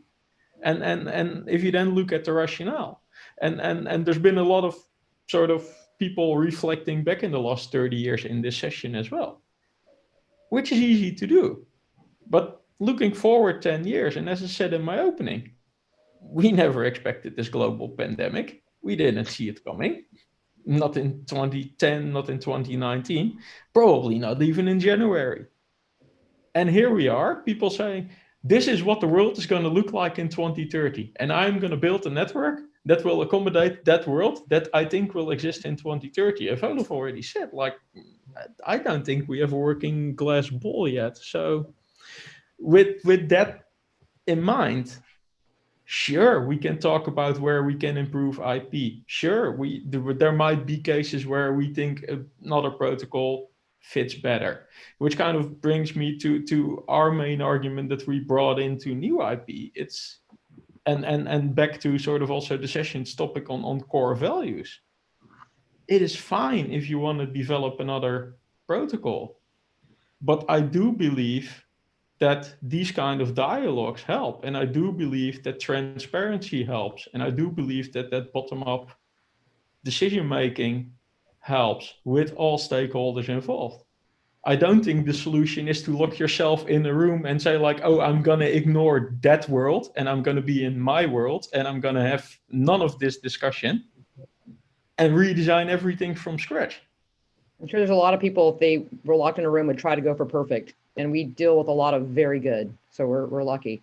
Paul, I want to bring you in. One of the things that we have not gotten to in this part of the discussion is the actual governance of going towards 2030. So if you want to comment about how all of this technology flows into our challenges with internet governance and global IP. Yeah, sure, thanks. I think just to start with, just to recognize what Olaf and others were saying about the internet currently is built as a distributed network with a modular architecture using a suite of technologies which have been developed and importantly, they are governed from the bottom up. And it's these characteristics actually that have allowed the internet to grow and develop, and they underpin the resilience of the internet even when under heavy stress or attack. So it's clear to us that the internet, of course, must continue to evolve, continue to develop in order to meet who knows what kind of new technologies, applications and services are going to come down the track in 10 years' time. But those characteristics of an open distributed network will continue to be crucial to the future success of the internet. And speaking from a government point of view around the governance of this, it's very much the UK view, I think, shared with other European countries, that evolution of the internet should be developed in a way which is open, inclusive and multi-stakeholder, and which takes into account contributions and perspectives from different technical, industry and other stakeholders. So as a government, we have some serious concerns about the new IP proposal, as we understand it at least, at the ITU. Concerns around interoperability, and resilience on the internet and the potential for centralizing control. Concerns around the fact that the work at the ITU seems to duplicate work which is going on in other standards development organizations. And also, I think a concern that others have raised that deploying a new IP could lead to enormous costs, enormous disruption and potential for fragmentation. Plus, I don't need to say, we still need to accelerate deployment of IPv6 before we start talking about a new internet protocol. So there's a whole range of concerns there, but perhaps even more fundamentally, in terms of governance, we don't think that an intergovernmental organization like the ITU is the right place for the evolution of the internet's architecture. It's the IETF, which has successfully driven the internet over many years. Now, I don't think anyone would say the IETF is a perfect organization, but it certainly has the necessary open, inclusive and industry-led approach that the ITU doesn't. Of course, that puts an obligation on the IETF and the folks who go there to make sure that it's addressing the issues for the future effectively in an inclusive way. And it takes account of some of the policy issues and some of the longer term impacts and consequences of its work in a responsible way. And I see that tomorrow in EuroDIG, in fact, there's quite an interesting session on the relationship between standards development and policy. So that looks like a really good one to attend tomorrow.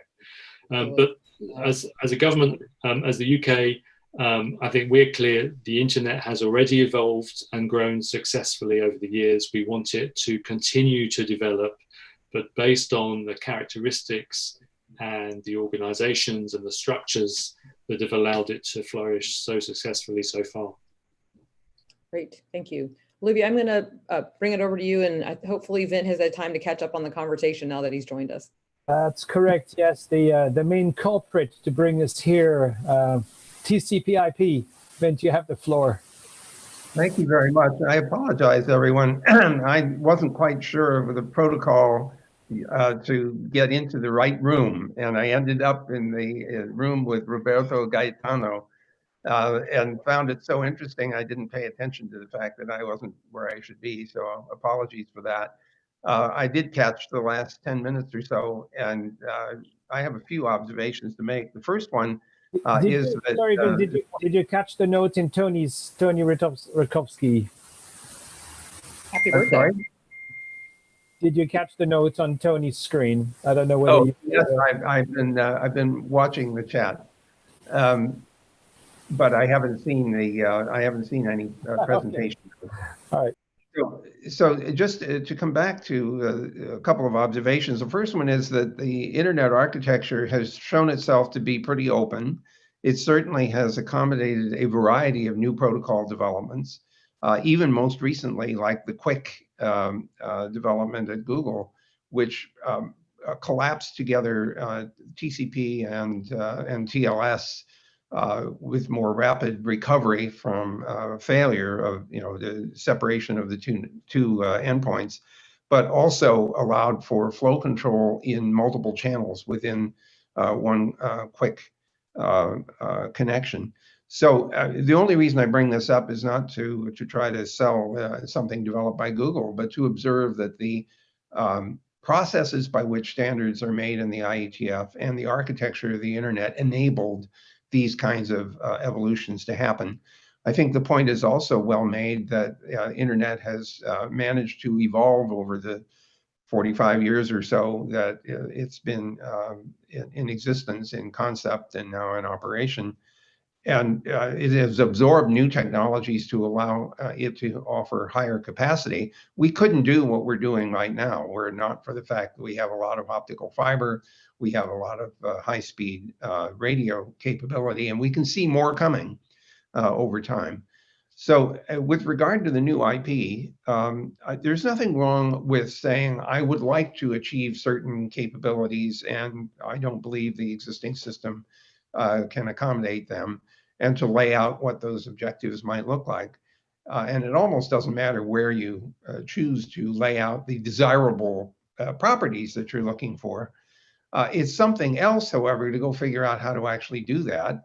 And it's another thing to ask whether you have to start all over from scratch or whether you can achieve the properties that you're looking for by evolving the existing system. And I would argue that we have a great deal of evidence that the system we have right now is evolvable, although the point that was made on the chat that we're only a third of the way through with IPv6 is truly a frustrating observation, and one which I hope that somehow we'll be able to overcome, especially now with the pandemic in place, with all of the impact of social distancing and people working from home. It's forcing the internet to provide for more symmetric capacity so we can have video in both directions.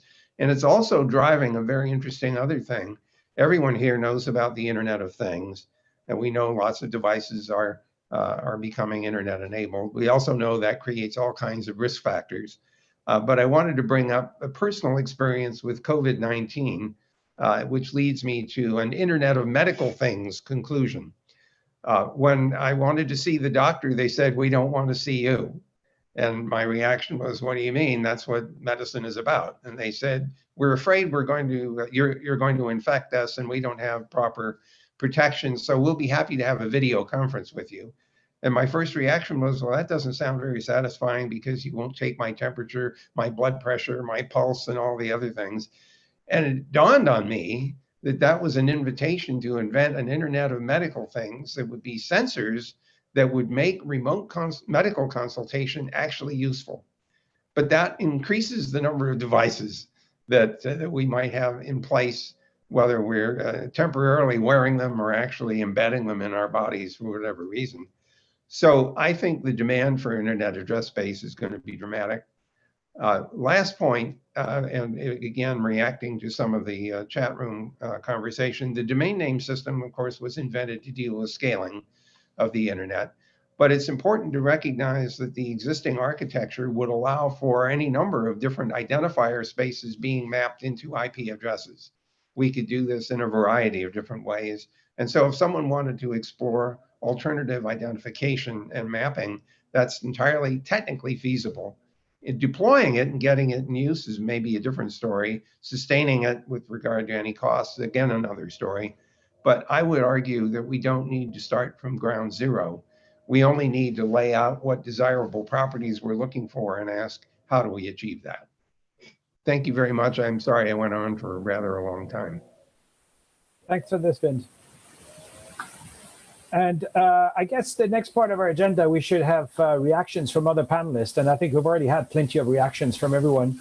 I also wanted to get reaction, because time is short, reaction from participants here. I've seen a lot of life on the chat now, and I'm glad that the chat has been opened up for everyone to post to everybody. But if you do have a question, comment, and so on, and you'd like to speak, I'm not sure the protocol for it, but if I know that the hosts are able to, there you go. You can put your hand up and the hosts are able to unmute you. So first we'll start with Andre Malencia.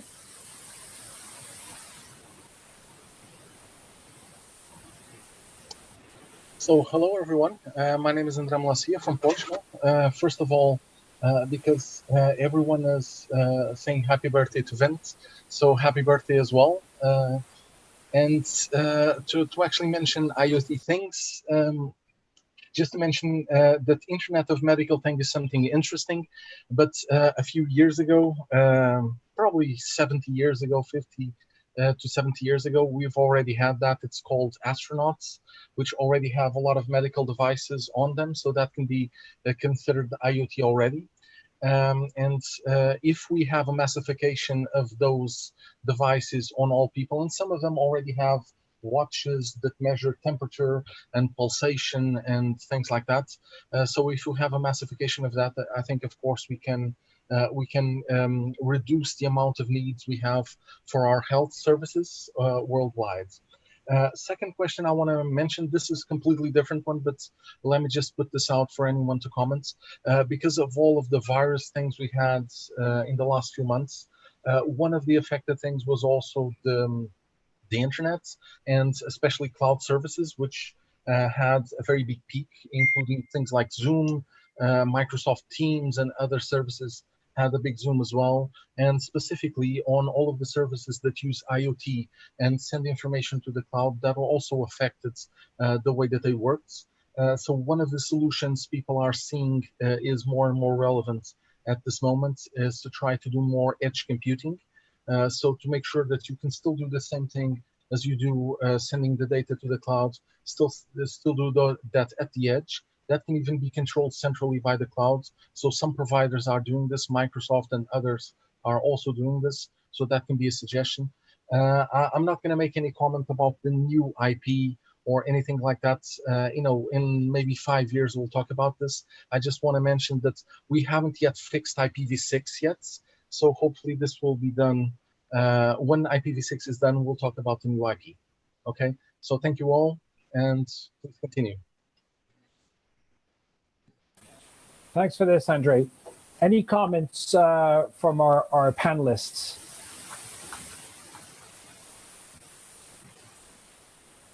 Well, with regards to let's do new IP when we're done with IPv6. Be careful what you wish for, but I'll take you on that challenge, Andre. See you in 2030. Well, as you may have seen from my comment, I want end-to-end Ethernet. I just want the MAC addresses resolved. And as Vint knows, I'd love to see what happens with Bob Metcalf. Why do we need MAC addresses in every packet? If you find a way to build a global routing table of MAC addresses, I'm looking forward to your solution and a proof of concept. I got a feeling Google's done it already. Vince is staying silent, thinking, "Oh, little do you know." I like Olaf's comment about broadcast storms from hell. Okay, maybe we're delving too deep into tech, people. Let's yeah. I think that comment is right, Marco. We are geeking out, and sorry, there's a plane. So it's okay for you guys to geek out. There's a question in the chat from Seva Subramanian. One of the claims by telecom firms in justification of their self-assumed right to control all communications is that they have invested in the infrastructure. Business firms from the internet side have also invested in infrastructure. Could there be coordinated efforts to cause the internet companies to increase their unconditional investments in global infrastructure, for example, in fiber, in technologies that support community internet networks, in P2P towers, in internet devices that may not have to work like telephones, etc.? So may I jump in, Olivier, on this one? This is actually a very good point. And those of you who have been following the underlying physical infrastructure of the internet will have noticed a massive build out by some of the large internet companies, Google, Amazon, Facebook, and so on, have built their own networks. They're investing in undersea fiber. They are investing in access to data centers, access to internet exchange points. And so they are building out capacity connecting to the local internet access points of the typical carriers. And so the backbone of the internet has changed pretty dramatically from its early conception. There is parallel implementation from the major internet application providers all the way out to very close to the internet access edge. So it's already happening in some sense. And it's been driven by business and by efficiency needs. For example, Akamai, when it builds its system for content distribution, does so in order to reduce load across the backbone internet and improve quality of service for internet users. Subramanian's, I'm sorry if I mispronounced that, it's Seva Subramanian, makes a point which is already materializing, and the relationships between the internet access providers and the internet application providers is already established in a strong peering relationship. Yeah, I think there are, there are already parallel networks. I mean, internet exchanges themselves came in as a way of avoiding going through some of the other places that people otherwise had to go. And we kind of, we've got the mobile systems, and we've got the broadband, if you like, and those are kind of fairly separate systems, although there's a lot of talk of getting them to converge. But I mean, certainly in the UK, the last mile tends to be done by, well, even that's not entirely telecom firms, because I've got here we've got cable as well. So we've got phones and internet from the cable company, and we also have a phone and internet from the traditional telecom structure. Does it, John? Does the internet, in your view, have to be based on TCP/IP, or it's just a network of networks with any protocol? Yeah, to me, no, it doesn't have to be TCP/IP, but at the moment it all is. So, but ultimately, the job that it's doing is getting data packets from A to B. And Tony, sorry, it's Vin again. You just have to be able to identify A and B and have the network understand what that means, and then figure out a route from one to the other. So That's right. It doesn't have to be TCP/IP. In fact, it isn't always TCP/IP. TCP, UDP, HTTP, and RTP, and so on are all part of the picture. Even IP is not absolutely essential, although at the moment, if you don't use IP, it's very hard to figure out how you would express an endpoint in the network without every single device in the system having to change. And so I think we're kind of stuck for the moment with the IP address space. Again, a reason why IPv6 needs to be implemented just to allow for a larger termination point. Yeah, another way of saying this is obviously, or of course, or maybe perhaps IP can be replaced by another protocol. We're trying hard. We're trying to replace IPv4 by IPv6. And the interfaces there are, the things that you have to change in the interface are relatively small, just a few more bits, and that's about it, so to speak. But we can see how difficult that is. I think what makes for an internet, and we've been talking about that for a long time in terms of the internet invariance. But another way of saying is that in order to have an internet, you have to have an open and accessible protocol. The openness for the permissionless innovation, and the accessibility in order for folk to grow it, in order for one party to connect to that network and make it bigger, being a part of it without having n-squared contracts to be signed. So open, accessible infrastructure and using a common protocol. And it doesn't really matter what, if that's IP or BLAFU, that doesn't matter. But we currently have IP, and that's where the network effect is. A layered architecture and offering common services. And the common services here is the global connectivity, and the layered architecture lets us have Elon Musk build its satellites. The common architecture lets us use 5G type of radio connections with high speed to the rest of the internet, and so on and so forth.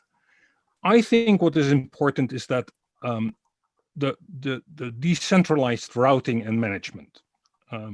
All networks are autonomous in this setup. They make their own business decisions, they make their own routing decisions. The global namespace is important. We all have to be able to find each other. And finally, the general purpose nature of the network is, I think, important. That's to me what makes an internet an internet.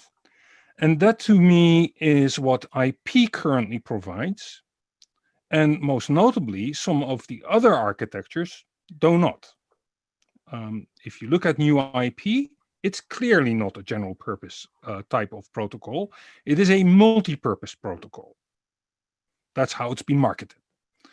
So and when I look at new IP or other proposals, that's the type of thing I'm thinking about. And I think that if we throw those properties away, we end up with a different world with different possibilities, with different control points, and we have to be able to discuss those in open fora. The same with the current evolution of the internet, the consolidation that is happening. And Vint, what you just said is the fact that a few big companies can build infrastructure towards the customer is a sign of consolidation, is something that we have to discuss, and we can do so. We have now all the governance infrastructure in place in it to be able to address or at least talk about these features and these problems and these issues, and get everybody who has an interest involved in those discussions. And to me, that whole set is an important feature of what the internet is.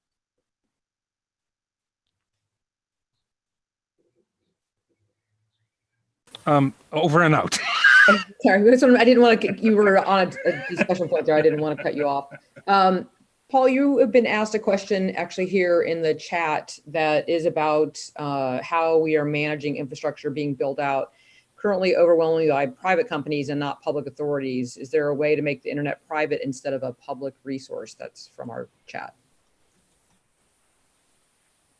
Yeah, thanks. It's a good question. I think what we've seen is how private sector investment, private sector innovation, providing applications and services that drive customer demand, that's the model that's worked. And we've seen that in so many places around the world. That's not to say, of course, that governments don't have some really important roles to play. Governments need to create an enabling environment to allow that to happen, encouraging investments, promoting competition and good regulation.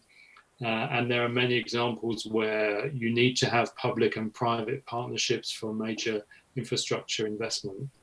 And of course, governments have to respond to different market conditions. There's no one model here.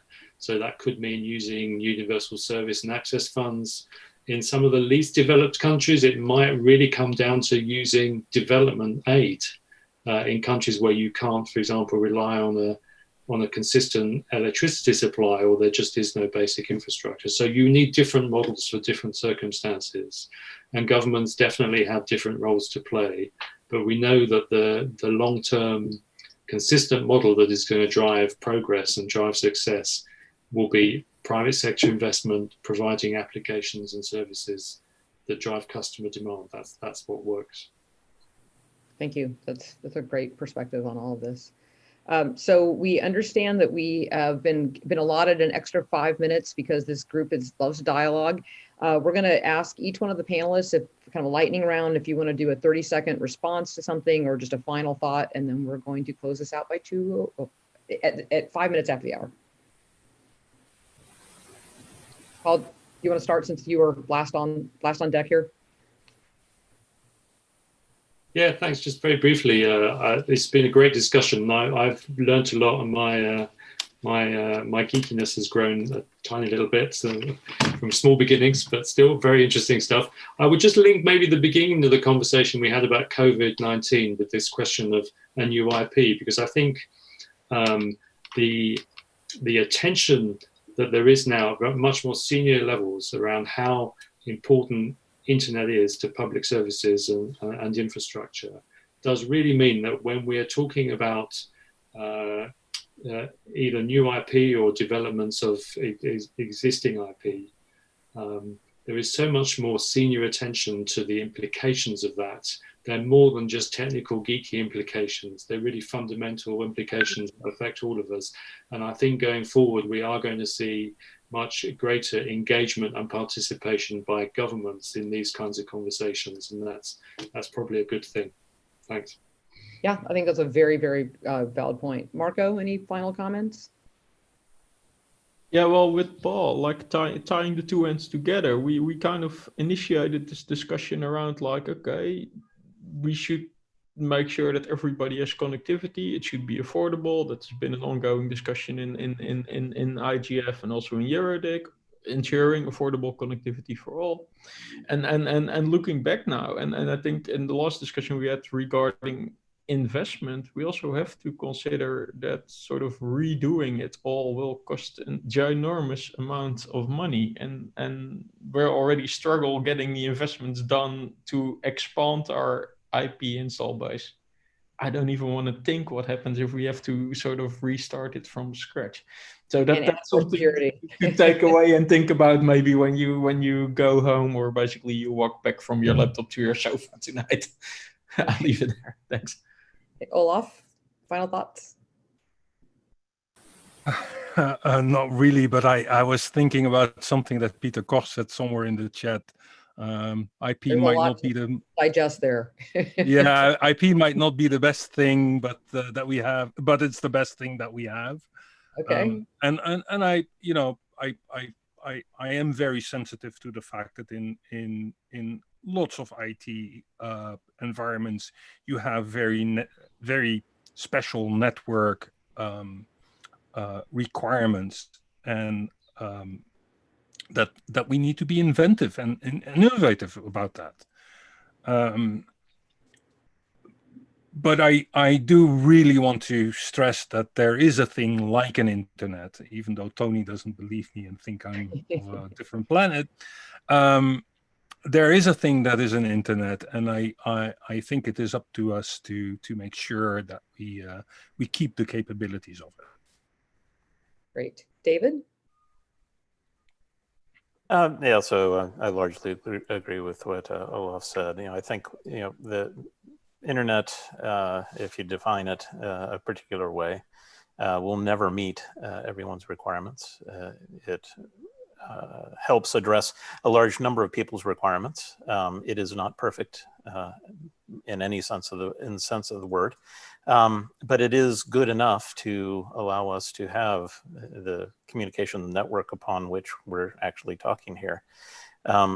I think that we need to be careful to not allow ourselves to be drawn into polemics and politics because of the special cases that, you know, are perhaps not ideal for the internet protocol suite as it exists, but look to see how we can evolve those protocols to address those cases or replace them. You know, one of the nice things about the internet is it provides a common medium that can allow interconnections of islands for those special cases. So ultimately, you know, I think COVID-19 has shown that the internet can address a lot of the concerns that individuals and governments might have.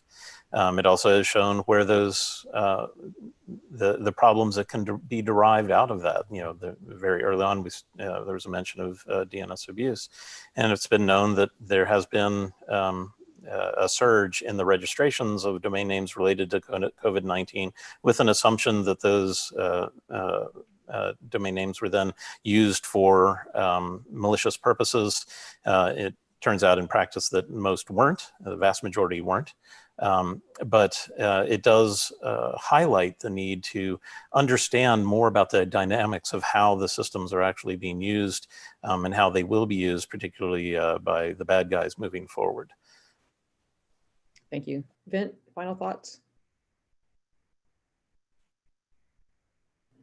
Sorry, took a moment to unmute. Okay. Well, I think we have, if you look back over the last 45 years and you look at the things we could not do in the early stages of internet and the things that we can now do today, I would argue that that's a pretty good picture, and that we still have plenty of room to grow from the functional point of view and from the capacity point of view. We still lack internet access for half of the planet. We have that huge investment that Elon Musk is making, and which I hope actually works with the satellite capability, yet another alternative way of getting access to a common communications infrastructure. And while I don't think we should simply pat ourselves on the back and be done with it, I think we have enormous amounts of opportunity, and to say nothing of a lot of brilliant people, some of whom are right here on this call, to help us move forward to increase the capability of the internet to meet more demand. So I'm hugely optimistic about what's possible. Thanks. John, final thoughts? Yeah, thing I want to sort of pick up on is we were talking about the move to IPv6 and why that's taken so long. And I think part of the reason is that although, originally all the looking at packets was done in software. So, hey, why don't switches just download some new software to handle IPv6 packets?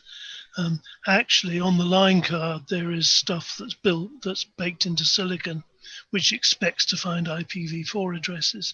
So you actually need new silicon to handle IPv6, and that's something that's kind of not obvious when we're talking about the protocols, but when you get to the point of someone being told, okay, to do this, you have to throw that kit out and get some other kit in, that's where it starts being a problem. And so for anything new, we need to worry about the migration path. Thanks. Tony, final thoughts? Yes. So let's see, I guess I'm live. So I tried to anticipate this closing with my second slide, and to quote Jack Ryan, I'm just an analyst. I don't have any particular horse in this. I participate probably in 40 or 50 different venues, both as a technologist and a lawyer. And I love just watching what's going on. And what I tried to provide you in that last slide is my best summary of what I think is going on today and what the implications are. So the good news is we're evolving these new network infrastructures and services. They're going to be NFV-SDN based orchestrations. There's a whole bunch of venues that are basically churning that stuff out massively. And it will enable a new world of protocol innovation and architectures. I think it's an unbelievably fascinating time, unlike anything we've seen. I think the compliance obligations across multiple jurisdictions are going to need attention. And as I've been writing, Google is just beautifully set up here. AI coupled with a new means of identification, discovery, address resolution, and path connections to endpoints desired by customers will emerge as an increasingly significant market, but rife with potential anti-competitive concerns. That's a really big issue. There are relatively few people dealing with it. And the principal challenges and potential solutions revolve around public international law for extraterritorial instantiations and wearing my legal hat. That's going to be fascinating to watch. So Great. That's it for me. Thank you. Thank you all for all of your really exuberant participation. I'm going to hand it back to Olivier to close us out. Thanks very much, Shane. And, I could spend another half an hour, if not hour, listening to all to more of these discussions. It's unfortunate that we have to close now. Today, we've really heard that the internet is somehow today fit for purpose. We've convened to disagree on some points regarding the internet in 2030. And I'd like to invite you all to perhaps have a future discussion again, because this is not the alpha and omega of these discussions. It's great to have seen such an interesting panel with various views. Certainly, we're looking at different models for different circumstances. We're looking at, okay, what we have today is good enough. Tomorrow, we're not quite sure whether it will be good enough, but we're hoping that it will be. And thanks to the brains of the people around the world working on this network and on other parallel works, we can all come up with a network or something that will be fit for purpose in 2030. And with this, I think I need to give the floor over to the EuroDIG studio. And thank you, everyone, for attending. This has been really interesting. Thank you all. Thank you, Olivier and Shane, for moderating. Thank you to all the speakers. And before you go, I have a special treat for you because we are not closing this room right away, but I can hand it over to Sandra Hofe-Richter, who will join us in a second and wrap up the day for all of us. Thanks, Elizabeth. Hello, everyone, and thank you, Elisabeth, for, that's not Elisabeth, that's Olivier on my screen. Thank you all for this session. Overrunning is always a good sign so that the discussion will.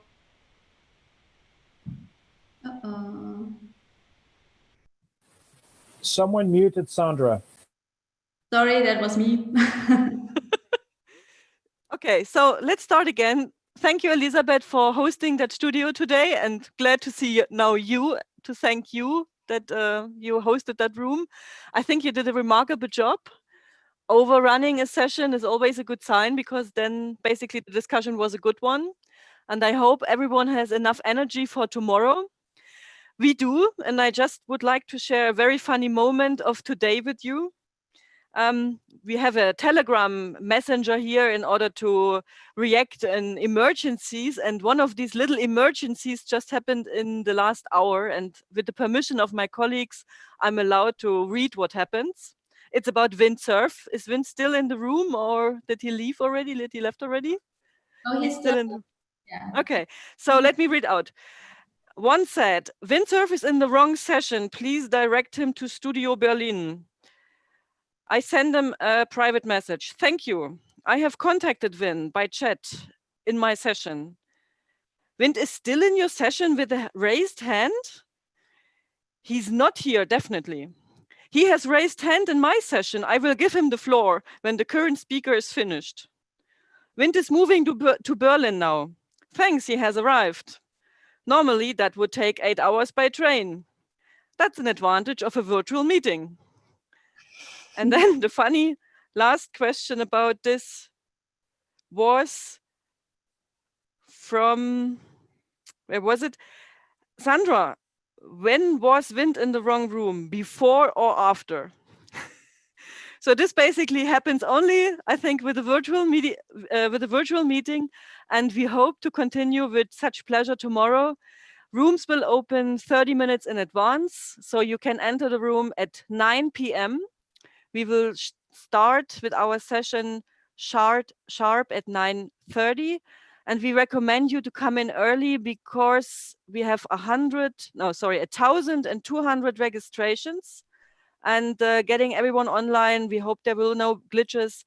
So just join a little bit earlier that you don't miss the start. And with this, I wish you a very nice evening, and I'm looking forward to seeing you tomorrow and the day after. Bye-bye. Thanks, everyone, and thanks to our panelists. Thank you. Thank you all. Thank you, Tony. Thanks for organizing. Thank you, Paul. Thank you, David, Vint, Marco, John. Bye. Thanks, everybody.